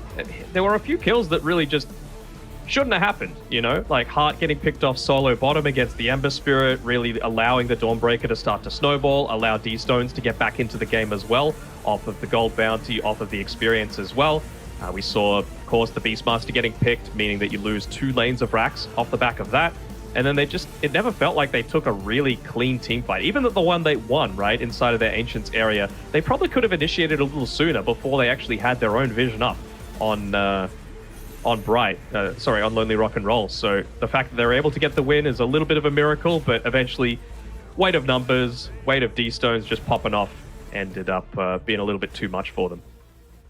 Yeah, I think I'd say D-Stones has to get the MVP. I didn't even know he finished with 19 kills, but we saw, and mid lane is a horrible matchup for the Ember, but the fact that he was able to somehow have a game, and just more than that, he bodied them through the entirety of this. So that's his comfort hero. I mean, it is one of his best. Everyone knows D-Stones for his Invoker, but his Ember Spirit is able to compete with that hero as well. So very, very impressed what he was able to get. And honestly, the Stormbreaker, like a hero that we don't see often anymore, but he had a lot of impact on that hero as well. So we got an interesting series on our hands now. I'm very, very excited to see what Bright are able to do in the second game, because maybe this is just another matchup thing. Maybe it's just another thing where Lonely Rock and Roll just match up a little bit better versus Bright, and there's a very important series for different reasons for both these teams.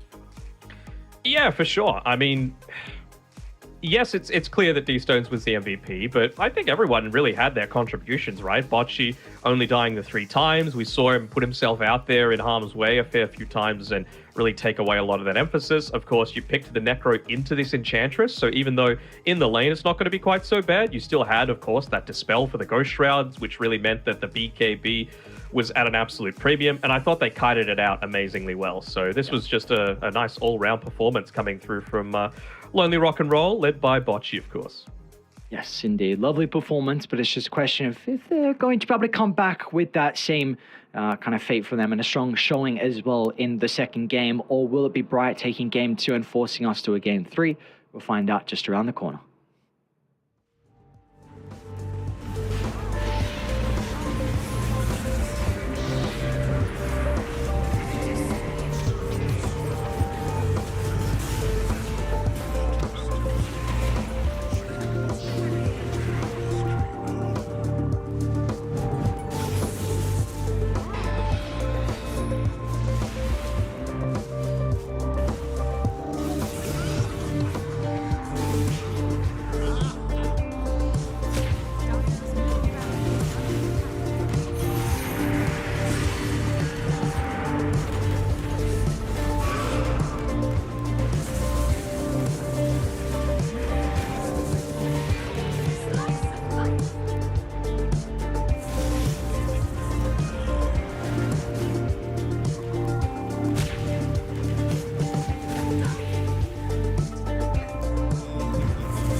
Welcome back to Division 2 down in the China region. We've got a game 2 coming up pretty shortly here. Then again, it's the team on top, kind of towards the top, I should say, second place versus a team down bottom in 7th place. So coming into it, a lot of people expecting Bright to be able to edge out the victory here versus Lonely Rock and Roll.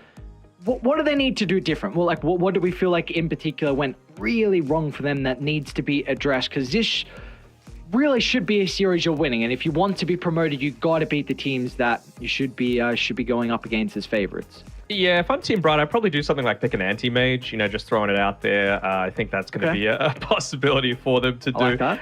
I mean, the thing is, it did feel a little bit like their heroes were pretty heavily counted, in that game. You picked a Necro into an Enchantress. You picked an Enchantress as a response to the Beastmaster, which, again, I think that the Beastmaster pick was fine overall, but there were just these big timings that they never really played around, right? I mentioned that they spent a whole 2 minutes without that Helm of the Overlord creep because it was blocked, and then you waited for another minute and it was still blocked. Like, the Beastmaster actually had to be the one to counter his own Ancient Creep camp, which really shouldn't be happening. He needs to spend that gold getting into the BKB or getting into the Blink Dagger so that you can actually use the Hawk to initiate on these important heroes like the Disruptor. It really felt like Disruptor was their undoing a lot of the time.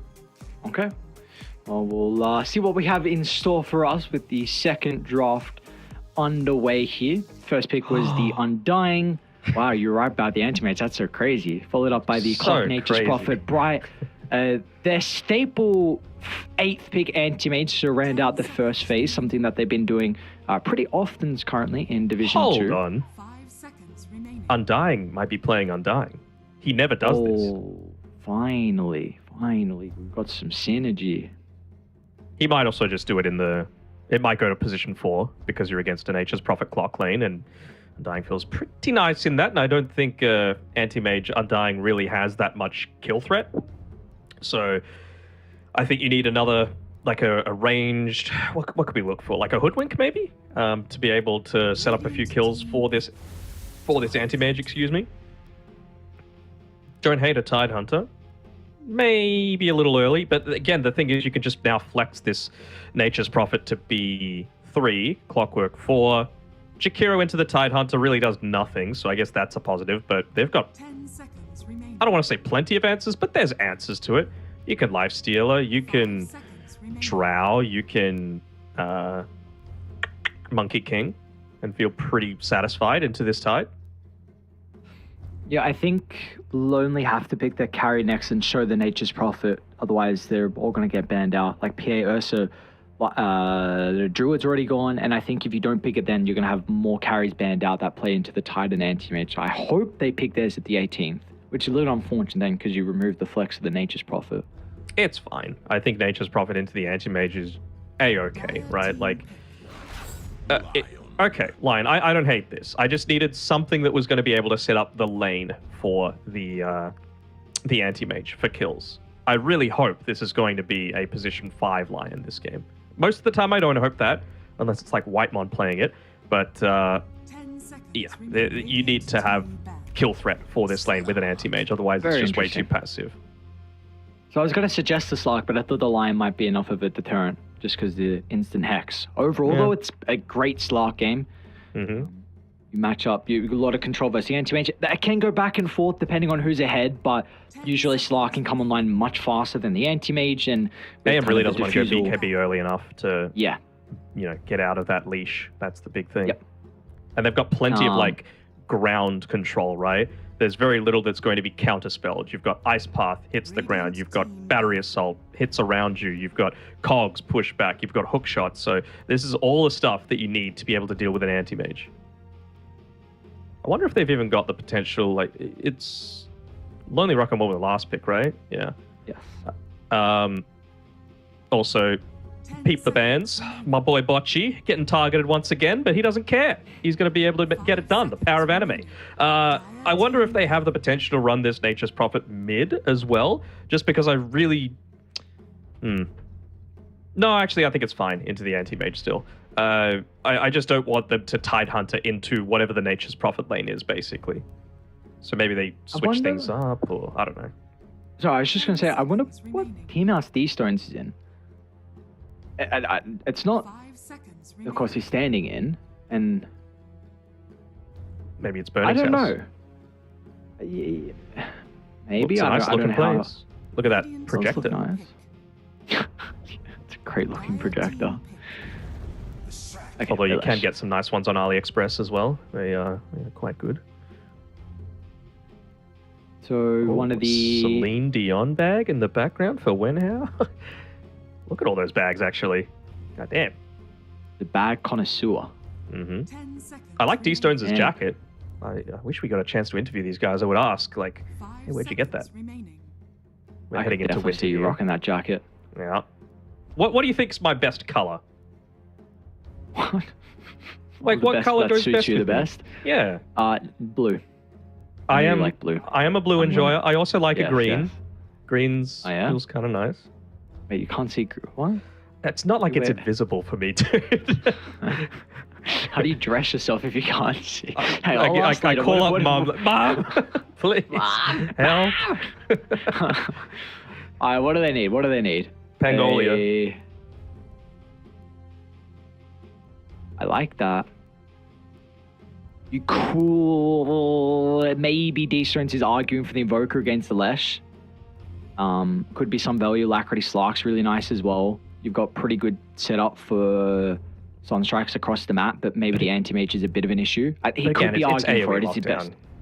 I know, but like, it's a pretty good Pango game. I dude. like Pango. Yeah. I would prefer Pango. I'm only bringing it up because of the player. You now select Just know him too well. Maybe you're in the team house. Maybe that's your PC behind him.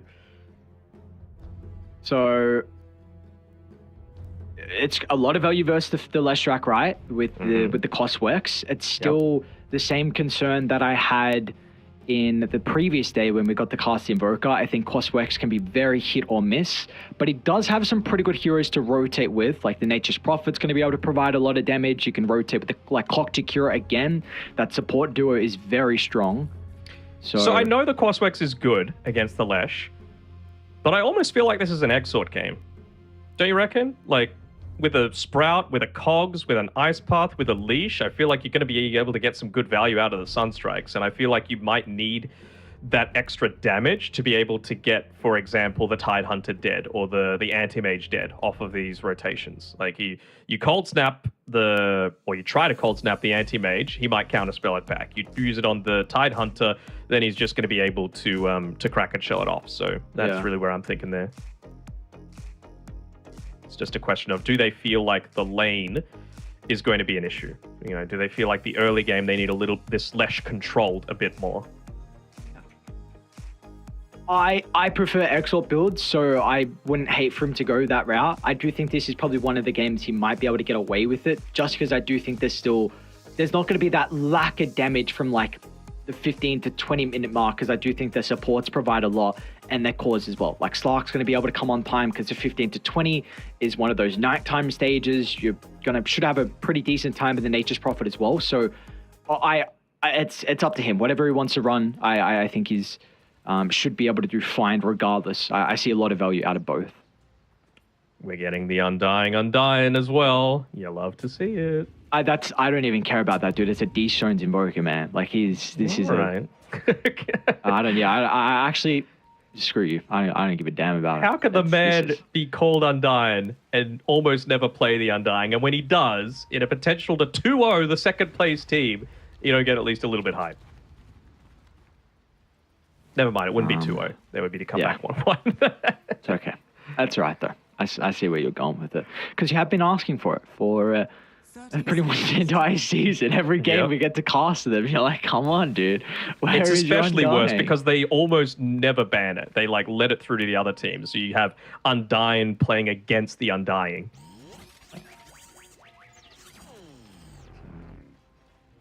Let us see. I think we should have a pretty good game in store for us. I think a lot of the early game is going to come down to the Lesh. Supports are pretty level reliant. And you don't really have playmakers. We don't see... Like, Tide doesn't particularly like to be that first person blinking in. He's a great counter initiator. which you, I guess, can do with the Lesh into the middle. So we'll see. I think we are in store for a very exciting game. I favor Dire's lineup though. But yeah, Bright big- have like sorry, almost go. zero catch until Lion gets a Blink Dagger, right? Like, how are you starting these fights? It feels like they're going to be sitting very passive, and maybe once Lion hits level 6, you'll get a lucky Hex into a Split Earth, into a Finger of Death to be able to kill someone. But outside of that, how are things actually, going to be happening for you? So do you feel like that's the biggest concern for this Bright lineup for you personally? Yeah, I would say so. It's just, I don't want to say it's a do-nothing lineup, but it's hard to do a lot. You're going to get a lot of farm for sure, but it's not like they're slow or inactive in their cores on Lonely Rock and Roll. You've got a Nature's Prophet. He's going to be pretty active. You've got an Invoker who looks like he's going the Quaswex build. Won't be able to land the EMP onto Phoenix, I don't think. And then, of course, a Slark. He just needs, either a Diffusal or an Echo Saber, and then straight into the Ags, and then he's good to go. So my concern for Dire is just I don't know how this bottom matchup's going to go. So how do we think it's going to shape up? Because the anti-mage is really rising, of course, in popularity, something that Bright really prioritize, and I think he's a much better laner than what he used to be with the changes. So sure, but is this a lane? I mean, he's going aggressively onto the Nature's Prophet, but again, my concern still remains that if he doesn't have an Orb of Venom, and you don't have a support that has an Orb of Venom or some kind of stun or slow, you're not going to be able to get onto him. And both of these heroes kind of suck at dealing with multiple units in lane. Like, Anti-Mage is purely single target until he gets that Battle Fury. Like, he's making some aggressive plays to be able to get a bit of harass off, but you're not going to stop Nature's Prophet from farming, I don't think. Yeah, and with looks like Bootsy's got queued up first here for the Furion, so that's going to help him even more with his repositioning tool. We're looking to try and body block him as he tries to run back under the tower. Of course, very important to try and secure as many of those water runes as possible to give D-Stones a solid lane. Actually walks up and gets stunned, but again, he's Quaswex, so should be able to just regen it up with those Quas Orbs. They've done a pretty good top lane with the creep positioning. Usually Tidehunter often will shove the lane out. Imitator was able to stop that small camp pool that Bocce was looking for. So, of course, the Slark needs kind of the full length of the lane as well to chase down heroes. So, off to a pretty good start here, at least in their off lane for Bright. Hart's getting a lot done as well, and now I kind of feel like he doesn't really care. Like, he wants a 1v1 matchup. He's got his Ring of Health. He's going to be able to make these aggressive jumps in onto the Nature's Prophet. And I mean, if he goes down to 0 mana, that's when you actually don't need that slow setup to be able to find that that kill threat, or at least force him out of lane. So the fact that he was been able to last hit so well in these first few lanes, I've just been watching like how good the mechanical skill has been, and he's come out on top.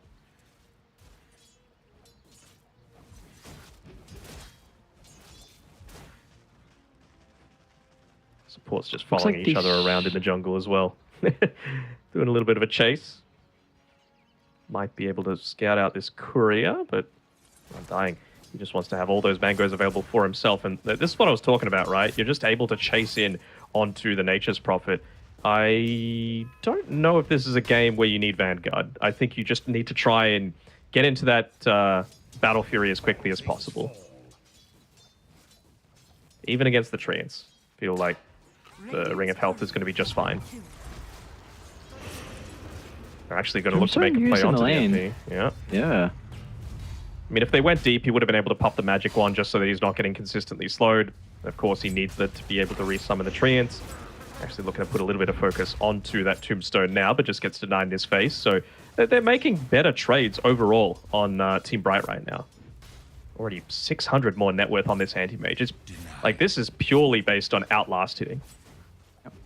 He does have a gigantic wave coming in though for Nature's Prophet, so should be able to catch up a little bit if he can see us perfectly under the tower. Important for him to be able to get an experience as well. This is a hero that can catch up pretty easily, so we'll see if he's able to do so. Really, for me though, mid lane seems like D-Stones isn't particularly bodying Phoenix. He's also going for a different build. He had the Meteor Hammer queued up for a little bit, but he's got the Treads queued up now.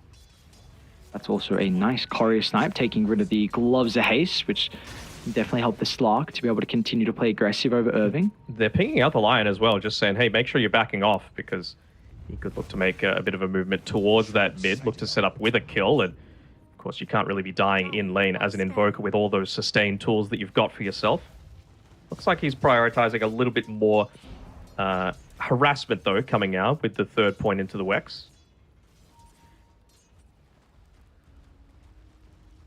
And top, Big Can's actually the one that's getting chased down a little bit here.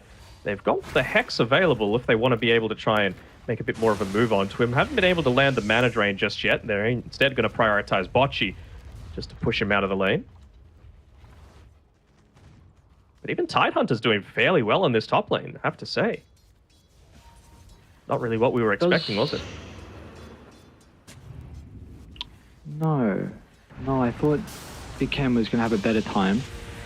Lane making a go on to Undying. Still yet to have our first blood of the game as well. So this would be a big kill if D-Stones can find her. One House should help him continue to chase under the tower. He's going to be cautious over the turn potential as well from Phoenix. He's going to show up off the back of the Invis rune. And surprises them with all the damage that he's got. So 1 for 1, of course, D-Stone's pretty happy. He's going to lose his ward, unfortunately. And he's going to change his build again. Looks like D-Stones is looking for the urn. Don't hate it. Again, it's just more stuff that's going to prevent the anti-mage from blinking away. Looking to try and slow down this game as much as possible. Remove the mana pool of Phoenix. Make sure that you clear out some of the wave. Get the siege creep hitting into the tower as quickly as possible so that you can remove it and open up the potential for you to play elsewhere without the concern. First rotation out of Imitator. They've even got Undying with a long wraparound as well. Oh, it's a huge mana void. When how is going to be traded as well as a result to Heart already having his ultimate to work with. So this anti-mage lane is continuing to be off to a flying start here. 413 damage off of that mana void. I mean, they're playing up against 2 int cores. AM still feels pretty good despite picking it in the first phase if you're able to get out of the laning phase in this good of a shape.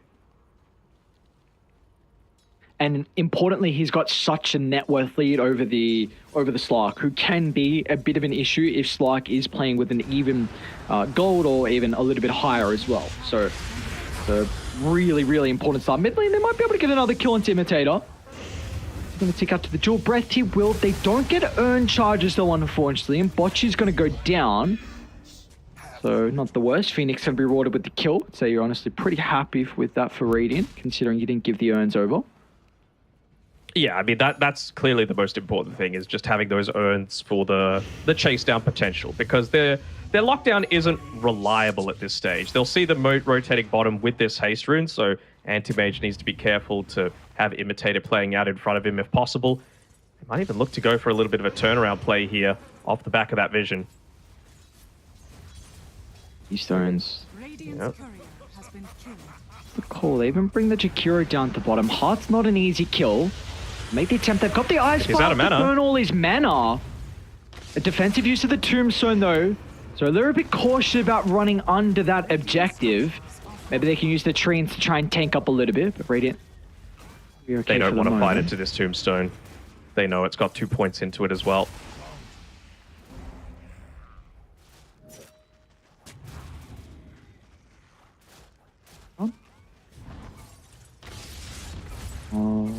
They'll get a free kill. Looks like they will indeed. Jakiro's going to go down, so D-Stone's in his first real big rotation's not going to pay out. And they're pinging him. Heart's still coming. They really want to slow him down if they can. Ooh, it's a little too slow.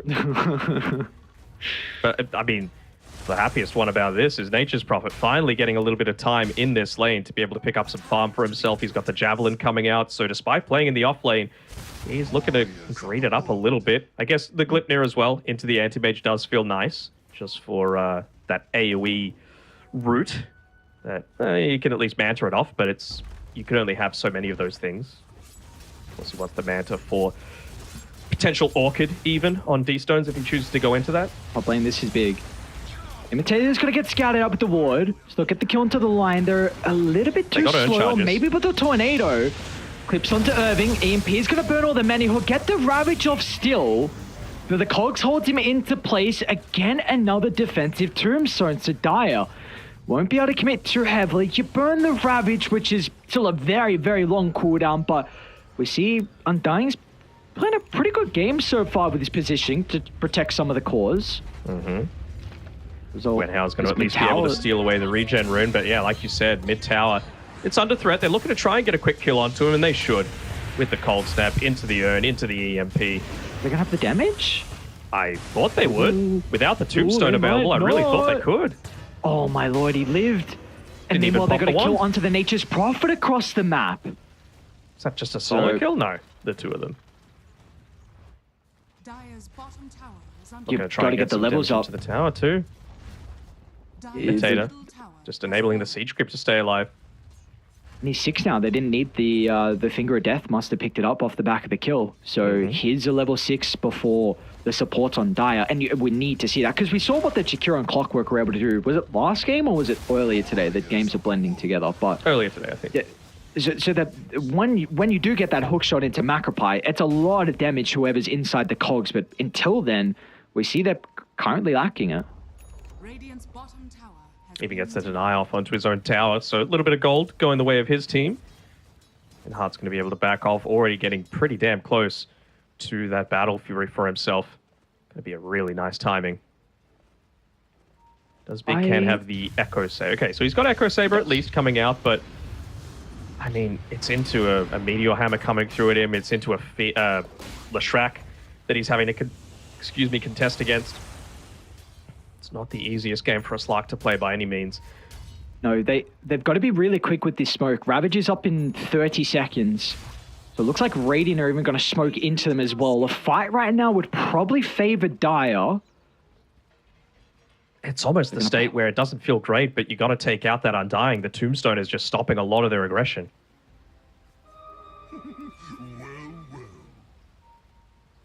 Well, Nature's Prophet mid is also going to be cautious. They might catch out Undying in the river. They're a little bit hesitant about continuing on. They'll scout him out with the Rocket Flare, but really they don't know where the Lesh or the Lion is. So both sides won't get anything out of the smoke. Does look like maybe some wards will get dropped though. Maybe trying to get a bit of push happening mid, but you can just see Tidehunter instantly TPs there to be able to protect this tower. I mean, we were seeing before, like, you mentioned just the 30 seconds away on the... Oh, aggressive jump, Wenhau. They're looking to try and force the issue. Bocce's going to be a little bit too late. They'll try and lay down the combo. D-Stones has to put himself further in the middle to get the kill, but there's no one there Dire's top tower is under to clip him as he's retreating away. So a couple of charges, but Space Danog. Hart has got, oh, dude, what a timing. The Battle Fury, 13 minutes with treads and wand. That's probably one of the fastest I've seen. Yep. Exceptional timing coming through from him. The one plus side, though, for Bocce is that you've got this Invoker who has the Spirit Vessel now. So even if Leshrac looks to get into the Bloodstone, you're going to have a pseudo way to be able to counter it. And you've got ways to be able to get right on top of him, right? Bottom lane, Hart, he's in trouble. Can they scout him out? Rocket Flare? Not far enough. That ward, huge for the Hart to be able to get the blink away. They were so close to catching him out. So you have to wonder, like, who is Greed actually going to favor here? It kind of seems like they're on different pages, with the Maelstrom now being picked up by the Nature's Prophet. He can farm a lot quicker for sure, but it's against a Leshrac who could flash farm, it's against an Anti-Mage who could flash farm, and it's against a Tidehunter who feels sort of unkillable right now. So with the Slark going into the Diffusal Blade first, it kind of slows down that timing a little bit of just rushing into the Aghanim Scepter. You know, you're not going to get the value disassemble from the Echo Saber. So it really feels like you're slowing your game down a little bit too much. Jump onto Undying. Can he get the Tombstone off before he dies? Look at the kill and zap away. So a trade in supports. D-Stones might be in trouble. He just runs straight through the Ice Path. Kraken Shell doesn't give a damn about the stun, so the Ravage going to be able to set up for Phoenix. And D-Stones will end up going down. 3 points to the Kraken is all Irving needs. It was a great placement with the Ice Path, but unfortunately... I didn't even see a stun bar, dude. What was going on with that freaking Kraken Shell? Yeah. You couldn't have asked for a better timing there, so... You're asking just before about the scaling. I feel like there's a bit of an issue with how... I think we're going to get a little bit more value out of the Radiant supports and Dire, because I think the BKBs will counter the Clockwork Jakiro hookshot in.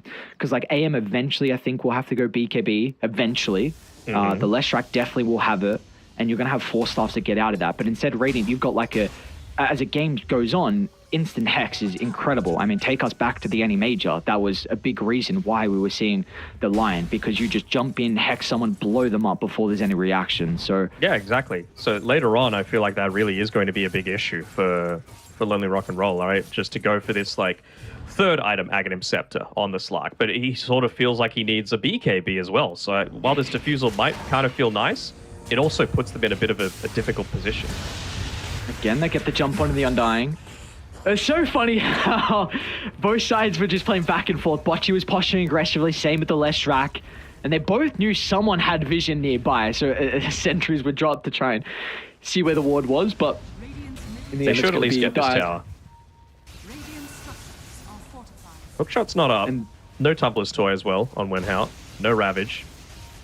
So they should be able to take this tower. Oh man, what an Earth Spike. I said no Ravage. She's looking to get in the middle of the team fight as well. The Stones is in some trouble.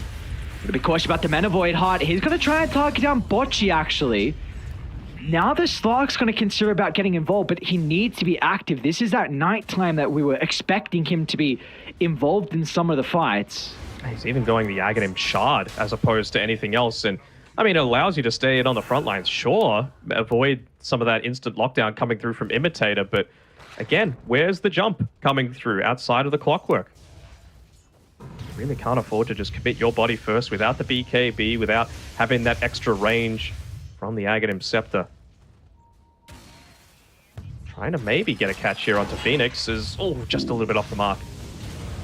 Big Ken's gonna be pretty cautious, man. This Lesh is your counter. You can't just run into him like that, and yeah, he's gonna back on off, and as a result, Wenhout, he won't be able to have the capability. And meanwhile, that's another solo kill for Heart onto the Nature's Prophet. So that is your carry getting freebies like that. He's top of the net worth, and I mean, too many solo kills like this, and he won't have a way into this game.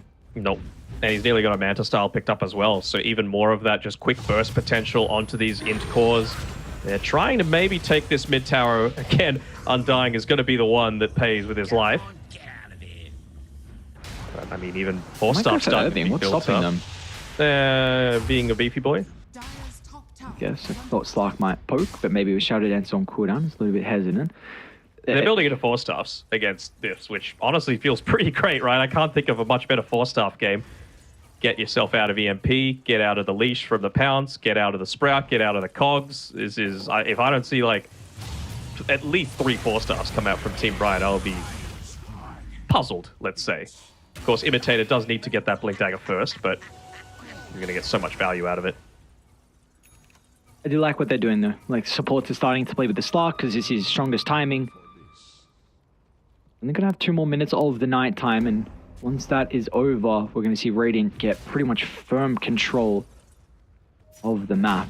So, right, like you said, they're going to... Can they get any, like, good tier 2 neutral items to be able to play off of this? Maybe, like, the Vambrace would be kind of nice, just for a little bit of magic resistance onto the Slark. You might just want the attack speed as well. I don't know. I'm really feeling like Team Bright are in such a strong position, and they've put a ton of emphasis into defending this mid tier 1 tower for good reason as well. They've got the heroes to be able to do it. Imitator was, I mean, the clear star of that last fight, being able to land the 2-man Earth Spike that just forced them to back off completely, allowed Ravage to come off cooldown, and they're just... There's no reason for them to get super aggressive right now on Bright, you know? Like you mentioned, once you get into this Blink Dagger on the Lion, you feel so much stronger. Once you get into the BKB on the Leshrac, you feel so much stronger. Anti-Mage is going to continue to extend his net worth lead. 4 staffs are plenty. So it's even Slark and Jakiro going to try and smoke together. He ran a little bit close to the tower, so Smoke's going to pop on Big Cam, but we'll be able to get a D-ward. And now that they see the Slark, they're going to be able to TP out at bottom. So this is off the back of the nighttime. They only get 2 kills. Does look like mid's going to go down to the tree and so at least going to be able to open up the map. But dude, Heart is just a monster. And again, we were speaking about like this Slark kind of wants to be playing from ahead or at least even, and he's not versus the anti-mage. So have to be very concerned with the status of this game. Radiant, they can take Roche very easily. 2 points Tombstone, got the Flesh Golem at the ready as well. They'll need a successful team fight, but once they take that, they can definitely consider about getting that Roche objective. So, but now it's back to 20 minutes, right? So you're not going to have this vision advantage on the Slark. They're still a little bit away from being able to get that point booster to get into the Ags as well. I mean, the dream scenario is what? He gets onto the Lion, he's able to pop the Shadow Dance with the Dark Pact. There's no turnaround potential for Imitator. He blows him up really quickly. They saw Irving TP bottom, so they're looking to try and make an attempt up. They'll be able to get the kill the Gleipnir, setting up for the Sunstrike, so something.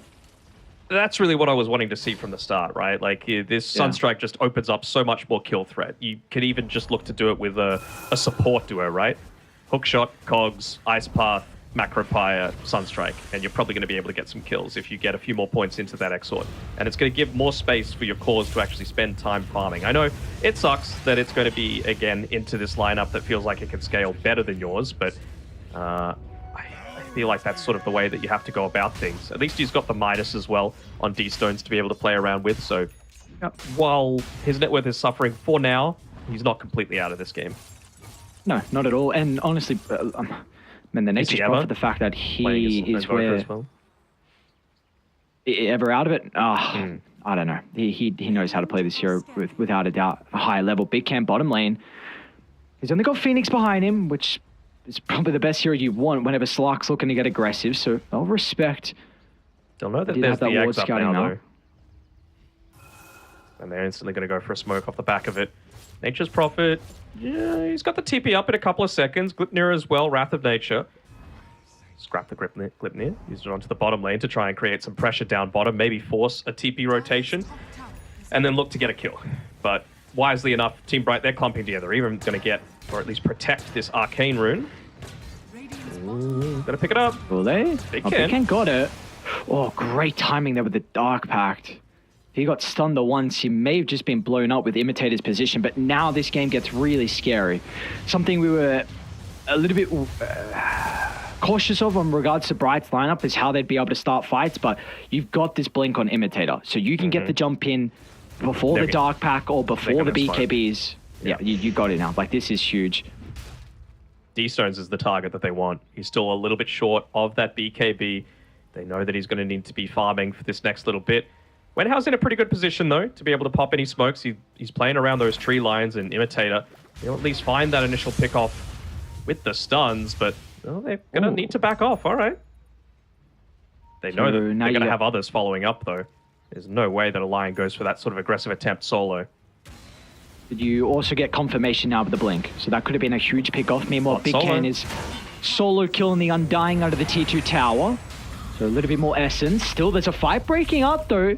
Imitator still makes the attempt onto Wenhau, but the Clockwork's going to be able to get out of danger. Now, bottom, Big Ken somehow wasn't able to secure the kill onto Undying. Phoenix was put in a position where he had to kind of protect his support. I think I'm pretty satisfied with that, though. You put the Shadow Dance on cooldown, so now he doesn't feel confident to go in aggressively.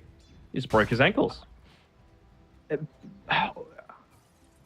The net worth lead's only 1,000 though. It was at 5k when the nighttime expended, and now they've had day for every. It's going to happen every time when you're against a Slark. Nighttime, Slark has a spike. Daytime, enemy team has a spike. So Bright needed to get more out of the map. But the fact that Dire are just moving around perfectly, no one's getting caught out. Nature's Prophet's catching up. Invoke is scaling. This means that again, when nighttime hits, then Radiant, they have to have a perfect team fight under vision, or this game could just flip instantly. It really just puts the importance on like that previous gank attempt with a fresh Blink Dagger picked up on the Lion, right? They needed to catch a kill off the back of that. They'll know that there's vision up on that high ground, so they're saying, all right, well, where can we look to move up onto this high ground? What sort of avenue do we need to go into it? They're going to know. They'll know. Once again, I mean, are they just setting up to go into Roche? They see Phoenix, so they're well aware this is going on. But I like this. You could have done this a little. Maybe they were waiting for some items. But now if you can't catch them because Lonely is splitting up the map too well, just force an objective. Make them come to you. Make them make the decision of either fighting or letting you get this big Roche. Does Wenhau go for it? Yeah. Radiant's is what they needed to do. But again, the plus side, Prophet needs to be Bottom careful lane. about how far he stays. Ooh. How quickly is Zabash going to get queued up? He's got Butterfly there at the moment. Gotta be cautious. He's gonna jump into Dire. He can Yeah, he turn. Are they gonna have the damage to adjust with these heroes? Hookshot's up the mark. And now the Slark's in a lot of trouble. Ravage clips him on the outskirts. Heart's gonna jump over the top of the Mana Void as well. Big Ken won't be able to jump to the low ground. Gets another charge of the pound, so the Slark will live. And they trade the Aegis as well. Somehow, Slark gets out. Prophet will be dead, The though, if they Nature's find him. Prophet might not, though. He drew through the trees. Very Wow. nicely done, but Imitator's going to find him. He'll be able to close the distance once again as the Blink reduced cooldown. So this time he'll be able to get the Furin without the BKB to protect him. That's the thing, though. They're pushing out mid lane. They're getting something out of this. They're not just giving up everything for free. Top lane, that's even pushing in a little bit as well. So they're still looking to try and max out their efficiency whenever it's possible. But you just see the importance of having Imitator there, right? To be able to find that pick-off, to be able to find that gank, to be able to play around the lack of BKBs. They want to take these extended fights on Bright right now because they've got the anti-mage that's going to put you on top in terms of being able to win the mana battle. Oh. Accidentally popped the BKB there from D-Stones. Was it an accident? I feel like I you felt like it was about believe to he die. was I mean, out. Imitator was right there. He's also got the Dust of Appearance as well, so even the Ghost Walk isn't going to save him. Is still looking to go into that 4-star, so Tide Force, Undying Force, Lion Force, I love it. And they're really wanting to play, even without this Aegis, around the top side of the map, if possible. Of course, it's so hard to be able to find places to farm. To place Observer Wards with the Slark, but it's just the reality of the situation. Imitator putting himself up on the top of the stairs near his Sentry Ward, not wanting to be backstabbed, and just giving a little bit of that lane vision as well. But again, they're just pushing out multiple lanes, aren't they? 2 for 1. They always try and get the better end of it. Lonely rock and roll. Bottom side, this time around, they won't have the glyph. See the for this Nature's tier Prophet 2. in the jungle. Imitator's nearby to be able to get the jump as well. BKB is back up. Let's see how fast his reactions are. And as the Sun Phoenix is able to follow up as well. So once again, with the Nature's Prophet's going to be killed off without the boys playing with him. That was thanks to that ward setup. The cliff ward that we see often. It was able to see that Dire started to move down to the bottom jungle, so they knew no one was playing behind him. Gotta be a bit careful. Wow, Bocce's still level 9. Certainly Yeah. suffering on this Jakiro. And this ward. They're just going back under the They came ward. to They where, should but know. he's already used the Dark Pact. Ravage is ready from Irving if he's going to be able to find the angle. Big Ken wants to take the team fight. He's going to be able to dress the line, but the Ravage is out. Dark Pact soon to expire. Big Ken, can he live? Pounds down to the low ground, and he's okay. But fights are still looking so messy for Lonely, and as a result, that favors Bright. 3 kills going their way. Crazy that they chose to just walk up onto that high ground, though, right? When you knew that they had vision there previously. Again, D-Stone's doing his best to push on into this bottom side. Really wants to try and prioritize that Scythe of Vice if possible, to be able to find that instant burst 100-0 on the Leshrac and the Anti-Mage. But, well, with 3 heroes dead, no one to be able to protect the tier 2 mid. They've still got tier 2 bot to be able to play around with, but it's the best they can do to try and force a TP back on the Tide Hunter. Maybe now they look to make a play, considering they know that Tide has come back here, and even the Lion. Actually, did he just walk back? How the hell did he get back to base? I guess he did. They could certainly look to make this play, though. They should see that Tide has no TP, and he went from mid to bot.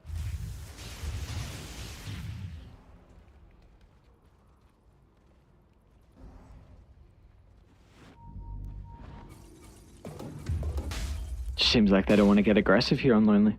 Content with finding farm and thinking they're going to be able to scale to the Radiant lineup.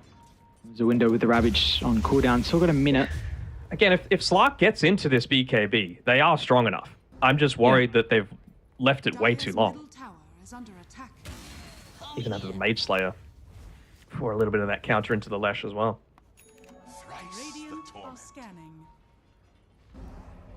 They'll probably have an AC as well by that point. Just 650 gold away on Nature's Prophet. Almost level 18 as well, so going to have that additional damage from the Wrath of Nature.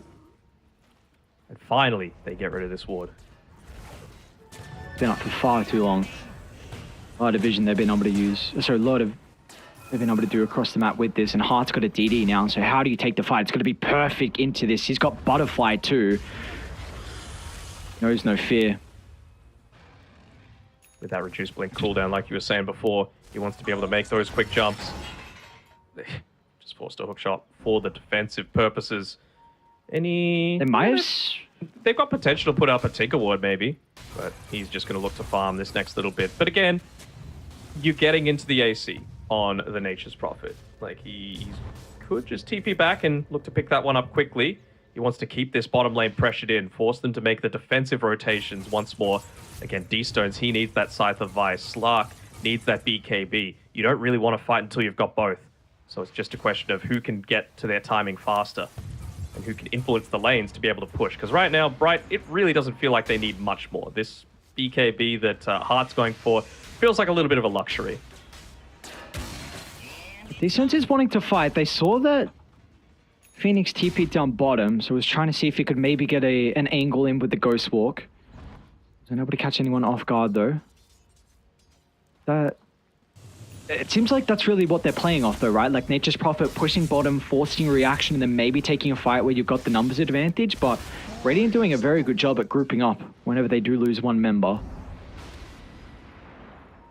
You know I'm a fan of the Sprout Leash talent, but I'm not sure if Nature's Prophet is the one that you need to feed the tome over to. Like, he just got given it, and I mean, you're against 3 4-stars, we have to remember, and they're going into BKBs next, or they already have them. So they're going to be able to get out of that Sprout if you're using it as that initial burst. Poor Jakir. Level 11. Guys, come on. And there's the BKB now for the anti-mage, so he's going to be able to have a bit of a window where he has his before the Slark. Not that big of a window, though. Slark's nearly got it, and Invoker nearly has Scythe of Ice, and you've already got the AC on the Nature's Prophet. Dire's top tower is under attack. Let's truly see if Dire are going to be able to scale. I mean, still, even though Nature's Prophet has 5 deaths, he's doing a great job to keep up in net worth. Supports on Dire very much taking a hit, though. Maybe they actually want to fight into this high ground, if possible. You know, you can see that you're posturing very aggressively on everyone on Bright right now. And they're just, again, trying to slow the game down, force them back. It might be that you need to, like, play a little bit further away from each other. I don't know. I don't know exactly how Bright are doing this because Lonely Rock and Roll, they're ratting quite effectively. You know, they're just doing Nature's Prophet things. At least he was able to get that BKB before the courier died on Big Can. And there's that Scythe, so now do they look to... Oh, I don't... With the hook shot off the mark, do they still want to make the attempt? Big Can... Nah, don't think so. Yeah. So there... Is this one of those games where anti-mage can 1v5? Because he's... Yes, Lesh is very even in net worth, but he's got a vast majority of their lead. Sure. I think it's, again, I don't think you're going to be 100-0ing the anti-mage. I think you need to kill these other targets first, and then hope that you can just win by strength of numbers. Might see that be the case here. Smoke off from Lonely, maybe trying to connect. Great scan. Smoke's going to pop as well. They're under the ward. Irving here's got the blink ready to work with. Follow-up's going to be there from Imitator as well. They're all grouped up for the Earth Spike. What a start to the fight for Irving. And now Bright, he can clean up. They all can. They caught out D-Stones as well. No buybacks for a couple of these members considering the big items they just completed. Still going for a rat play up towards the top side, but mid's pushing in, so they won't have too much to worry about. Although the Macro Pyre will do a decent job of keeping the creeps away. Not going to be long enough, though. Got the next wave coming. They actually glyphed quite early as well. Probably could have waited another couple of seconds, but maybe wanting to protect the lane a little bit further. But yeah, top's gone. They get a glyph refresh. They're going to use that onto the next wave as well. Which is Prophet. He's actually gone the mischance for the sprouted units, which, again, like, are you just sprouting him when he jumps onto people? I guess.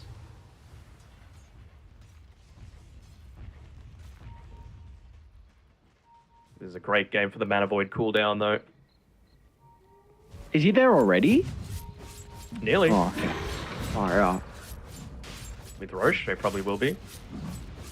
Do you go for an all-in play here? Ibex coming through. Invoker, no boots of travel, so he's going to need to slowly walk his way over. I think they saw Imitator with the rocket flare, so they know that the Lion's in a spot to pop there. He tried to jump in and steal the Age on the Nature's Prophet. Now he's in the middle of everyone. Can he stand strong off the back of the Furion with the BKB? But the rest of Dire, finally D-Stone's going to be able to get into the middle, trying to drop the combo to keep the Furion alive. They'll be able to secure the kill. And now D-Stones, he's in such a compromised position. He's asking for a 4-staff. Can someone give it to him though? When House, it's still on cooldown. D-Stones, they have detection though. D-Stones living for the moment, slips out to the left. Meanwhile, Hearts, man, 1v1ing Big Can and a huge Mana Void. Spells the end of the game as Bright will send us to a game 3. Felt like a bit of desperation play at the very end there, didn't it? Just being able to go right inside of that Roche pit. He wanted to go for the hero play, but you were just way too far behind. I mean, was really expecting them to get a whole lot more out of the lanes for starters, right? That's how they were able to get on top in game number 1. You had a Slark into a Tide Hunter where the Tide was actually ahead of you off the laning stage. You had a Nature's Prophet into an Anti-Mage, multiple units against the AM. Again, the Treant should really let you get on top in that lane, but without even the support helping you out, somehow Hart was able to get this massive net worth lead over the NP.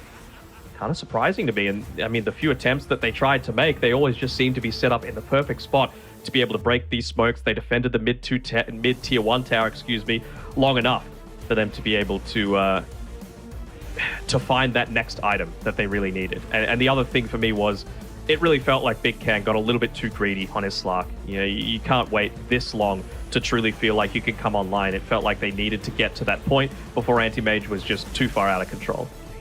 Yeah, we just didn't see they were active enough across the early stages. This can partially come down to maybe the supports being so under-leveled. Like, it took them a really long time. Radiant with the supports that found 6 first. They're able to get some kills off the back of that. We just didn't really see the Clockwork and Jakiro together at the stage, and this felt like a team with a stand-in, right? Where they were just very disconnected and playing their own game, just saying, you know, we can just hope we can scale and maybe off the back of that we can come out on top in the end. But it just didn't feel like there was one move where they were all joined together. And at the very end of the game, such an unfortunate cogs pushes Imitator back onto the high ground. He's able to force the second pounce out of the Slark, then he gets the blink away, then he gets another movement away. It's just like, the poor guy was just being kited around this entire game, and you can just see here in this last fight, he's like, when can I go in? I've already used everything. Maybe I can get 1 kill onto the Anti-Mage, but not even. This is another game where we see Bright first phase is Anti-Mage. Very interesting to see.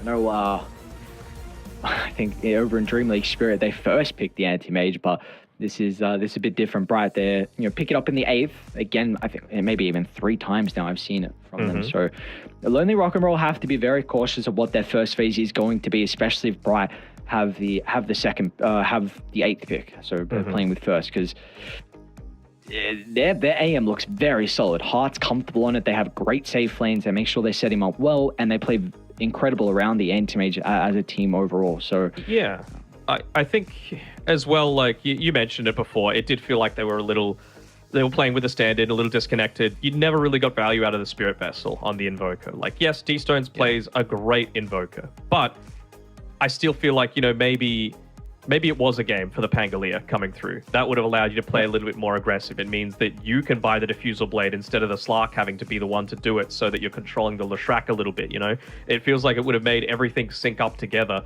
whereas, you just weren't able to get that initial value. And so EMP, you go the Diffusal, they're kind of doing the same thing. You don't really get that strong cohesion out of it, and it felt like they were playing 2 different games on the same team. Yeah, which I guess exciting for us that we get to go to a game 3 here for our last series of the night. Again, a series that is important for different regions for these 2 teams. So let's see who's going to be able to come out on top. Will it be Lonely Rock and Roll that end up taking our last series of the night, or will it be Bright? We'll find out very shortly.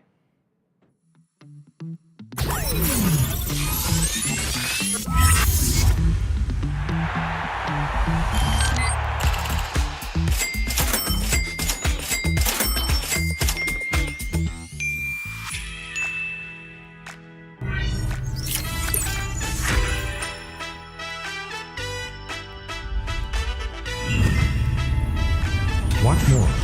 Earn more. Full TV.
Well, Lonely Rock and Roll were able to start the series with a game victory. Bright hit back in that game too with a really, really solid performance from them. A performance we were probably expecting from them heading into this series as kind of the favorites, considering with where they are in the leaderboards. I mean, it's kind of in the odds you can see as well. They are favored in that department as well. Then pre-draft, pre-anything, where's this one going? We have 2 games to be able to see kind of the differences, the polar opposites, the good and the bad. Where do we think this third game is going to go? I'm a Bright fan, you know. I think it's just going to depend. Do they target Bocce again? You know, that's going to be the big difference maker for mine. You know, he got rid of his Enchantress last game after he dominated in game number 1. Will they get rid of the Mirana once again and, you know, relegate him to a core that he's not quite as comfortable on? You know, I don't think he necessarily played a bad game by any stretch, but it just, they were never really able to find that pick off. They didn't play aggressively enough, and I feel like Jakiro isn't really the hero to be able to do that. I mean, the poor guy was, what did he finish on? Was he level 11 at the end of a 36-minute game? Not really what you want. Bit hype though, Denog. I know you've been wanting this. Let's go. The Oh, anime Bocce's team Mirano. picking the Dota anime character. Let's go. Have you watched the full show yet? Oh, I haven't even started. It's In not fact, bad. I've watched more of the League anime than the Dota one. All right. None of that. That is a good show. Have you, I'll have give you them watched that. it? Yeah, it's a good show. I've heard my cousin really recommended it. So. The world building's nice. The music's good. All that good stuff. But it's not probably good. not. It's probably not good that I started that one before the Dota one, but Gotta give it a try. I will. No, I will, and I want to as well. I do actually want to watch it, even though I may not enjoy it as much. I want to put myself through it. Just it's something Dota, probably something I should Put yourself through it. Wow. It I mean, really I sounds could. like I you're might not like enjoying it. Yeah, Oh, true. So we'll see. Probably taking a little bit of time here with their first phase. They will go down Ooh. a Timbersaw though, so a very early Timber. I don't know if you want to have, like, do you want this early of a Timbersaw pick when you've got the response on 8? Like, can you OD now? Like, what do you think they're going to do as a response to this? I would like. OD, Ursa, 10 seconds remaining. Slark, Lifestealer, Monkey King. 5 seconds remaining. I think they covered the Slark with the Lion. I think that's a big reason why they picked it. Also because Imitate had a really good game. So I think Slark is off the table.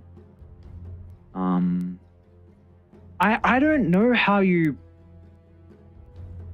I don't really know if you still counter this hero in the lane, because it seems like he's... Dire team With the change we're seeing in the skill build, it seems like some of his matchups are much easier to play. So until I see something different, I'll still always suggest the heroes that you have. But it seems like he has a much better time in the lane now than what he used to, with going really less points in the reactive armor. Can you afford to do that, though, against a Monkey King, is my question. Because Monkey is going to be able to sustain. Like, if you're just going to be throwing timber chains everywhere, using your Whirling Death a lot, he can mischief him off. He can make sure that he's got at least 1 point in the Jingu to be able to get some kind of lifesteal back, right? So I think you're forced to actually go into a couple of reactive armor points, because he's just going to out-sustain you otherwise. The other option was the OD that I was really looking at, just because it also sets up for Mirana kills if you're able to make rotations off the back of him as well.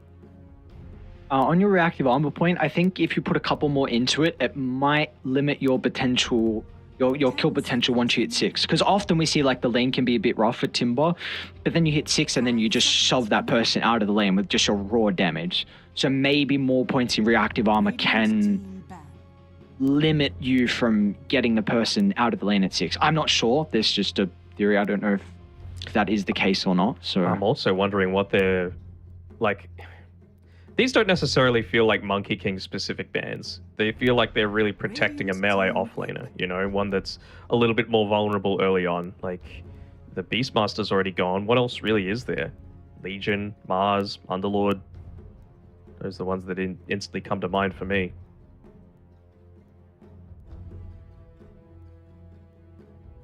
10 seconds remaining. I guess Underlord does set up pretty well for like arrows and Wukongs and does magic damage against a Timber Saw and does percent damage, which is always going to be very valuable. That's where I'm leaning at the moment. Okay, don't hate it, but it's a tiny bit slow. I definitely need to see them go a little bit more into the tower taking route. This does feel a little bit like they're setting up for a potential Leshrac, I think. So they're going to need to pick a hero that is capable of dealing with this somewhat. I mean, you could just... I think you could still Pango against this. Again, it's more reliable lockdown with Wukongs that are going to be able to burst people like the Timber Saw, who doesn't like buying a BKB early on.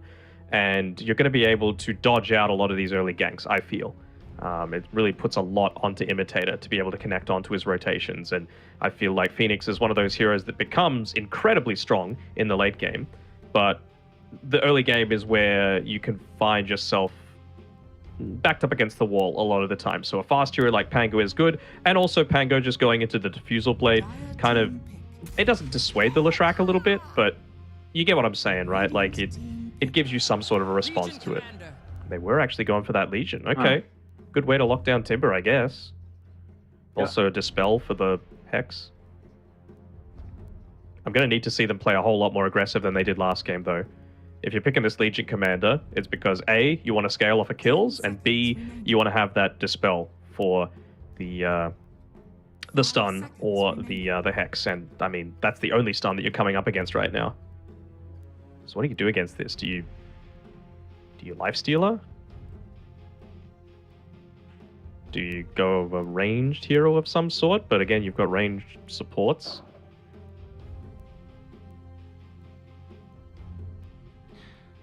Kind of like some way to protect the egg. Sorry, that could be. I thought they would leave their mid laner. Maybe they feel like there's a little bit more carry options still left in the pool. Yeah, the reason I thought they'd pick their hard hero is because he already sees his carry matchup and his offlane matchup. But again, maybe there's just a potential that they don't see a lot that Phoenix can play this game, so they just want to go for his hero early on. A lot of kill potential with the Storm and the Lion. And there's a lot of kill potential with LC Snap Mirana though as well, right? Yeah. So you gotta either pick someone that can influence lanes so that your moves aren't quite as obvious, or you need to pick something that's able to connect through with a lot of those plays, or even potentially like be a secondary carry, for example. Like, I wouldn't even hate like a TA this game. I think TA is just fine, and they're banning out a lot of the heroes that are going to be able to do a good job against the Legion Commander. And I feel like TA, you might get that initial extra bit to be able to burst, you know? What else could there be? Quap, really, against the Storm Spirit. Don't really want to go Batrider. Invoker and Puck, probably the two bigger counters, both gone. Ember Spirit gone. 5 seconds remaining. Hey, I think TA's fine, don't you reckon? Yeah, I'm just trying to think of another hero. It'd be because you only have the Legion to start, and if he has a really slow game, then your supports aren't going to be the ones that can start team fights. I'm trying to think if there's a mid laner that's going to be able to do that. If you don't want the kind of secondary carry in the Templar Assassin. But a lot of them banned out. I mean, could you just Lesh? Some extra damage, some tower push, which they're kind of lacking. It's decent into the Storm Spirit that needs to be spamming out a lot of his abilities. Some additional damage as well, just to absolutely confirm. LC dives, and even if you just put her first, then you've always got the cleanse for any kind of initiation in onto the front lines. Radiant team pick. Queen. Okay, they're just going to go for the lane. Again, I need to see Lonely Rock and Roll play aggressive. That's my big thing here. The other thing is I just need something that's going to... Nothing pushes you out of Wukong's. There's nothing that forces you to leave the Wukong's ring outside of maybe the egg. And I feel like you've got a Mirana and a Snapfire, and even the additional attack speed of the LC when you use the buff on yourself to be able to deal with that pretty quickly. So I don't think the egg's that big of an issue. I think they've got good jump. I think they've got pretty good lanes. So when they rock and roll, they got a pretty decent draft, and they've banned to protect their LC as well. I feel like they need a lot with this carry. You need a way to take objectives. You need to scale. You need stuns. Choose your hero. Do they need stuns? I think they do. I mean, it's scale for sure. Doesn't Scale. really take objectives that well unless you're going to go Meteor Hammer Spectre, which we have seen. I feel like Timber needs to play classic Timber game this time around, though, right? Like, not this new age bursty style. You need to sit in a lane and open up the map a little bit for your cause, because Storm, Phoenix, they're not going to do it. Spectre's not going to do it. It's really all on Irving. You think they're not going to be lacking damage, though? Because Storms should probably have a rough lane, and Spectre's not going to provide a whole lot of damage early. Phoenix needs more levels. But, like, you're a Yapsor watcher. I'm going to use a Yapsor quote. I think you need to farm to fight and then fight to farm. And you can't farm to fight if you've got nowhere on the map to be able to farm. And I feel like that's what Timbersaw is going to be able to do by opening up that top tower. The thing that Lonely don't really have is there's no one that, like, stands in front of a tower and says, you can't take me right now. You know, there's no Underlord, there's no Venomancer, there's no Tide Hunter. You got some beefy-ish things, but I don't think you want to drop a Wukong's, for example, to be able to protect a tower. So I feel like if Irving is able to just go, you know, maybe 2 points reactive armor and take that top tower, then he needs to be that damage dealer. But that top tower going down is so vital for them. Let's see what we have in store for us. I do very much prefer. No, I really prefer the Lonely draft. Because I think your Storm's into a. No, but I like the draft. Clip it. And come on, Daniel, this is a Bocce Mirana. So if anyone's going to favor him, it has to be you. I know you're a big Bocce fan, so for sure. I actually haven't watched the anime, just so you know. Oh, okay. Well, the big question mark is Irving. If they're going to win the game, I think Irving will win it for them. Does he dumps to this Monkey King lane? Is really the big thing for me, because if he does, they're going to be able to shove him out of the lane and he can get those early items to help with the damage. Because I do think Storm's going to have a rough time, and it's a Queen of Pain favored matchup. D-Stone's his Grandmaster on the Quap as well, so he knows how to play the hero. He's even got an Orchid queued up, and I just don't like the synergy between Radiant's lineup. I think BKBs are going to kite them very heavily, and you don't have a way to protect the egg, and the egg should go down quite easily with the heroes. Like, both supports on Dire can kill the egg very nicely. Queen of Pain is one of the better heroes as well, I should say, with your very high base attack time. I'm almost wanting Bocce to go like a Blightstone for this lane as well. Like, almost force Timber to go into reactive armor just to, again, slow down the damage, right? Because if he doesn't have that, you can just blink him from afar. There's nothing really that a Lion can do against that. You've got the attack range advantage against the Lion as the Mirana, so you should be getting out on top every time. So this is one thing that EG actually ran Bocce has to be recently. Careful. Should be a lot of damage onto the Mirana. The chain's ready for Irving if he wants to try and bring him down lower. This is a lane that EG actually ran very recently, the Lion Timber, and I think the justification was, one of the talent members said, is that they feel like the Lion's going to be able to help the Timber get out of the lane, because whenever the Monkey King gets aggressive here, you just stun and reset, and Mirana can't stop Irving from doing that. So I do think Irving's actually going to have a pretty good time here against the Monkey. That's why I'm really wanting this Blightstone to come out as well. You know, they just stop them from helping him get out of the lane. Like, you can see, Bocce has to be a little careful here. He moves forward to be able to land that Starstorm, to be able to take the range creep, considering Big Kent used his Boundless just to be able to secure a melee creep for the lane. But yeah, you just constantly need to be plinking away at that Lion when any opportunity presents itself. And if they win this lane top, then it means Imitator's going to be free to make rotations and help secure Phoenix. Maybe get him a power rune, or even just to rotate with a double stun could be really big, because still the Storm is going to have some damage at the early stage if he's able to kind of mirror some of the levels on D-Stone. So I think a lot of it comes down to how can Imitator set up Irving's lane and go from there. But that's going to be a little bit. So let's pay attention to maybe the bottom lane real quick and see how this one is shaping up. Are we expecting the Spectre to get out of this? Oh, god damn it. It's going to be rough. You know, like, I cannot think of a much more passive lane than Spectre Phoenix. You know, like, Wyvern and Warlock basically are the only other two, and at least those guys is, yeah, there we go. I knew we would miss something top. As Bocce, he's even going to need to back up as well, forced to go the point into the leap just to be able to get away. Should be able to at least get the D ward off on the small camp. We'll see if Imitator's able to body block it in time. Doesn't seem like it. Yeah, I was really wanting him to just get a whole lot more aggressive here. He's using a lot of his money for regen purposes as opposed to anything that's going to really look to body up the Timbersaw.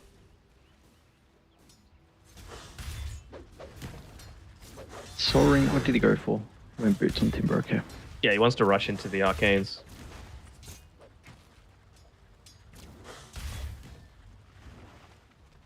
I like I thought it was something that they needed to be doing a lot more up the top side. They are just cutting every tree that they can to prevent a lot of those dives. Even whenever he gets the opportunity to big can, he's walking to the left and cutting a tree.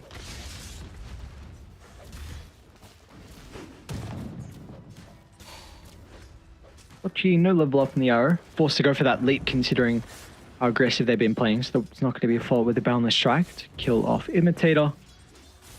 And who's going to win on the supports? Bocce should be able to get the kill, especially with the Fairy Fire. Imitator's got his own as well. A little bit help for the neutrals, but Bocce will come out on top. So a nice solo kill. Get some gold, get some experience. And he's still got the stack as well. So there's going to be a full wave that gets denied. Very nice. Timbersaw, 1 point reactive armor. Okay. I'm a fan. Just the 1 point could do enough just to make sure that you're not getting close down to 0 armor. Does prevent him from being able to contest these sorts of stacks, though.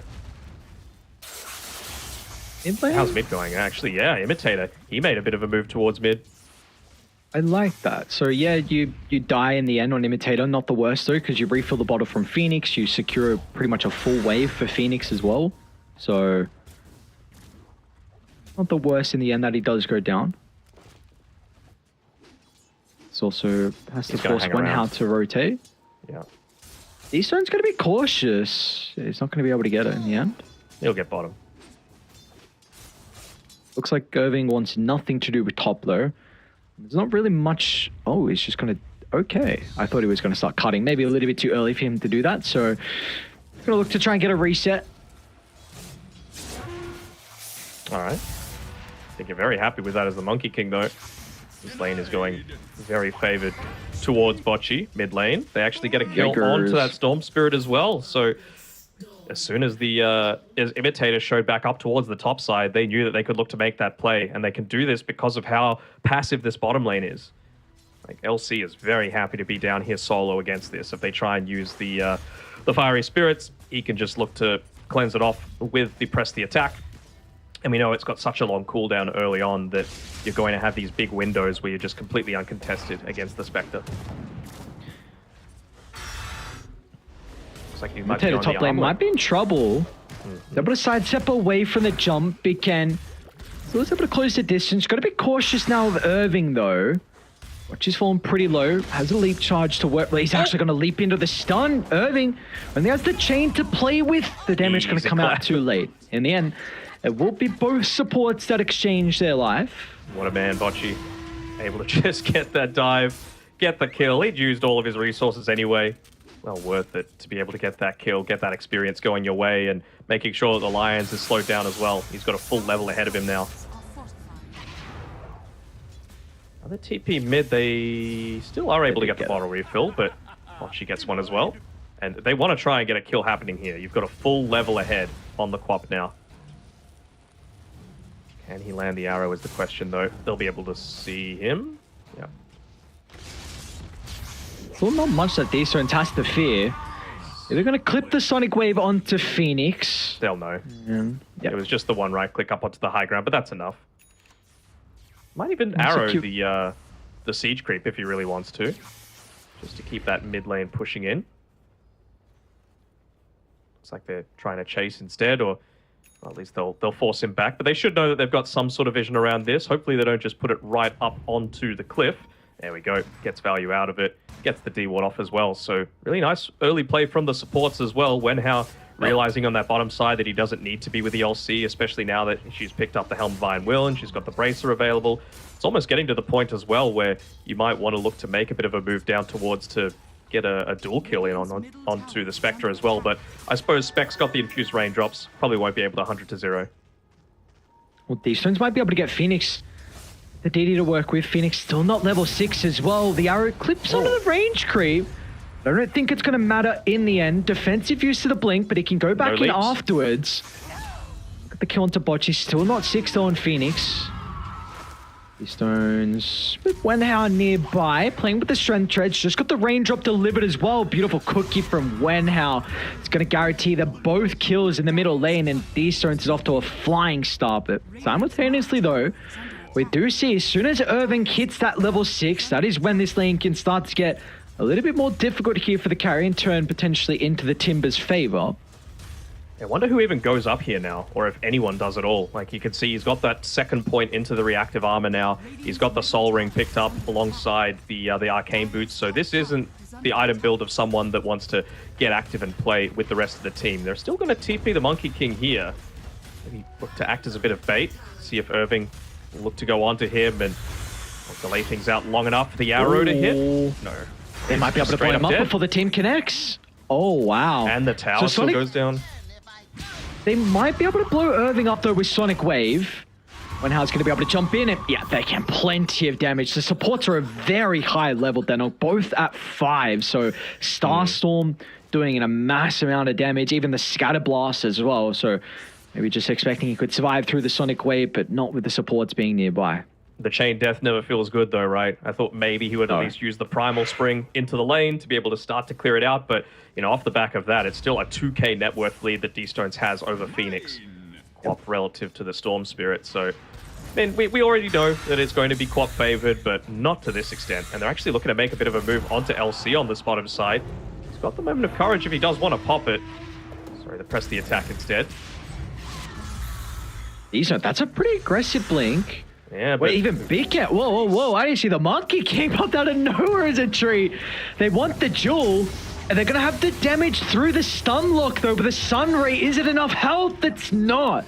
What a big kill for them to find, and they're going to get Undyne as well. An extra cherry on top.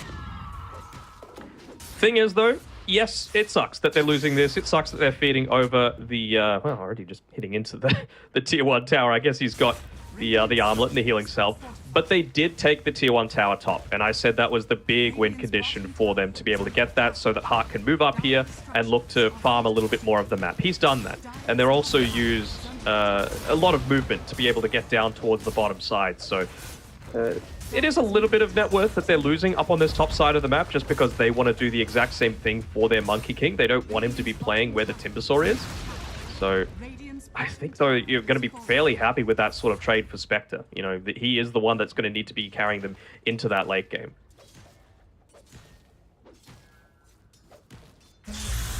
Imitator building up a few stacks, but it's all watered. They know that this is going on.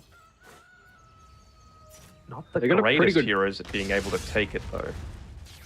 On Radiant or Dire? Dire. Like, if they wanted to steal it. You don't reckon? We'll see. I think they can. Yeah, we'll see. It'll be slow. The 3-point scream and maybe with Scatter Blast. I meant more the ancient stack. Oh, okay. Hold on, Phoenix. Oh, got the wrong one. That's an illusion, unfortunately. Sorry, one experience. Radiant's middle tower. What the? Is it a triple or double? Looks like triple at the Ancients. I was watching a Shopify game, and there was a huge stack, and they used actually Mortimer Kisses for it, which seemed pretty goddamn bow. It was like a 4-5-man stack, so... Like to steal it, or to take it themselves? To steal it. Yeah, to steal it. So yeah, that could be, so... Could be the call, because that's Timber's catch-up, right? Even though Irving had a pretty good lane, those kind of deaths in a row that we saw on the Timber has put him a little bit down in the net worth. even the Storm, to be honest, right? Like, if you smoked him, he can just stand underneath it and keep dropping the static remnants, because he's the one that's actually at the bottom of the net worth right now. Yeah. You need to build up his damage. Dire are scanning. Get on to Regardless Big of who- Man, that would be the dream. Right now, he's just They farming want a small heart, camp. though. Oh, beautiful scan. Oh, my lord. And now bottom lane, I think Big Ken might be in some trouble. They're going to drop the egg. Phoenix still is able to get in range for the Vortex to drag it back. So Big Ken will go down. And, of course, they were making their own play inside Radiant's Triangle. And that was scouted out thanks to the scan from Heart. So great awareness from him that something was going on. Able to get away just in time. Of course, it does use the Haunt, but again, this isn't really a draft that looks to play all that aggressively. We'll be able to get the D-Ward off, brings Imitator closer to his level 6 as well. And again, really, they can't find pickoffs with a Phoenix. They can't find pickoffs with a Timbersaw that doesn't have farm. He's just basically trying to be as hard to kill as possible right now. He's even going to use the Chakram on this big stack. This isn't a Blade Mail Spectre. They need to give it over to the Timbersaw as a bit of a catch-up. Imitator even wants the experience as well. So just hit level 6 here for him. Instantly buys up the smoke as well. So he wants to be able to do something off the back of this. Probably with Phoenix, right? You're looking to kind of play as a duo with for over the next couple of minutes. At least get the Kaya on the Storm Spirit first, and then look to do it. This Dire's would courier has might been scout it out though. 15 seconds left. You'll see Imitator pathing around. So maybe they'll get an idea that something could be going on with the smoke getting delivered. Meanwhile, top lane though, Legion actually going to look for the jewel into the Timbersaw. Does D-Stones have enough damage? And he does. Wow. Okay, they're really starting to hit hard, and that's just that second jewel victory. Mm-hmm. They're pinging out D-Stones right now. I'm not sure if you can kill him, though. Not with just these two. Lion Spectre, not the highest amount of damage, and they actually do have that Orchid picked up on the Quap as well, so not exactly the most common build these days, especially for int heroes, just because they've taken away all of that intelligence component of it. But, I mean, against this draft, it feels pretty damn solid, right? You can reliably go in onto the Phoenix. You take away a lot of that save potential. Same sort of thing with the Lion. Like, a lot of their lockdowns removed. Storm Spirit had a rough game. Timbersaw. Basically, the only one that you don't really want to use it on is the Spectre, but even then, just for the additional little bit of a damage spike can feel real nice. And even just the start of the attack speed could be great to help with the egg if it does go off. Like, I mean, again, we were speaking earlier in the game that Quap's pretty decent with your base attack time, and They're got Trev in the play Orchid with now. it. Hood activated. Radiant are coming over. They're ready to fight. They've got egg as well. Of course, if the Timber gets blown up to start, they need a way to be able to cancel the Mortimer Kisses. A long zip in from Phoenix should be able to do so. Looking like a decent start of the fight, but the egg will pop from D-Stones. Another turnaround jewel. They don't have the damage. Imitator's going to be able to come out on top, and he might not even die as well. Imitator shrugs it off, steps out to the left, and finally Bright able to catch a break to start this game 3. A big skirmish goes their way. They went just in a little bit too early, right? They were so close to being able to get that duel. They were able to nearly get the kill onto the Phoenix to be able to start things all off as well, but it was a really nice Hex once again coming through from Imitator, and he was 70 gold short of the Blink Dagger on the LC, so I'm sure he's saying, look guys, just let me get my item. It feels like I could get onto that key target that I need to remove their lockdown. Because again, they're not really worried about Spectre's damage at this stage. They're not worried about Timbersaw's damage at this stage, really. Like, maybe if he had the Kaya Sarge, then you're a little bit more worried, as he's about to max out the Whirling Death. He's going to have a second point into the Chakram. Level 13 Timbersaw, that's when you're really a little bit more concerned, but you've got to use this timing when you've got it to be able to build up some of those dual stacks. Radiant are scanning. Oh, look at the smoke from Bright. Very aggressive as a duo inside the jungle. Might be able to see Big Ken. It's Phoenix that's on the front, so smoke's going to pop without the Storm really being able to react. I don't think they would have been able to get a kill off of that, though, don't you? No Supernova. High Ferris Trinket. I'm not sure. Mid lane. It's a pretty good target. Should be able to blow up the Phoenix before the reactions are even going to drop the Sonic Wave as well. Unable to get too much more out of it. A couple of ultimates committed. I guess you do have to use Haunt as well. I think they just want to try and open up this map a little bit, take the mid tier 1 tower, win a fight overwhelmingly, toss the LC onto the front lines. Arrow just going to miss. You But should be able to defend this, right? You got Phoenix up with Egg. I think Irving might have to try and put his body forward aggressively just to prevent the tower from going down. No one They showed just yet. they're letting the siege creep do the majority of it. Radiant's middle tower has fallen. How close is Hart to Ags? 80 gold. Okay, and he's nearly level 12 as well. So Is under attack. that's going to give him a nice little boost to the damage component. It's this is a big concern, the fact that Spectre is top net worth. Like, this hero can struggle very early on, and the fact It's that a- he's been able to get... Yeah, it's a bit of a concern, but I feel like you've got answers to it. Like LC can... Oh, another quick kill onto the Phoenix. Again, starting to scale. It was LC plus 65, 56 damage, excuse me. And he's going to go BKB, and then I really wouldn't hate a Silver Edge straight after Yeah, that. same. Just a way to be able to get that break in. No one else really wants to build it. Maybe the Monkey King, but LC's always going to be the one that finds that quick jump onto the front lines. No, I love the call. I think it's a great Silver's Edge game. Gives you a lot of kill potential. Shall see. We've still yet to get that big kind of burst potential between Phoenix and Imitator. They've been trying, but just haven't been able to catch anyone out. Kind of, I would really like to see them place a ward at the front of this tier 1 tower down bottom. It's often a farming rotation for the Monkey King down to the lane to get the hard and the small camp as well. So I think it would kind of help They out tried these two having that one are- inside the ancient camp previously, but they got dewarded, so that gave them a lot of information to be able to play around. Doors back up. Shadows. Tato, quick reactions with the blink away, and Storm's going to zip accordingly as well. Unfortunately, he's not in a position to get the arcane rune, and D-Stones is licking his lips now to have this for this next team fight. It's not like they have any shortage of timings coming through as well, though, for Lonely Rock and Roll, right? You're nearly getting into the Greaves for Wenhao. Obviously be big for his survivability for not just him, but the rest of the team.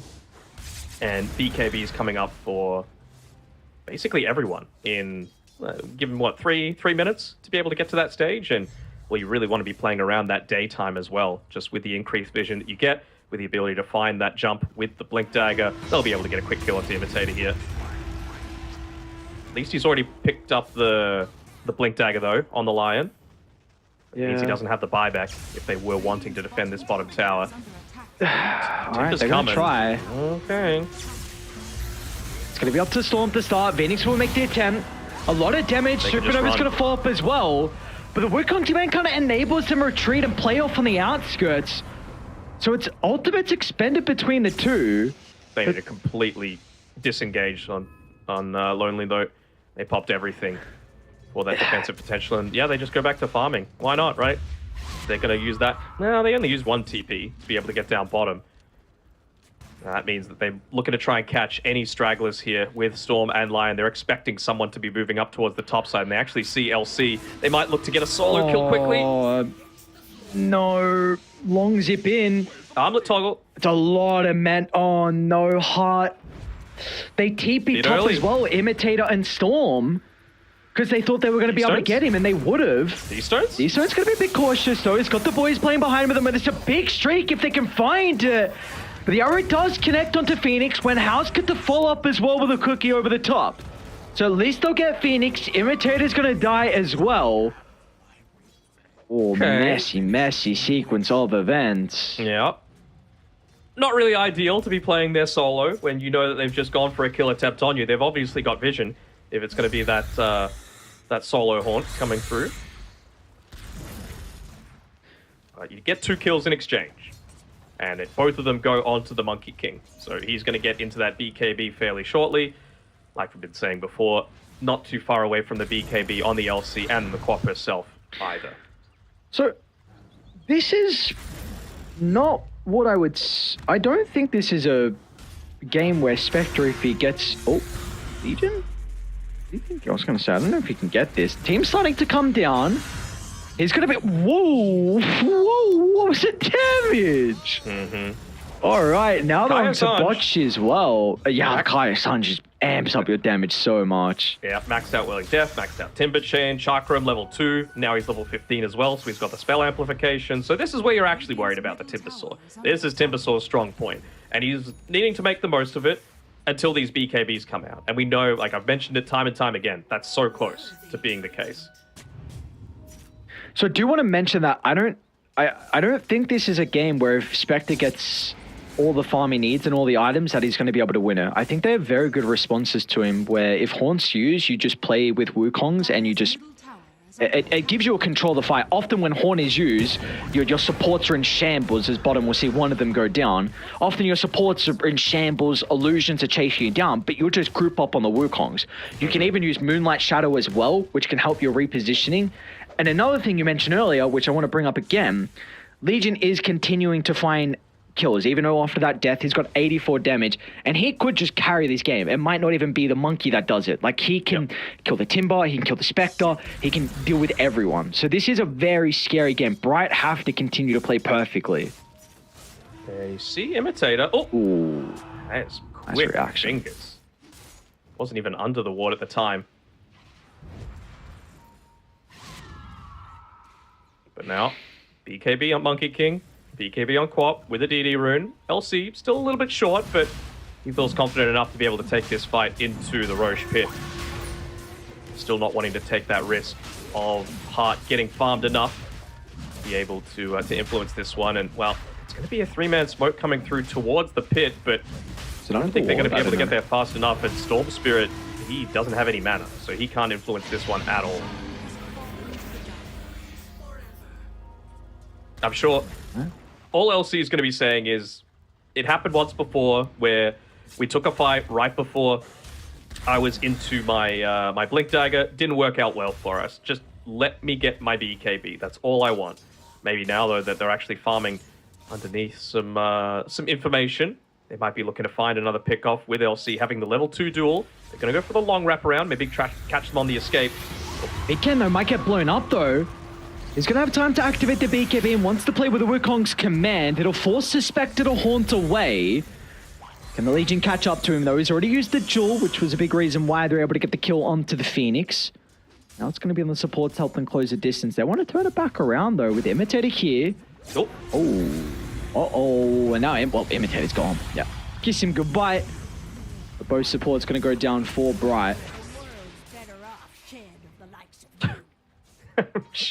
I'm just thinking inside Elsie's mind there, where, you know, in the middle of the last creep wave, that when Hal softens it up with one glob of the kisses, and then D-Stones just takes 3 of the creeps away from me. He's like, just give me my BKB, bro. That's all I want. You can take everything after that. I just want to farm heroes.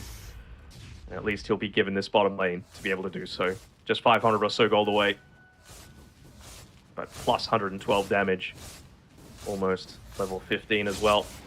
Even more scaling potential coming up for him.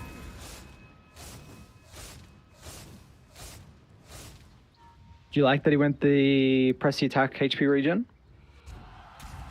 I don't think overwhelming odds is going to give you a ton of value this game. Most of the times, like, when are they really going to be clumped together all that much, you know?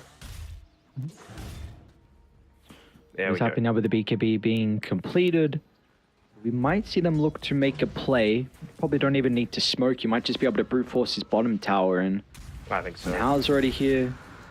Quap's got Arcane Rune. Quap's got ulti coming back up. 3 minutes left on the Aegis. They just use the Shadow Step for now. Radiant's middle tower This should be a pretty easy tower. Radiant are scanning. Second point in egg and ag shard on Phoenix is pretty important for the fight. So if he doesn't go addressed, he could do a lot of damage. Love this deep ward though. They just, again, using the nighttime. Okay, I was about to say, don't get rid of the sentry ward. That kind of gives away your position a little bit, but they'll still get the tier 2 tower off the back of this. Of course, leaving D-Stones down bottom because he's got the Aegis, trying to catch someone out again solo. Radiant's bottom tower has fallen. Can they put up any more vision? Do they have any more vision on them right now? I think that's just sentries. So they're still getting these little things though, right? That's the difference. They're getting more map control. They might be trying to force a bit of a defensive movement up towards this top tower, but at least they've got a glyph available. They have another smoke on Lonely Rock and Roll. Doesn't seem Would you not like it. them just to force mid? Who I cares about would. top? Yeah, I would prefer that much. And I mean, they've even got a DD bottom if someone does look to scout it out. They found the Phoenix. Oh, Sonic Wave, why not? These stones with the Arcane puts it on cooldown for about a minute. He was just trying to cut the wave. They're going to use another fortification. They used one previously on Dire, so it's going to be a little bit more damage into that top side. But again, really doesn't feel like they should be caring about what's happening here. Just, again, put D-Stones on the front lines. He's got the Aegis for a minute. Just hit the tower. If anyone jumps, they might go. So if anyone shows, I should say, with that ward inside the base, they've still got the kisses. Yeah. Right, that follow-up nuke. Phoenix has to be so cautious. See how his positioning as well. Looks like they might be aware. I'm not sure if someone just pinged it out on the left They side. see him. He's ready to go. If he just gets in range, and he is. There's the jewel, and there's the kisses. An absolute freebie. And now Dire, they're going to be able to get some damage into the tier 3 tower as well. Imitator, though. And no spike on to 3 off the back of the buyback. They feel like they're going to be able to take the team fight into the Aegis. But Big Cam, he wants to stand strong. A defensive Wukong's command will send them packing, and D-Stones, well, he's going to jump up. Senses a sign of weakness, but he's got to be cautious. He's got BKB when it comes Is it going up. to pop as soon as the Aegis respawn? This could be perfect timing.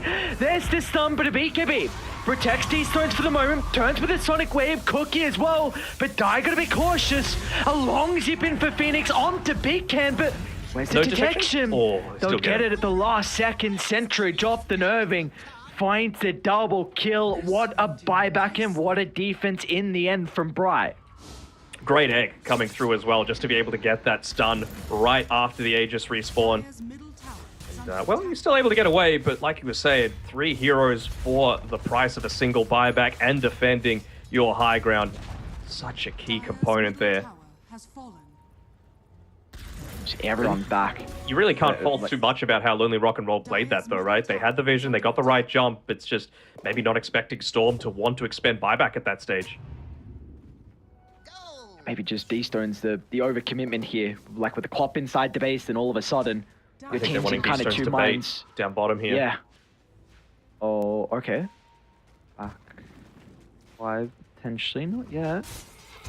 Right, I'll see the Legion with Sean. Yeah, but so with that, I mean, you're probably happy. You got the you got the buyback out of the Storm, but maybe just an overcommitment out of D-Stones there with jumping inside the base, even though he had the Aegis, and means that buyback from Phoenix actually gave them a lot. Like Spectre, it almost has his Basher completed. A lot of levels on the supports as well, so almost second level in the Finger of Death, which is more burst. Undying's close to that level 15, which could be huge for him as well.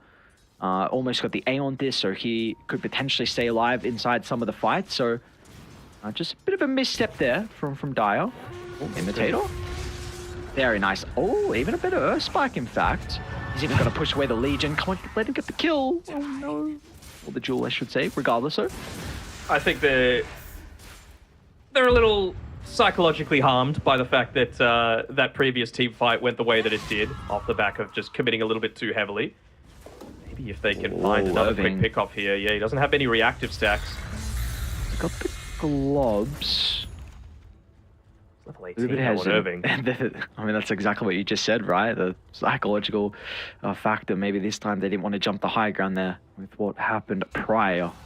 He's I going wonder if AC. it's just going to be play around top, though, right? On who? Legion. I cannot say. It's okay, you know? Yeah, like, okay. I think they just want to try to confirm 100 to 0 that whatever target they go on dies, and maybe he feels like Silver Edge just for solo damage isn't going to be enough for that. I do want to see them play a lot more. Oh, they got a Silver Edge on Monkey, so yeah, I it's just fine. saw them. Back to. I thought they would play a little bit more around this top side, just push it in, prepare for the next Roshan, but I guess they're just doing that around the Tri-Camp anyway. D-Stone just picked up Lincoln's as well, so that's huge now to protect him inside some of the fights. They'll see, though, that mid lane's pushing in invisibly. They'll see the couriers moving through. So might just be able to find a bit of a backstab as someone comes back to try and farm. And I guess how much damage does that high ground fight truly inflict on them? You know, are they going to feel confident to keep playing aggressively? Like, you know, anyone that can see the whole map would say, of course they should, you know, but they don't have that same level of information.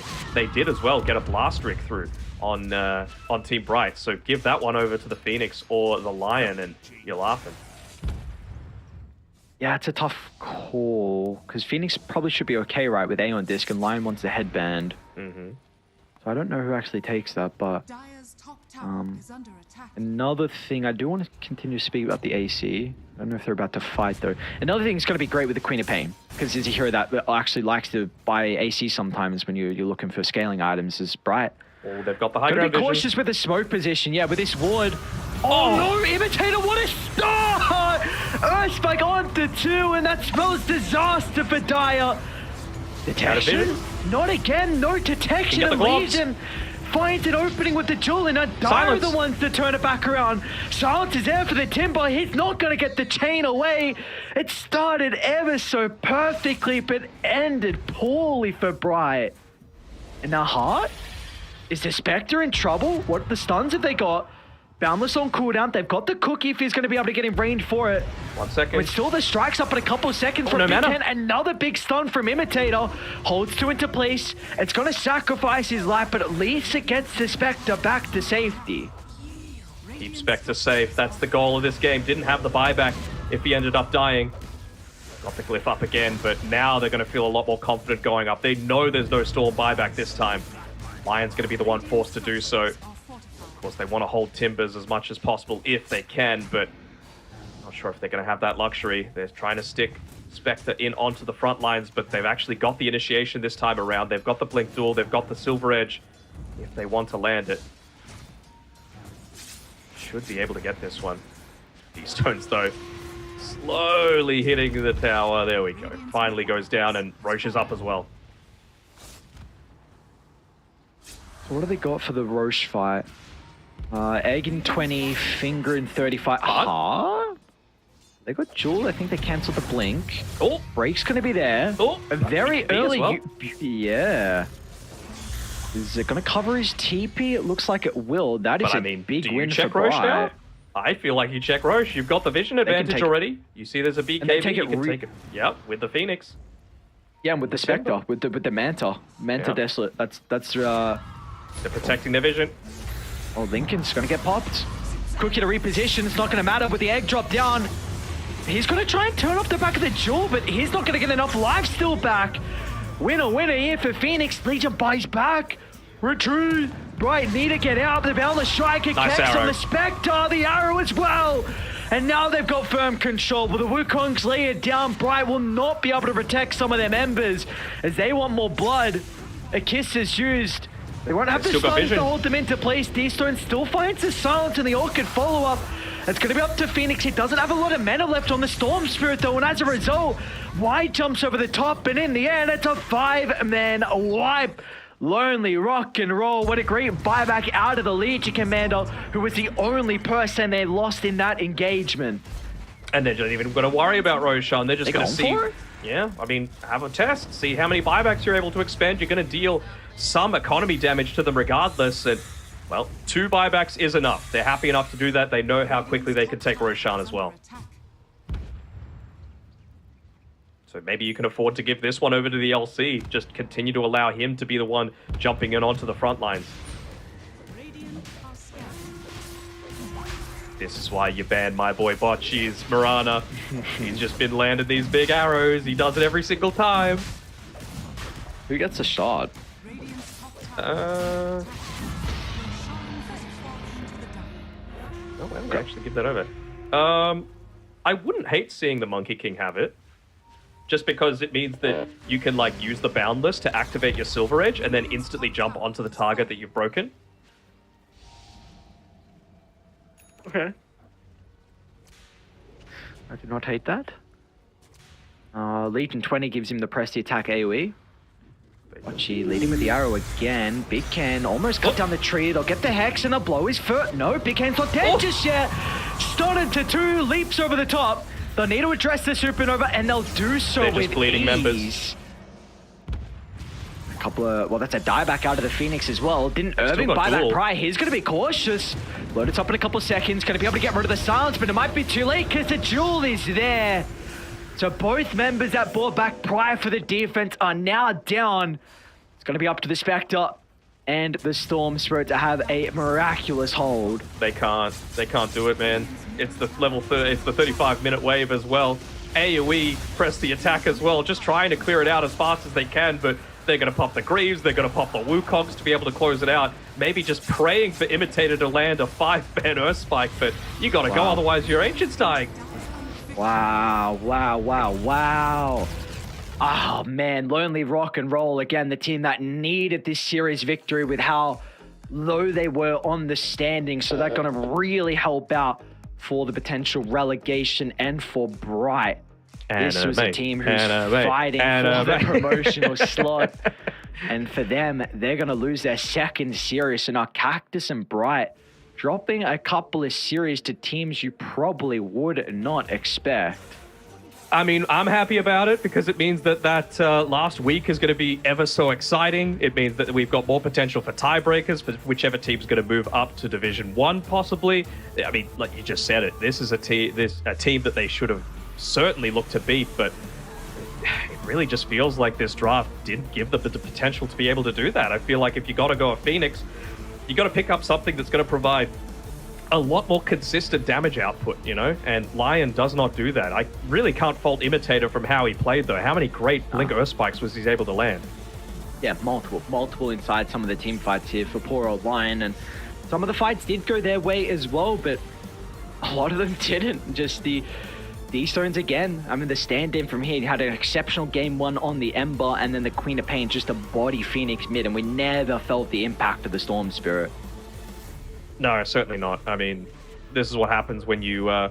we were thinking that maybe they were going to change up the order that they picked their heroes, right? And because of that, the Storm Spirit actually got counted, and it never feels all that good to just never have a chance from the very beginning. And you just saw the difference, right? I think last time around, the lockdown that they had on Bright was really Lonely Rock and Roll's undoing. But this time around, they had answers to it. They had Cookie to be able to get away. They had the cleanse coming through from the LC. They had Glimmer Capes. They had Greaves. They had a lot more actual ball up and save potential when they went for these deep dives. And I mean, we got to give it to D-Stones again, don't we? Or is it the Bocce show? It could be Bocce. No, D-Stones. D-Stones gets it. All right. Quite the performance. I mean, it is to be expected though. Like, but still, it was to be expected that the Necro was supposed to body the Ember and win off the back of that, and they didn't in that game one. And well, for D-Stones, he was able to capitalize on a very, very good lane matchup. Never felt the Storm's impact, and we definitely felt the Queen of Pain's impact. A hero that is super hit or miss, very, very volatile, but of course, D-Stone's Grand Master with the Queen of Pain. He knows how to play the hero. 13, 1, and 14. A great showing from them, and a great showing for Anime. Anime continues to reign supreme. It'll always win out. It'll always win out. I'm clipping that. I want that on the next battle pass, actually. Anime continues to reign supreme. Yeah, well worth it. You just see huge amount of kill participation coming through from him as well. Did easily the most damage in the game. Really, the only rival was the Spectre. I feel like Hart played a pretty decent one as well. You know, like he got probably more out of the lane than he had any right to. He was building up a lot of that farm. Yes, it was off the back of Irving playing that top lane relatively well, but it really felt like the mid and support duo was what let Bright down this time around. And well, we see the leaderboard. I think that's 2 losses actually for Bright. Yes. Yeah, not updated quite yet. And so that pushes Lonely Rock and Roll to equal 4th now with these the 4th, 5th, and 6th teams, and pushes Bright down onto... Even with Cactus. Is Cactus's updated yet? I feel like Cactus might be 3 and 3, or am I wrong? No, you're wrong. Okay. Well then. But yes, it is very important to have that at the very end of the day. It's another day where, I mean, it seems like last tour we saw a lot of 2-0s. This time around we're seeing a lot of 2-1s. You know, games going towards the very end, and you know, part of it is good Dota. You know, teams really going back and forth. We saw that in the series yesterday with that 70-minute game, but part of it as well is just that imbalance in drafts coming through once again. As it was another great day of Chinese Dota.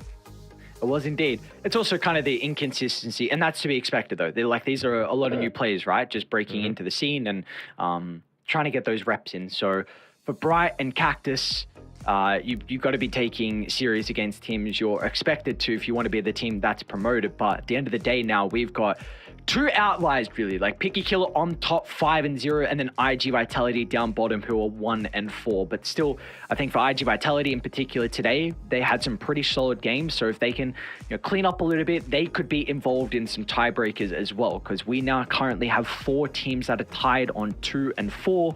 And then again, Cactus and Bright that are tied on 3 and 2 for that last promotional slot. So this means that we've got 3 days left, I believe. Yes, 1, 2, 3 left here in week 3 for the final week, and probably going to spell out tiebreakers as well with how even it looks. So next up in our upcoming day, it's going to be Supernova versus Lonely Rock and Roll, and then Poke versus IG Vitality as well. So some of the teams towards the middle of the pack, some much needed wins. I feel like I'm just repeating myself. Much needed wins. It's always been that way from the first day, first week into now.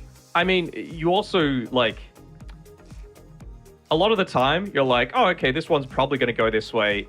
If it's not Picky Killer, you probably can't expect that, right? Like every team seems to be able to take games off any other team, so it's exciting. It means that you have to tune in because you can't just rely on one team to just be able to outperform the other. There's going to be these inconsistencies. It's going to be messy sometimes, but hell, it's going to be entertaining.